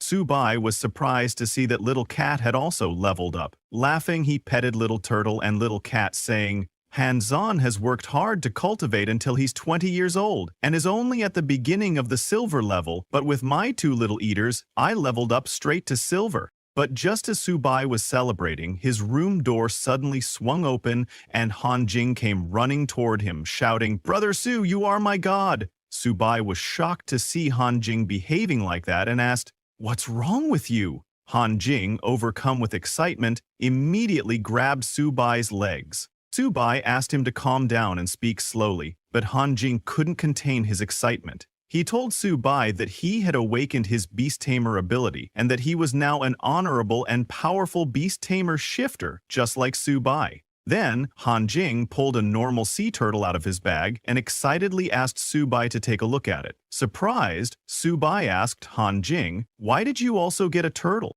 Hanjing then told Subai that when his grandpa found out he had awakened the Beast Tamer ability, he was so excited that he insisted on spending a fortune to hire someone to catch a bronze rank beast for Hanjing. Both Little Turtle and Little Cat were surprised to see the normal turtle, but Hanjing was extremely excited. He asked Subai what kind of prospects a bronze rank beast could have, adding, "If I'm going to raise something, it'll be a turtle. A beast tamer who doesn't raise a turtle isn't a good beast tamer." Subai was at a loss for words after hearing Hanjing's logic. He laughed awkwardly and tried to explain, "Not all turtles are—" But before he could finish his sentence, a system notification suddenly appeared, congratulating Subai for activating a new talent, Domination. Now he could use the Sacred Beast's blood essence to help those who admire him and subconsciously desire to become beast tamers, awaken their abilities. This ability allowed their tamed pets to inherit the bloodline of sacred beasts, making them descendants of sacred beasts. Subai was shocked, wondering, what the heck is this domination ability? Suddenly, another system notification popped up in front of his eyes, informing him that beast tamers awakened through Xuanwu's blood essence could inherit up to 10% of Xuanwu's bloodline. Additionally, the host, Subai, could control their power and even their life or death. Subai was stunned. He could help other beast tamers awaken and turn them into descendants of sacred beasts? He couldn't help but wonder, does this mean Little Turtle and Little Cat are going to have disciples and grandchildren? Seeing Subai's surprised expression, Hanjing asked curiously, "What's wrong? Why do you look even more excited than I am?" Subai immediately grabbed Hanjing and reassured him, "It's okay." Then, with a serious face, he told Hanjing, "Actually, I think you were right all along. If you're going to raise something, it should be a turtle. A beast tamer who doesn't raise a turtle isn't a good beast tamer." He then asked Hanjing to show him his turtle. Hearing this, Hanjing became overjoyed and eagerly handed his turtle to Subai. Meanwhile, at the Jiangzhou Martial University Admissions Hall, many new students had gathered to submit their applications. An instructor approached the crowd and asked, "Are you all here to further your beast tamer studies?" The students responded enthusiastically, "Of course! Jiangwu is a top university now, and we want to study under the great Subai." Hearing this, the instructor was delighted. She smiled and gestured for the students to settle down, saying, "Since you've all chosen Jiangwu for your advanced studies, we will naturally welcome you with open arms." She then asked everyone to release their tamed beasts. Hearing this, the student at the front opened his bag, took out a turtle, and proudly said, "This is my tamed beast." Not only him, all the students behind him also took out turtles from their bags, revealing them as their tamed beasts. The instructor was shocked to see that all their tamed beasts were turtles. The students confidently told her, "It has to be a turtle. Anyone at Jiangwu who doesn't raise a turtle isn't a real beast tamer." Hearing this, the instructor became frustrated and said, "This isn't an enrollment process, it's a turtle convention." She then strictly questioned a student named Huo Guang, "Are you really a beast tamer?" Huo Guang held up his turtle and replied, "Of course, teacher, this is my tamed beast." However, the instructor shook her head and said, "I don't believe you. You don't have any spiritual power. You clearly have strong blood chi. You're a warrior, not a beast tamer. And your turtle, it's just an ordinary wild, soft-shelled turtle from the market. She then pointed at the boy behind Huo Guang, saying, he is a lightning attribute esper, and many others here aren't beast tamers either. But Huo Guang refused to back down, saying, I don't care, I'm a beast tamer and I want to join the beast tamer department. I want to be in the same class as Su Bai. The students standing behind him immediately supported him, saying, yeah, what's wrong with being a lightning attribute esper? Who says a lightning attribute esper can't be a beast tamer? I'm raising a lightning turtle, Guoguang told the instructor. Maybe if I join the beast tamer department and spend enough time with Su Bai, I can really create a lightning turtle. Hearing this, the instructor became extremely annoyed and said this is utter nonsense. While they were arguing, Su Bai happened to walk past. Seeing the large crowd gathered at the beast tamer department, he wondered to himself, why are there turtles everywhere in the school all of a sudden? As the students continued arguing with the instructor, a girl in the crowd suddenly noticed Su Bai passing by. She immediately pointed at him and shouted, it's Su Bai! The entire crowd erupted with excitement and rushed toward him, shouting, Su Bai, I'm your fan, you have to help me stay. If I can't be your classmate, it'll be my life's biggest regret. Another student pleaded with him, look at me, I have the potential to be a beast tamer. I've been raising turtles since I was a kid. I know all about them. A girl excitedly told Su Bai, while watching your matches, I felt like I had found my life's purpose. Even if I'm not a beast tamer now, I believe I can definitely awaken my ability in the future. Seeing the entire crowd running toward him, Su Bai panicked and ran away, shouting, why did so many people suddenly appear? He bolted toward the principal's office yelling for help. Meanwhile, at the frontline military conference room, many high-ranking officials were gathered to discuss urgent matters. One official stood up and reported to the commander, according to our scouts, the myriad races have already noticed our movements. They have sent 13 tribes including the nether cat, the six-eared demon wolf, and the drill bear to gather at their base. The specific situation remains unclear. Hearing this, the head officer stood up and addressed the room. The myriad race's movements are becoming more aggressive. No matter what happens, humans must take the initiative. He continued, before this meeting, I already gave the order to select 3 warriors from this year's 100 Schools League to go to Bishui Pool and complete a reconnaissance mission. Upon hearing the name Bishui Pool, the other officers were visibly shocked. Bishui Pool is a forbidden area, one officer exclaimed. How can we send students from the 100 Schools League? They haven't even graduated yet. Isn't it too dangerous? Several other officials nodded in agreement and turned to the head instructor, Mr. Ni Qing, asking, shouldn't we reconsider this decision? Mr. Qing then told them, as warriors of the human race, students will eventually have to face the myriad races on the front lines. I believe they can complete this mission. He added, as long as I'm stationed here, the King-Reg experts among the myriad races won't dare to act rashly. This reconnaissance mission is crucial, so they should carefully proceed and execute it. The other officials acknowledged his words, responded with a firm yes, and left. Meanwhile, as Su Bai was running away from the crowd, he barged into his principal's office, exclaiming, something big has happened. Our school is almost turning into a turtle farm. Seeing Su Bai, the principal sighed and said, you came at the right time. He then pointed at a man sitting beside him and introduced him. This is Cao Man, the head of the Cao family. He came specifically to talk to you about recovering the Cao family's divine weapons. Pointing at the others on the sofa, the principal added, these are all guests of the Cao family. Hearing that they wanted to take back Zexuan's dual swords, Su Bai frowned and asked, didn't the Magic City principal say he was giving them to me? The moment he said that, the guests on the sofa slammed the table in anger. This is outrageous, one of them yelled. These 2 divine weapons originally belonged to our Elzhou's sake. Would we even need to waste words with you? Another added, we came today with sincerity to redeem the divine weapons, and this is your attitude? But Su Bai remained calm. He knew that his principal was already very angry. And he was right. The principal slammed the table even harder, glaring at the Xiao family members. This is Jiangwu, not your Magic City, he snapped. Whether Su Bai sells the weapons or not, and at what price, that's entirely his decision. Turning to Su Bai, the principal declared, Su Bai, speak freely. Hearing this, Zhao Man smiled and said, tell us your conditions. Su Bai smirked and replied, I've actually been using these two weapons quite well recently. A girl from the Cao family spoke up, saying, "We'll all be going to the myriad races battlefield in the future. Increasing strength is the most valuable choice. Instead of keeping two useless pieces of scrap metal, isn't it better for you to exchange them for the cultivation resources you need?" Subai thought for a moment and nodded. What this friend said makes sense. In that case, let's make it 1 billion.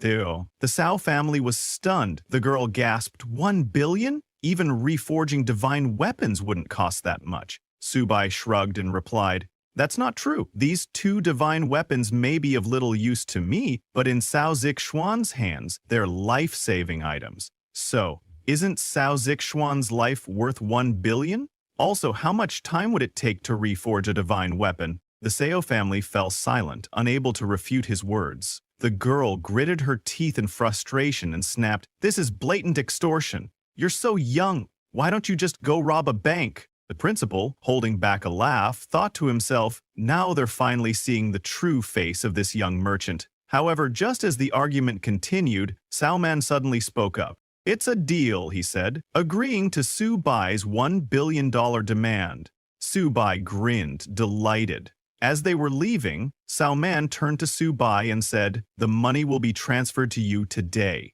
I hope that upon receiving it, you'll immediately return the divine weapons to my Cao family." Subai told Cao Man to rest assured, "If I get the money in one hand, I'll hand over the goods with the other, no deception." The principal nodded in agreement, saying, "I guarantee it, Brother Cao, don't worry, and please take care." After the Cao family left, Subai turned to his principal and asked, "The Cao family was so anxious to spend a fortune to redeem the weapons. Could it be that there's some major action on the front lines?" The principal was surprised to see that Subai had guessed correctly. He nodded and said, "The military's order has been officially issued. All recruited students and instructors must arrive at the myriad races front line within 3 days.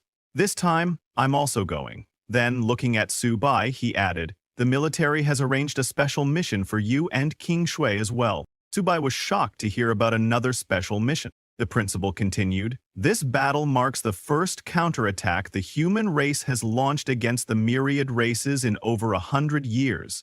On the battlefield, we are no longer principals, instructors, or students. We are all soldiers, and as soldiers, we must have the courage to face death and complete our mission." Hearing this, Subai nodded firmly and said, "I understand." A few days later, all the universities began their preparations. At Imperial Capital Martial University, the principal stepped onto the stage to motivate his students. He told them that Imperial Capital Martial University is the gathering place of the Dragon Kingdom's finest talents, and that when the human race goes to war, Imperial Martial will lead the way. Hearing this, all the students became extremely excited and cheered, declaring that they would fight for the Dragon Kingdom and the eternal glory of the Yanhuang human race. Similarly, at Magic City Martial University, the new principal addressed his students, saying, "In every great battle, Magic Martial will always be at the forefront." He expressed his wish to dedicate his life to the country and told the students, "There's no need to return alive from human pass." Moved by his words, the students of Magic Martial began chanting, "May my name be forever etched on the monument, protecting our human race, invincible in battle." 3 days later, Subai, along with his principal and senior classmates, arrived at the Great Wall Guard Fortress. All the soldiers there were working hard, as the great battle was set to begin the next day. They were double-checking all the magic crystal cannons, paying close attention to charging them properly. There could be no room for error. They kept their eyes on enemy movements, determined not to let the enemy approach within 50 miles of the Great Wall, ready to annihilate them on sight. As Subai walked behind his principal, he noticed principals and students from other universities. He called out to his principal, pointing out that students from other prestigious schools were wearing armor, while Jiangwu students were still in their school uniforms. "Our survival on the battlefield isn't guaranteed like this," he said. Other seniors agreed with Subai, adding, "Principal, let's get ourselves some armor too. Isn't our Jiangwu rich now? We can afford a few hundred sets of armor, right?" Hearing this, their principal turned around and explained that normally Jiangwu would be qualified to exchange money for military resources, but now, during wartime, they could only obtain resources by exchanging military merits. If they wanted armor, they had to kill enemies and earn merit. Unfortunately, Jiangwu Martial University hadn't accumulated much military merit yet. While they were speaking, a loud announcement suddenly echoed. Enemy attack! All units were ordered to take their positions, and the Great Wall Guards were told to assemble and prepare to leave the city to meet the enemy. Right after the announcement, an officer approached the principals of the universities, saying there was no time for introductions. He informed the teachers and students of the martial universities that the enemy had launched a surprise attack, and their responsibility was to assist the military in defending the Great Wall. Without military orders, they were not to leave the city to engage the enemy. The principals of the universities acknowledged the orders, and immediately all of them ran toward the city wall. The principal of Magic Martial University told his students, "It's an enemy attack. All warriors of Magic Martial, follow me to the city wall for support." Likewise, the principal of Imperial Capital Martial University called out to his students to follow him to the Great Wall. Subei's principal was at the front, shouting to his students, "Follow me to the Great Wall." As they rushed toward the city wall, one of Subei's seniors admitted to the principal that he was feeling a bit nervous. The principal reassured him, saying, "Don't be nervous. Our only mission is to hold the Great Wall." Following their principal up the staircase, Subai and his seniors arrived at a large room with massive windows. From those windows, they saw a huge cloud of dust approaching, but it wasn't a normal dust cloud. It was caused by the beast tide charging toward the city walls. Subai's seniors were stunned by the sheer number of beasts. "This is freaking terrifying," one of them said. Among the beast tide were many different types of monsters, some of which could even fly. Seeing the approaching beast tide, a senior asked, "Can we really kill so many fierce beasts? There are tens of thousands of them. This is a meat grinder." Subai's principal turned to his students and said, "The main force fighting the myriad races this time is the military. You only need to coordinate in battle and slowly adapt to the battlefield." As the principal was speaking, Subai stepped closer and asked, "Since the order was that no one is to engage on their own initiative, can the tamed beasts attack?" Seeing the overwhelming number of fierce beasts, Subai was extremely excited and didn't want to miss such a great opportunity to level up. His principal saw through his intentions and warned him, "Don't act recklessly. This is a battlefield." While they were talking, the army suddenly began setting up the magic crystal cannons. Seeing this, the students became even more excited. The army charged the magic crystal cannons to full power and fired powerful laser blasts at the approaching beasts. Each time a blast hit its target, it caused a massive explosion, destroying everything in the area. The destructive power of the magic crystal cannons was truly terrifying. After the first round of attacks, the army commander ordered the soldiers to quickly recharge the magic crystal cannons and prepare for the next round of fire. But before they could fire again, Subai suddenly noticed a group of fierce beasts charging in from a corner and alerted his principal. Without hesitation, Subai's principal ordered everyone to prepare for battle. The army commander then ordered the platinum rank experts to get ready to engage the enemy. Immediately, the platinum rank experts flew over the city wall and entered the battlefield. They unleashed their powerful auras and launched energy blasts at the charging beasts. Right after them, the gold rank experts also moved out to join the fight. The army commander instructed everyone to stay alert and defend the city wall at all costs. By now, a large number of fierce beasts had reached the wall, so the magic crystal cannons had to be stopped. The army soldiers and hunters rushed onto the battlefield. With full force and their various abilities, the hunters began attacking the beasts. However, the beasts were just as fierce. They were smart, relentless, and killing as many soldiers and hunters as they were losing.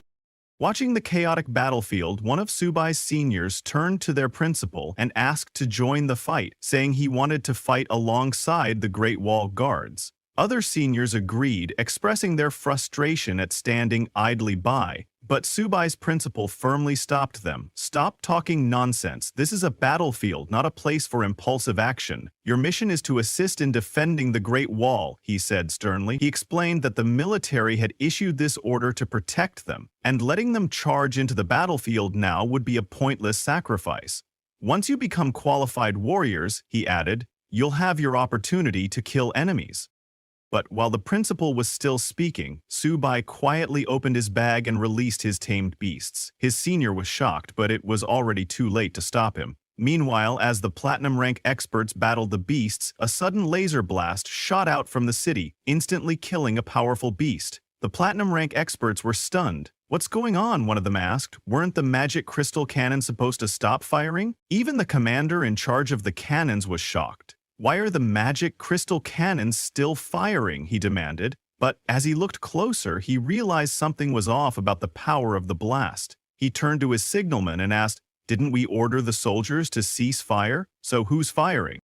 The signalman pointed below the city walls and told the commander, "It's over there, the one who fired that laser blast. It was that little turtle, Subai's tamed beast that he released earlier."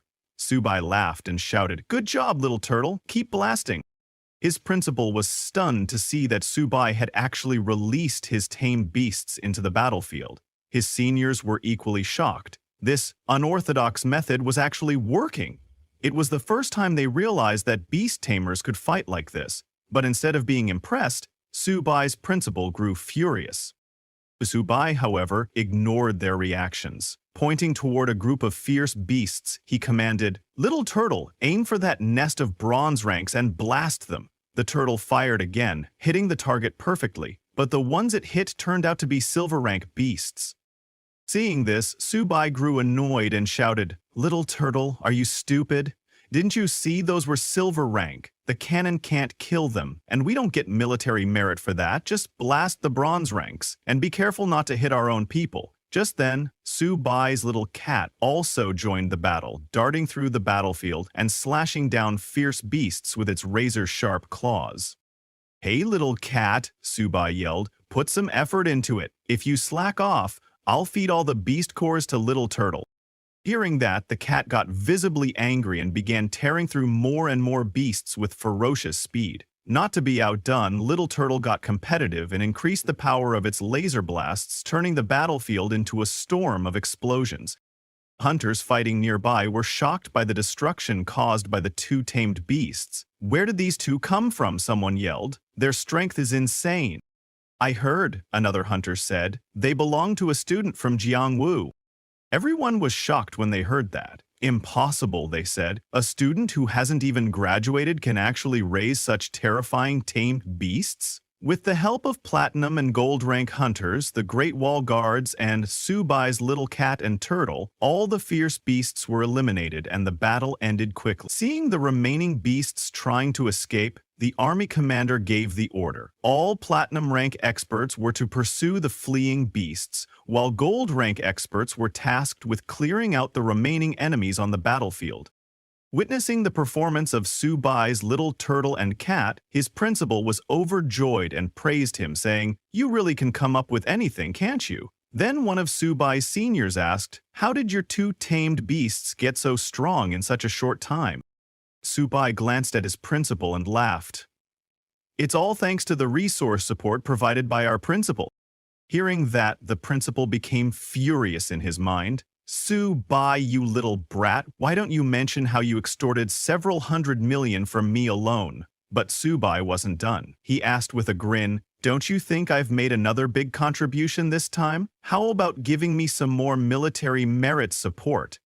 Hearing that, the principal got nervous and quickly tried to make an excuse. After killing so many beasts in this wave, you should have earned quite a bit of military merit already. As for us, we were all stationed on the city wall. We didn't even participate in the battle." Then, at noon, an officer reported to the general with the battle results. The army had lost a total of 568 warriors. All 200 magic crystal cannons were currently in their cooling and recharging phase and would be ready for use again in 5 hours and 40 minutes. In this battle, the army had eliminated over 125,000 enemy fierce beasts. It had taken exactly half an hour, but it was a great victory. The general of the Great Wall Guards, Huan Shan, was very impressed and told the officer, "Pass down my order. The main force will rest for now. There's still a big battle ahead tomorrow." The officer saluted and replied, "Yes, sir." Then, hesitating slightly, he added, "There's one more thing to report, General." He continued, "The commander of the 35th Division reports that although Jiangwu student Subai didn't leave the city to fight directly, he used his tamed beasts like magic crystal cannons and eliminated many enemies in the battle. The commander is requesting military merit rewards for Subai. The general raised his eyebrows, surprised. Used tamed beasts as magic crystal cannons? That's interesting, he said with a chuckle. Very well. Grant Subai military merit according to the number of enemies he defeated. Later, at the base plaza, a few students were grumbling. This isn't fair. He didn't even fight on the battlefield. How can he get military merit? One complained. Another replied, if you had Subai's strength, you could do it too. While they were still arguing, an announcement boomed over the plaza. The military merit list was up. All the students rushed over to check it. When they saw Subai's name, they were completely stunned. Subai, how did he get that many merits? He's just a student like us. This has to be some inside job, someone muttered in disbelief. Among the crowd was Cao Zixuan, who was extremely annoyed when he saw the list. It's Subai again? Why is it always him? Then someone shouted, look at how many military merits he got. Over 40,000. That's more than 400 million. Everyone was even more shocked. How the hell did he do that? Even gold rank experts don't get that much. Irritated, Zhao Zixuan clenched his fists and growled, I'll definitely surpass Subai. Just as he said that, a hand suddenly landed on his shoulder. It was Subai. With a grin, Subai said, isn't this old Cao? Long time no see. Cao Zixuan spun around in surprise. Subai laughed and said, I heard you've gotten used to wielding dual swords now. That's great. By the way, I was able to earn all that military merit thanks to Uncle Cao's generous support. If you need anything in the future, just say the word. We're good friends, right? No need to always look so serious. Cao Zixuan's face darkened and he snapped, who's friends with you? Icho Zixuan would never be friends with someone like you, he snapped. Hearing that, Subai laughed again and teased, come on, just tell me, are you still not comfortable using your weapons? Cao Zixuan's irritation grew. He turned to walk away, but Subai wasn't ready to let him go just yet. I've been reading a lot of books on forging lately, Subai said, following him. I've gained quite a bit of experience in maintaining divine weapons. How about I help you maintain your swords? I charge very little, you know. Zixuan didn't respond and simply walked away, leaving Subai grinning behind him. The next day, the sky was covered with heavy clouds. It was the day of a great battle. Early in the morning, a man soared into the air as thousands of soldiers stood assembled below. The commander stepped forward and reported, the Great Wall Guard Reserve troops have assembled, sir. The man flying above them was none other than Zhao Yi, the honorary principal of Magic Martial University. To boost morale, Zhao Yi addressed the troops in a powerful voice. Yesterday's attack by 100,000 fierce beasts was just a probing strike. Today we'll face an even greater horde, but the human race never backs down. Today marks our all-out counteroffensive. Today I want you all to raise your swords high and protect our homeland. Hearing his words, the soldiers roared with excitement, shouting in unison, we will counterattack. We will raise our swords and protect our human lands. Zhao Yi immediately ordered his soldiers to charge. Leading the way himself, he flew into the battlefield, and all the soldiers followed at full speed. The city gates opened and thousands of troops surged out, charging directly at the fierce beasts approaching the city. Subai and the other students from the university were once again assigned to support duties. Irritated, Subai asked his principal, aren't we going to attack this time either? Other seniors agreed with Subai, complaining, we can't keep hiding like turtles in our shells, but the principal once again declined, calmly reminding them, don't panic. Orders are absolute. Your time will come. There will be a moment when you can truly show your strength. While they were still talking, the battlefield grew even more chaotic. The commander gave a powerful order. Vesper Legion, begin elemental bombardment. On his command, hundreds of elemental Yup hunters entered the battlefield and unleashed devastating elemental blasts on the fierce beasts. The sheer force of the bombardment was overwhelming. Many beasts were annihilated instantly, unable to block the attacks. Witnessing this terrifying display, Subai and his seniors were stunned. This is insane, one of them whispered. No wonder they say the myriad race's battlefield is a living hell. Nothing can survive that kind of assault. Suddenly, a group of enormous bear-like beasts charged toward the city wall. The signalman shouted, "Commander, watch out! The enemy's drill bears are charging!" Hearing this, the commander immediately ordered, "Heavy Armor Legion, move out." He knew that if those drill bears reached the city walls, they could easily destroy them. "Your mission is to withstand the drill bears' first wave of assault," the commander shouted. The captain of the Heavy Armor Legion stepped forward, saluted, and said with determination, "I will complete the mission." He raised his heavy armor and ordered his Heavy Armor Legion to charge with him. With spikes on their shields, the Heavy Armor Legion collided with the drill bears' first wave. The captain and his team blocked the drill bears with full force, not letting them get near the city walls. While holding the line, the Heavy Armor Legion captain asked his party to block the beasts for him. On the other side, from the ranks of the fierce beasts, more and more drill bears were being sent toward the human city walls. Seeing that the drill bears could not advance, the leader of the fierce beasts became very angry and shouted, "How can the drill bear tribe be stopped by mere humans?" He then ordered even more drill bears to charge and crush those humans. Seeing the fierce beast speak, Subai was extremely shocked and asked, "Why is the leader of the myriad races humanoid?" Subai's principal replied, "Platinum Rage experts of the myriad races already possess the ability to shapeshift. Once they reach the Diamond Realm, they're no different from humans. Even if you live with them, it's almost impossible to detect anything unusual unless they reveal a flaw." Hearing this, Subai became even more shocked, as he didn't expect the myriad races to have such an ability. Frustrated, one of Subai's seniors asked the principal, "When will the higher-ups give us our mission?" The principal responded, "As the battlefield gradually heats up, I believe your mission will arrive soon." Just as he finished speaking, an army officer arrived and informed them, "All reserve team members are to assist the main force in rescuing the wounded and cleaning up the battlefield." All the students became excited upon hearing they finally had a mission. The officer continued, "All Marshall University members divide into squads to carry out the mission." He took out a paper and began announcing the team assignments. In the first team, there will be Subai, Hu Qingshu, and Hanzan. The team captain is Subai. Your team has no mandatory mission. You may assist in cleaning the battlefield or proceed to the Misty Mountains to join the main force. The team captain can make the final decision. In the second team, there will be Wang Yang, Chao Zixuan, Guan Jin, and Zheng Leiqiao. The team captain is Wang Yang. Their mission is to proceed to the Misty Mountains to assist the military in exploring the terrain. Just like that, the officer divided all the students into 52 teams and assigned each of them their missions. He then ordered all teams to assemble immediately and carry out their orders. All the students were shocked to learn that this wasn't a same-school team formation. Almost all the teams were mixed, but the most surprising team among them was Team 1 because it included Subai, Han Zan, and Hu Qingshu. Everyone had the same question. Are the officials really sure this isn't a mistake?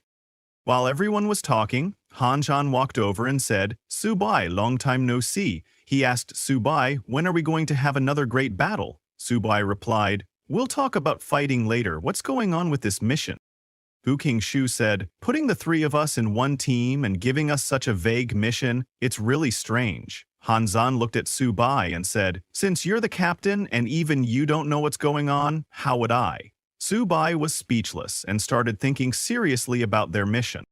Suddenly, he realized the meaning behind their mission. Turning to his teammates, he said, "As the orders say, the team captain can make their own arrangements. I think I'm starting to get it."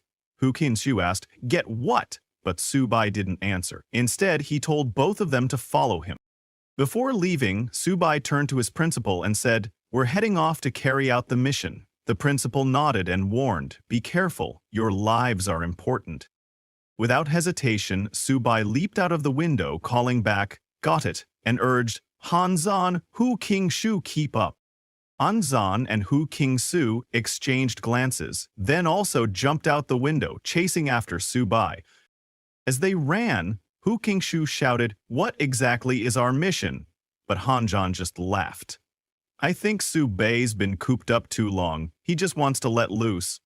And he wasn't wrong. Subai was sprinting toward the battlefield, driven by the scent of beast cores in the air. Even his little cat and turtle companions stirred, waking up and becoming alert at the smell. When Subai arrived at the main battlefield, the sight stunned him. Corpses of fierce beasts and fallen human hunters were scattered everywhere. It was truly a grim and tragic scene. The little turtle and cat immediately jumped out from Subai's back and began running around. Among the fallen was the captain of the Heavy Armor Legion, still shielding even in death, his body rigid but unyielding. This scene shook Subai to his core. Hanzan stepped forward and solemnly said, "To die on the battlefield is the highest honor for a warrior." Hearing that, Subai became emotional. He lowered his head and murmured, "Rest in peace, seniors. We'll carry on your path." Hu Qingshu, seeing Subai emotional for the first time, asked gently, "Are you all right?" "I'm fine," Subai replied quietly. Hanzan, his expression serious, added, "This is our fate as soldiers." Just then, Hanzan noticed the little cat and turtle happily munching on beast cores. He asked, "Hey, is it even allowed for your pets to eat beast cores on the battlefield? Isn't that against military regulations?" Subai smiled. "I don't think so. They're helping lighten the burden of cleaning the battlefield. That's a contribution too. Cleaning up out here is no small task. Here's your passage with corrected grammar, improved sentence flow, and better structure." A few minutes later, other student teams began arriving at the battlefield. Seeing Subai and his team already there, they seemed a bit surprised. Noticing their arrival, Subai turned to the little cat and turtle and said, "All right, stop eating now. We still have a mission to complete." He opened his bag for them and added, "Work comes first. I'll let you eat to your heart's content later." Turning to Hanzan and Hu Qingshu, Subai said, "Let's go." "Where are we going exactly?" Hu Qingshu asked. Hanzan pointed ahead. "This is the direction of the Misty Mountains." Subai grinned. "See, Hu Qingshu? You're not as sharp as Hanzan. Now hurry up and keep the pace or the main force will catch up." The three of them moved quickly, disappearing toward the Misty Mountains, just as the other teams arrived. Among those arriving was Zixuan. He was slightly surprised to see that Subai and his team hadn't waited for the other Martial University squads assigned to the same mission. They'd already rushed into the Misty Mountains with just 3 members. Another red-haired student who looked quite similar to Zixuan commented, "Team 1 seems pretty impatient." Then, addressing his own team, he said, "Team 2, get ready. Let's head in." He reminded them, "Our mission is to assist in scouting the terrain. The Misty Mountains can still be dangerous, but as long as we avoid the known hazardous areas, we should be fine." As they ran toward the Misty Mountains, Zixuan urged his teammates, "Pick up the pace. The sooner we get in, the more military merit." Meanwhile, on Subai's side, while running towards the Misty Mountains, Subai noticed that the thick fog wasn't going to lift anytime soon, and visibility was quite limited. Seeing that, Hanzhong suggested that both of them should not stray too far from each other. As they slowed down, worried Hu Qingshu said that since visibility was too low here and the terrain extremely complicated, if the human army came through, they could easily walk right into an ambush. Subai agreed with Hu Qingshu, saying this kind of environment suits small squads better. While they were talking, Hanzhong found something on the ground and asked both of them to come take a look. Hanzhong took out a red-colored mushroom from the ground and told them that this is called blood-cap mushroom. It's a grade 1 spiritual herb and a key ingredient for blood chi powder. Hu Qingshu, who knew about this mushroom, looked at it and told Subai that, judging by its age, it's over 10 years old, so in a materials shop, it would probably go for over 100,000. Subai was shocked to hear how expensive it was. Excited, he asked both of them what they were waiting for. They'd be fools not to harvest it. Hearing that, Hanzhong grabbed his head in disbelief at how easily Subai abandoned their mission. Subai told Hanzhong that if they were in a hurry, they could go on ahead because he was going to harvest some mushrooms first. He immediately summoned his little turtle and little cat to help him look for more mushrooms. Shocked, Hu Qingshu asked if they didn't still have a mission, but Subai completely ignored him and continued searching. Under a tree trunk, he found many red mushrooms. Subai's eyes lit up and he immediately started collecting them, saying this place is full of natural treasures, so there was no way he was heading back empty-handed. He suddenly noticed the little turtle and cat eating some mushrooms and asked them, "What are you two eating? Aren't you afraid of getting poisoned?" But while Subai was collecting mushrooms, Han Zhang suddenly noticed something approaching and warned both of them to watch out, because there were some energy surges ahead and a few savage beasts headed their way. As some shadows appeared in the fog, Han Zhang sensed that it was a gold-tier twin-headed giant lizard and 3 silver-tier wolf fiends.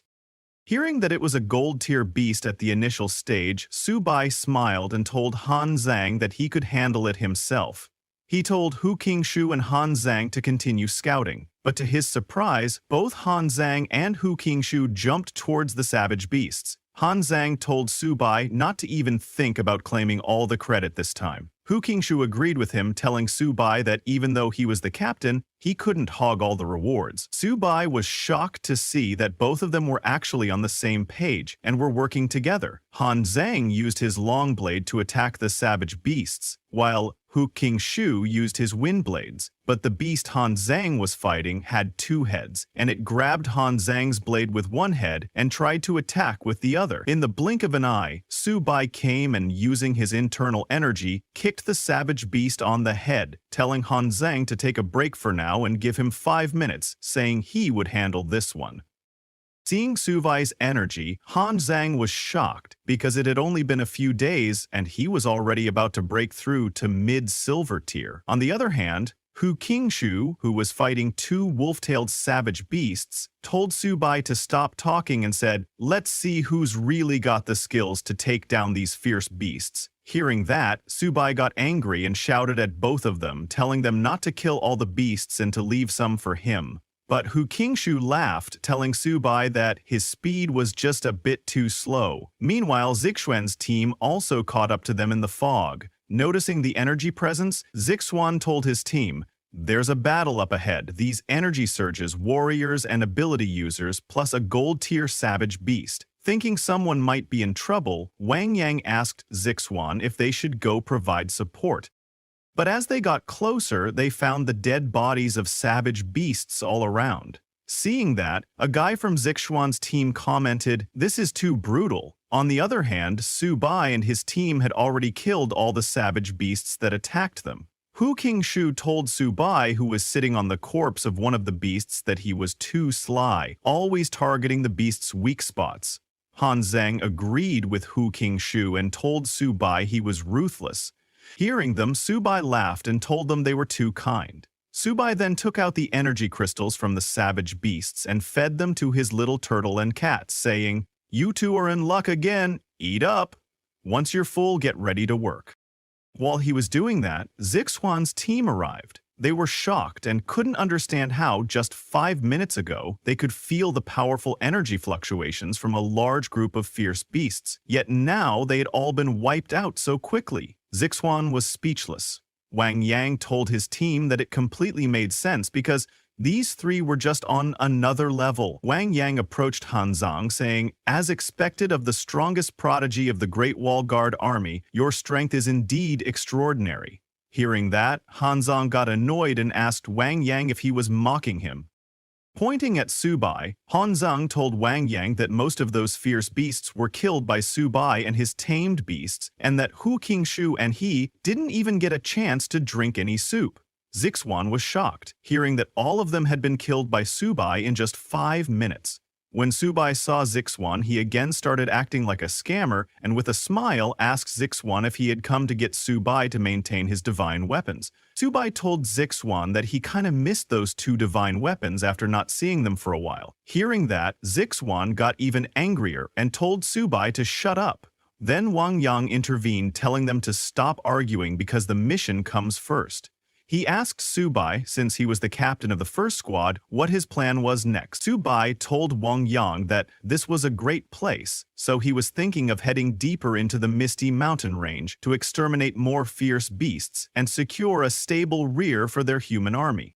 Hearing that, both Han Zhang and Hu Qingshu understood that Su Bai just wanted to collect more natural treasures, and as for why he wanted to kill more fierce beasts, it was just for military merits. Wang Yang suggested to Su Bai that they move out together next. Su Bai said he was fine with that, but reminded Wang Yang that if they found any resources, it was whoever grabbed them first. They didn't do fair distribution here. Wang Yang agreed, saying that was fine with them. Hearing that, Su Bai immediately turned around and started heading deeper into the fog, saying he would take the lead and that they better catch up.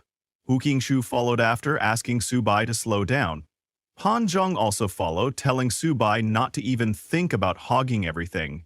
Hearing their conversation, Zixuan's team was confused, asking what they were talking about. Wang Yang told them they'd understand eventually, so to stop dawdling and catch up.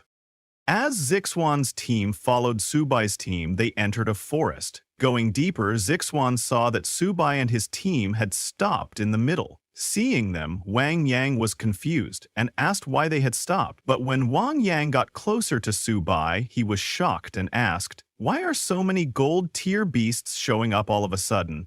Zixuan saw that there were 2 savage beasts at the beginner stage, one at mid-tier, and even a gold tier at the high stage. These 4 savage beasts were standing in front of Su Bai, blocking their way. There was also a humanoid beast in a hooded robe with long fangs. He laughed and called the savage beasts a useless bunch.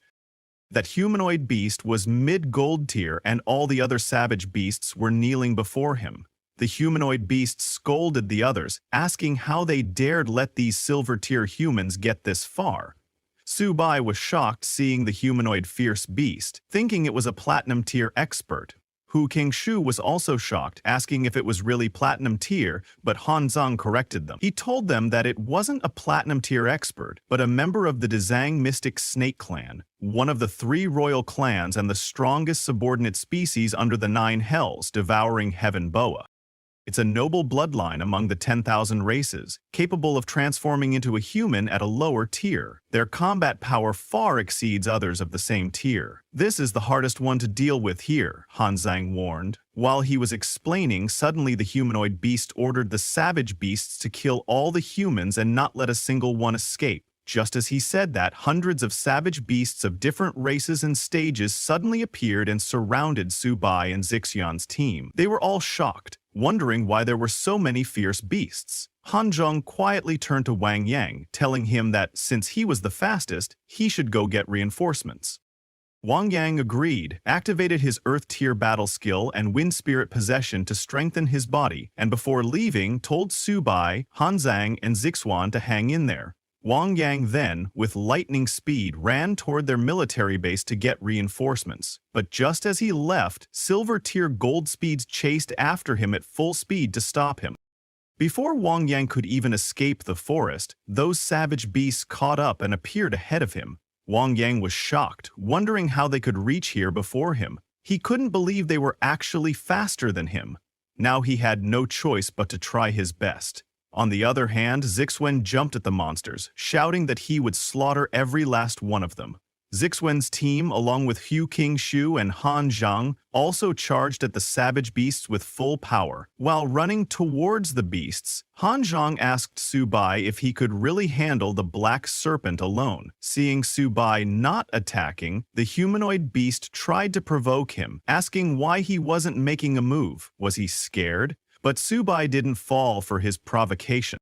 Remembering what Han Zhang had said about this humanoid beast, Su Bai realized this one was not easy to deal with. He immediately summoned his little turtle and little cat, telling them it was time to get to work. Immediately, the little turtle unleashed his earth barrier and earth gravity pull skills. The little cat activated his sharp claw fury and unyielding metal spirit skills. Seeing Su Bai and his tamed beasts getting ready to attack, the humanoid beast also summoned his pet snakes, saying, "Human, you want to fight me? Fine, time to stretch my muscles." Beasts from both sides charged at each other at full speed. Su Bai's little cat jumped high and used its sharp claws to strike down the snakes, while his little turtle gathered its energy and fired an energy beam at them. The humanoid monster jumped into the air, dodged the turtle's energy beam, and drew its sword to fight.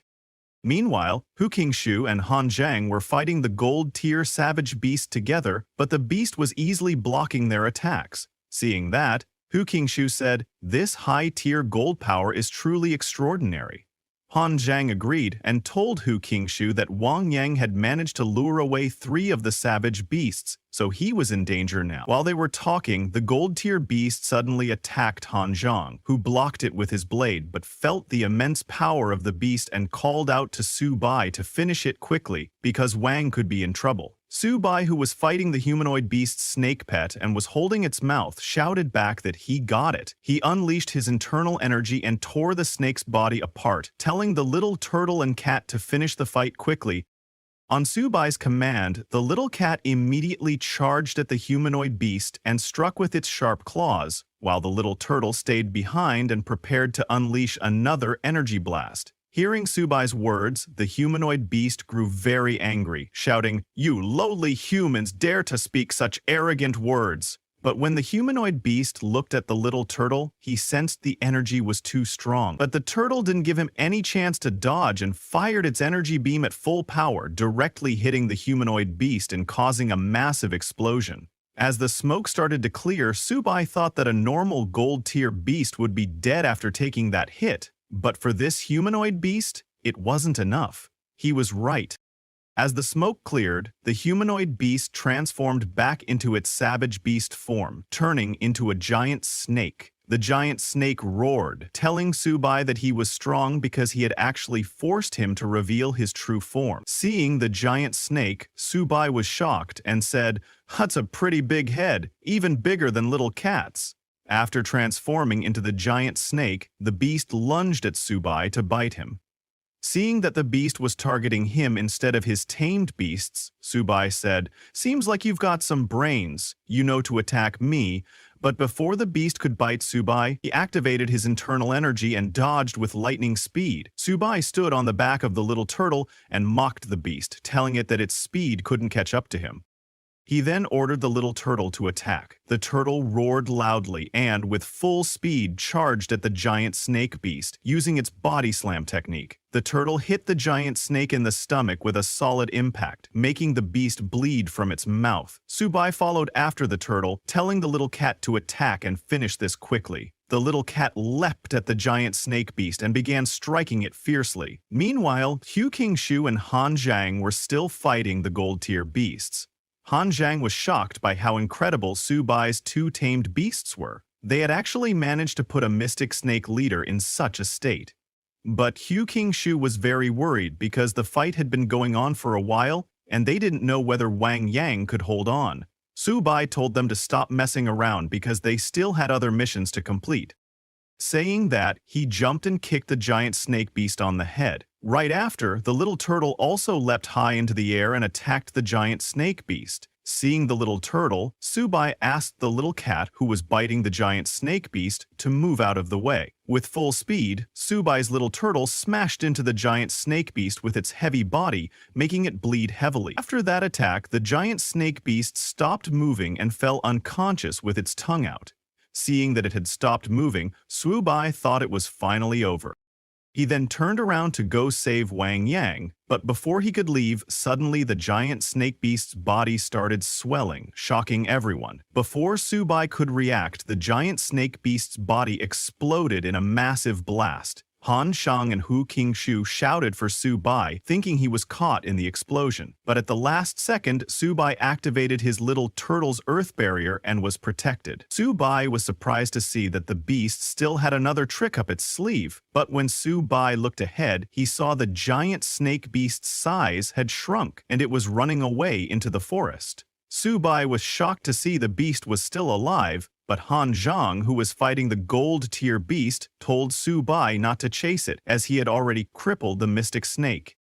Now, saving Wang Yang was more important. Su Bai was very angry and wanted to go after the snake beast, but he agreed with Han Zhang and said he would spare its life today. He immediately turned and went in the direction Wang Yang had gone. Before leaving, Su Bai told Han Zhang and Hu Qingshu to hold the position and he would go save Wang Yang. Han Zhang told Su Bai to hurry, they would take care of things here. On the other hand, Wang Yang, who was fighting 3 gold-tier beasts, was heavily injured. He had underestimated the speed of a gold-tier beast, thinking even though this white-armed ape isn't an agility Tai beast, its physique and strength are too formidable. He started wondering if he was really going to die here. But Wang Yang was determined that even if he died, he would take one savage beast down with him. He unleashed his internal energy and charged at the gold-tier beasts with full power, attacking with his spear. In response, the 3 gold-tier beasts also charged at Wang Yang. The first beast dodged Wang Yang's spear and punched him in the stomach with solid impact. Hit by the beast, Wang Yang flew backward toward the other 2 beasts. The second beast punched him in the side, breaking his ribs, and the third beast kicked him in the back with full power, sending him crashing into a tree. The collision broke the tree and Wang Yang fell to the ground, heavily injured, thinking, "This is it, I'm done for." The gold-tier beasts stood in front of Wang Yang, and one of them was holding his spear. Seeing them, Wang Yang shouted, "Come on, you beasts, killing me is easy, but one day you will all be slaughtered by our human race." Saying that, Wang Yang glared at the beasts. The beast holding the spear raised it to strike. Thinking he was going to die, Wang Yang said, "Han Zhang, Su Bai, looks like I won't get another chance to fight beside you." Just as he said that, the beast threw the spear at him. But before the spear could reach Wang Yang, it was blocked and sent flying into the air before falling to the ground. At the last second, Su Bai appeared, using his little turtle's energy barrier to block the spear. He asked Wang Yang how he was and told him to hang in there. Seeing Su Bai, Wang Yang thought, "Is he here to collect my body?" As Wang Yang lay heavily injured, he collapsed completely to the ground. Before losing consciousness, he asked Su Bai to avenge him. Seeing him falling unconscious, Su Bai shouted, telling Wang Yang to wake up. This made Su Bai extremely angry. He looked at the beasts and shouted that he would tear them apart. He summoned his little turtle and cat, who immediately attacked 2 of the gold-tier beasts. Seeing this, the third beast, which Wang Yang had fought and injured, jumped toward Su Bai to attack. As the beast came at him, Su Bai said, "Beast, you're still so arrogant with only one arm left?" He grabbed Wang Yang's spear to fight. Fueled by rage, Su Bai channeled his internal energy and threw the spear at the gold-tier beast with full force. The spear pierced through the beast, sending it flying and crashing into a tree. Su Bai had used so much power that the spear not only pierced the beast, but also the tree behind it, pinning the beast to it.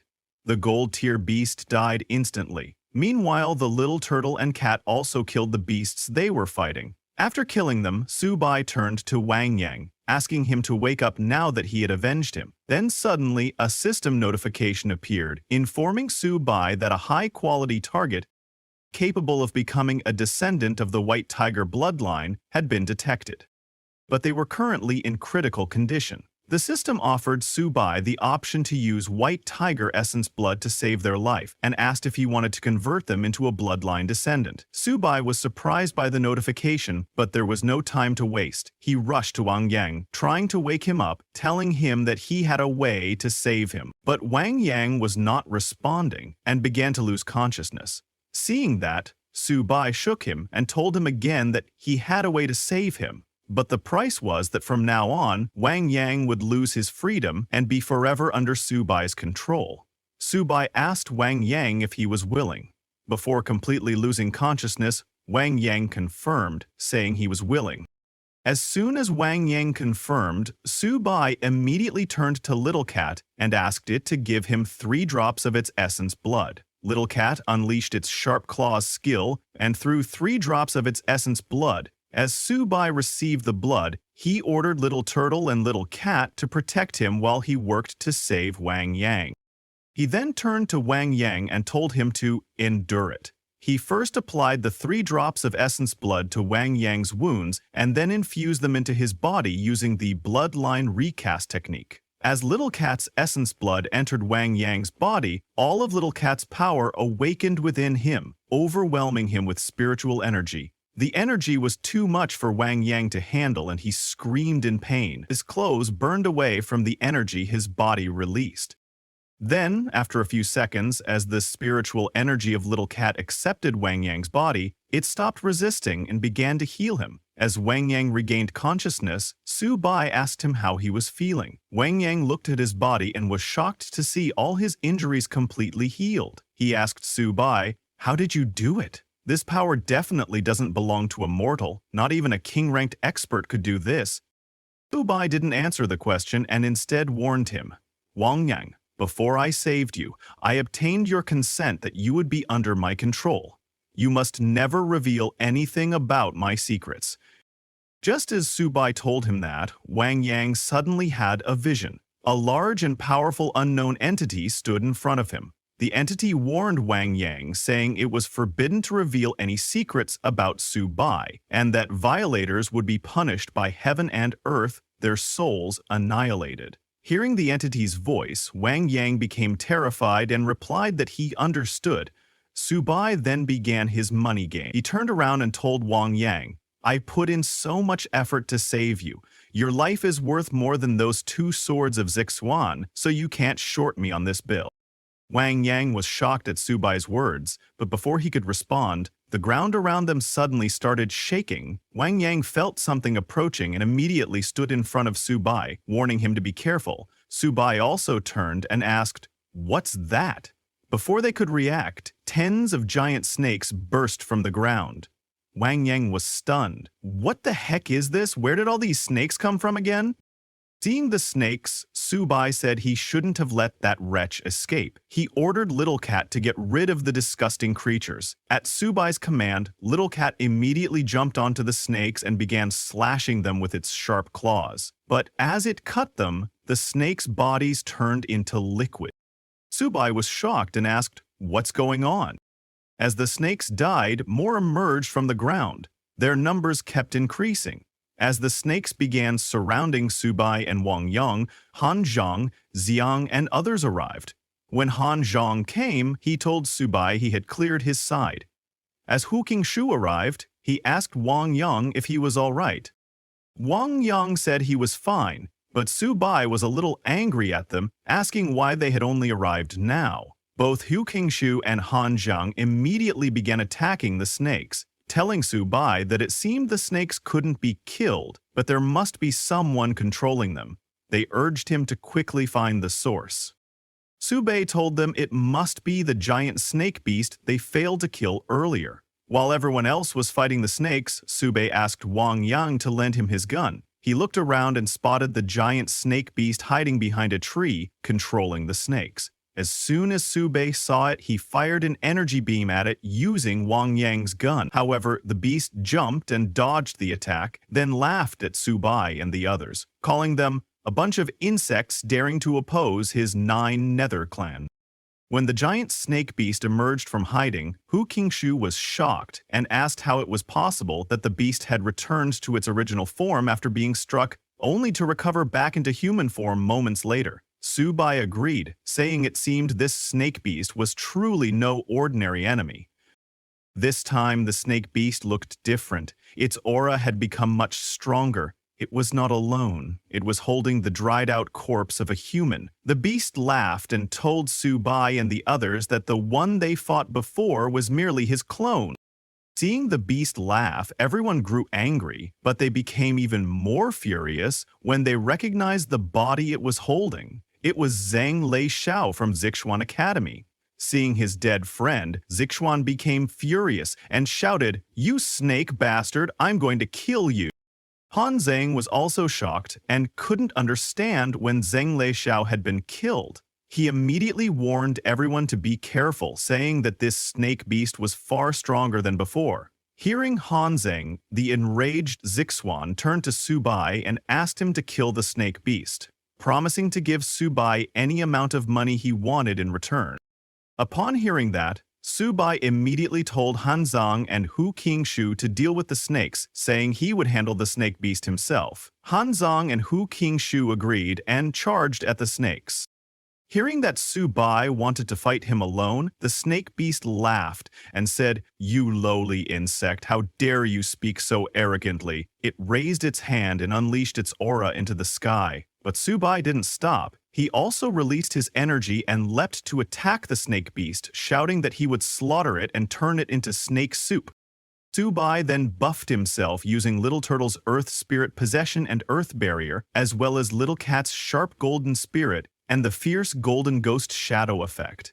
As Subai approached, the snake beast swung its arm and struck with an energy blade. Their attacks collided, exploding in a massive blast that filled the area with dark smoke. The snake beast stood in the smoke, laughing. As expected of a human, "You've got a few tricks up your sleeve," it said confidently. It called Subai an insect again and demanded he come out. Little did it know, Subai had used the smoke to sneak behind it undetected. Suddenly, Subai appeared behind the snake beast, shouting, "Grandpa is here!" He covered his fist with earth energy and swung it hard at the beast. Subai landed a solid punch, sending the snake beast flying toward the forest. But even after taking a direct hit, the snake beast didn't fall. It turned around and smiled. Seeing that, Subai realized the snake beast was much stronger than before. To finish it off, he told Little Turtle and Little Cat to activate the 7-star 3 evil formation. Subai used it because this formation was the ultimate technique he could unleash using the same origin current, which allowed him, Little Turtle, and Little Cat to complement each other's strengths and cover each other's weaknesses. In this formation, Subai, Little Turtle, and Little Cat would surround the snake beast from 3 directions to attack simultaneously. As they got into position, Little Turtle and Little Cat fired energy beasts from their mouths. Subai gathered energy into his hands and launched it toward the snake beast, shouting, "Prepare to die, beast!" But right before their attacks could land, the snake beast began to transform. It taunted Subai, saying, "That move was creative too bad, it's too weak." With that, the snake beast transformed into its giant snake form and generated a powerful barrier around itself, blocking the energy beams from Subai, Little Turtle, and Little Cat. As the snake beast transformed, all the smaller snakes that Hanjiang and the others were fighting began slithering toward Subai. Seeing this, Hanjiang shouted a warning, "Subai, watch out! More snakes are coming your way!" Subai was shocked and turned around, seeing the swarm of small snakes rushing toward him. At that moment, the giant snake's eyes lit up. It had activated its Earth rank battle technique, Green Snake's Demise. This was a control skill. As the small snakes surrounded Subai, their bodies suddenly began to glow, then exploded in a massive blast that destroyed everything in the area. The entire forest was engulfed in smoke. Everyone was stunned by the terrifying explosion. Seeing its destructive power, Wang Yang exclaimed, "Impossible! Someone like Subai can't be defeated." Zixuan, shocked, shouted toward the smoke, "Subai! Whether you're alive or not, at least say something!" On the other hand, Subai, who had activated Little Turtle's shield skill at the last moment, was equally shocked at how powerful the explosion had been. Even Little Turtle's shield had cracked under the force. Suddenly, Subai, Little Turtle, and Little Cat felt immense pressure weighing down on their bodies and began coughing blood. But as Subai felt that pressure, he smiled, because he knew what it was. The next second, a massive surge of energy flooded into Subai's body. Not just his, Little Turtle's, and Little Cat's bodies were also filled with pure energy. All 3 of them roared as they unleashed that energy into the surroundings. Seeing their enemy emerging from the explosion with renewed strength, the snake beast grew enraged. It charged at them, shouting, "You dare to break through right in front of me? You're seeking death!" It launched another technique. All the little green snakes' bodies glowed again, turning into energy. The snake beast gathered it and fired it as a powerful energy beam directly at Subai, who was in the middle of his breakthrough. The energy beam struck and triggered an even bigger explosion than before. The shockwave was so powerful that it sent everyone flying. Witnessing such overwhelming force, Han Zhang became worried for Subai, thinking he might be in danger. Wu Qingshu said, "We have to find a way to save Subai," but no one could move. The wind alone from the explosion was too strong to resist. Then, suddenly, Wang Yang saw something rising into the air and shouted, "Look, quickly, what is that?" Wu Qingshu was shocked by what he saw and asked, "Could it be what I think it is?" Even the snake beast sensed the fluctuation in the energy. Before it could react, 3 beams of light shot into the sky, and a voice rang out, "Want my life? You're not worthy." The snake beast recognized the voice and was stunned. Those three lights were Subai, Little Turtle, and Little Cat. As all three soared into the sky, Little Turtle and Little Cat transformed into energy and were absorbed into Subai's body. Subai's expression changed completely. He became deadly serious. The light in his eyes grew colder, more determined, filled with merciless intent. His appearance transformed as a glowing battle armor materialized on his body and a long sword appeared in his hand. This was Subai's sacred beast armament, a legendary power returning to the world once again. Everyone was stunned by Subai's new form. They exclaimed in awe, "Heaven and earth return, the divine soul is immortal." Seeing the divine weapons gather around Subai on their own, Han Zong muttered, "This is sacred beast armament. Plant's root and origin flow together." Bu Qingshu was equally shocked, asking, "Is this really the legendary sacred beast armament?"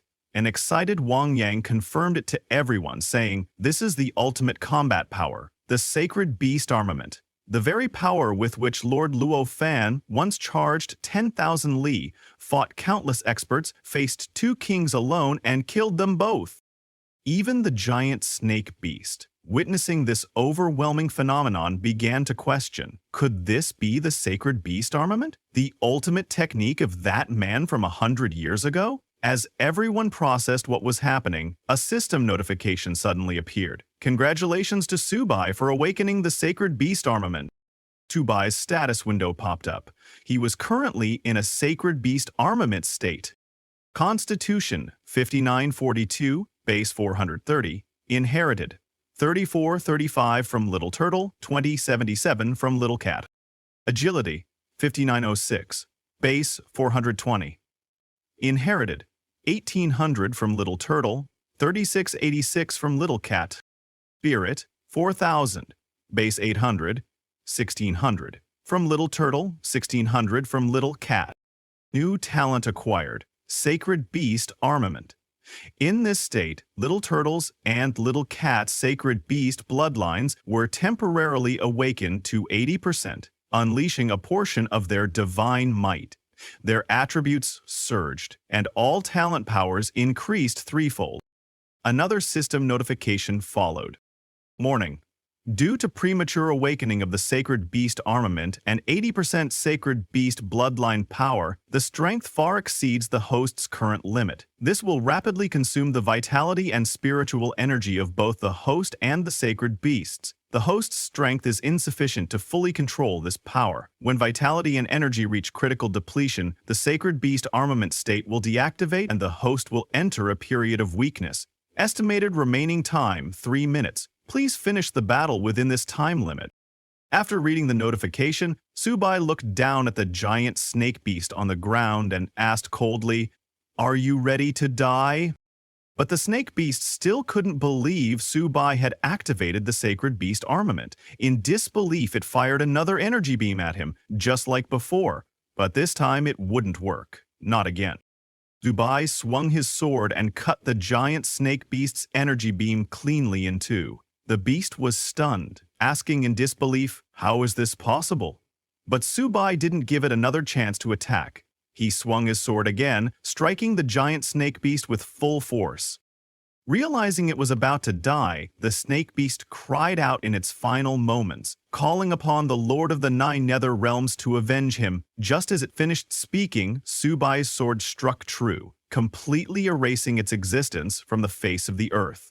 All that remained was a massive crack in the ground from the sheer force of Subai's strike.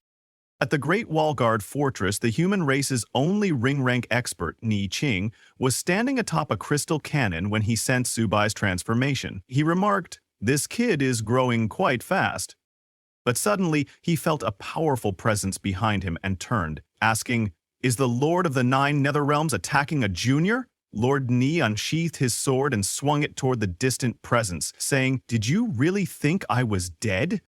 His sword strike traveled across space toward the battlefield, where the Lord of the Nine Nether Realms had appeared, but the Lord of the Nether Realms countered, slashing down and destroying Lord Ni's strike with ease. The dark figure then appeared in full, taunting, "Ni Qing, don't be so arrogant. Your days are numbered. After your death, the human race protector will be annihilated. Hearing that, Lord Niching laughed and replied, Then I'll be waiting for that day. Meanwhile, back in the forest, after defeating the giant snake beast, Subai's little turtle and little cat separated from his body and collapsed onto the ground. Moments later, Subai himself also fell, all three of them utterly exhausted from using the sacred beast armament. Immediately, everyone ran over to Subai, asking if he was all right. Han Zhang was ecstatic, exclaiming, Subai, how do you keep surprising us like this? Hu Qingshu nodded and said, We've gained a lot from this battle. 1 Earth Treasury Mystic Snake, 1 Gold High Rank, 1 Gold Mid Rank, 2 Gold Beginner Ranks, and over 80 Silver Ranks. We actually killed them all. Wang Yang enthusiastically agreed. This is awesome. I can brag about this for a year. Han Zhang added excitedly. This battle was way too dangerous. If you hadn't awakened the sacred beast armament, we'd all be dead.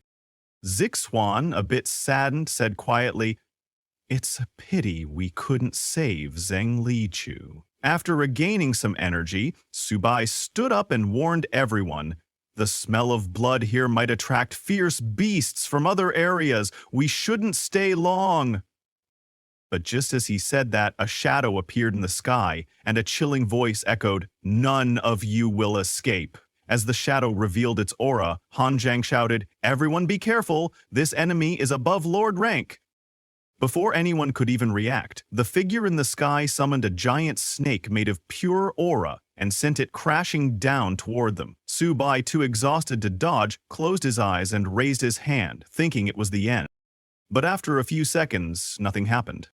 Surprised, Subai opened his eyes and saw Lord Huan Shan, a Lord-rank expert of the human race, standing in front of him. Lord Huan had blocked the attack and saved them. Anzan quickly thanked him. Thank you, Lord Huan, for saving us. Lord Huan looked up at the shadow in the sky and said sternly, Long Ao, a Lord-rank beast attacking a group of juniors? That's going too far. From the shadows, Lord Long Ao, a Lord-rank beast from the 9 Nether Realm, emerged and replied, Your presence changes nothing. Today, I'm taking the one who awakened the sacred beast armament with me. The myriad races will never allow a second Lofan to exist. Hearing that, Lord Huan flew into the sky and shouted, You'll never take him, not while I'm alive. In response, Lord Longao raised his hand and fired energy into the sky, saying, Then let's see if you can protect him. The energy shot into the sky, then split into multiple beams, crashing down to the ground and transforming into a horde of giant snakes that surrounded Subai and the others. Everyone was stunned by the overwhelming number of enemies. An Zhang quickly assessed the situation and warned, These snakes are at least gold beginner rank, and I can see platinum ranks too.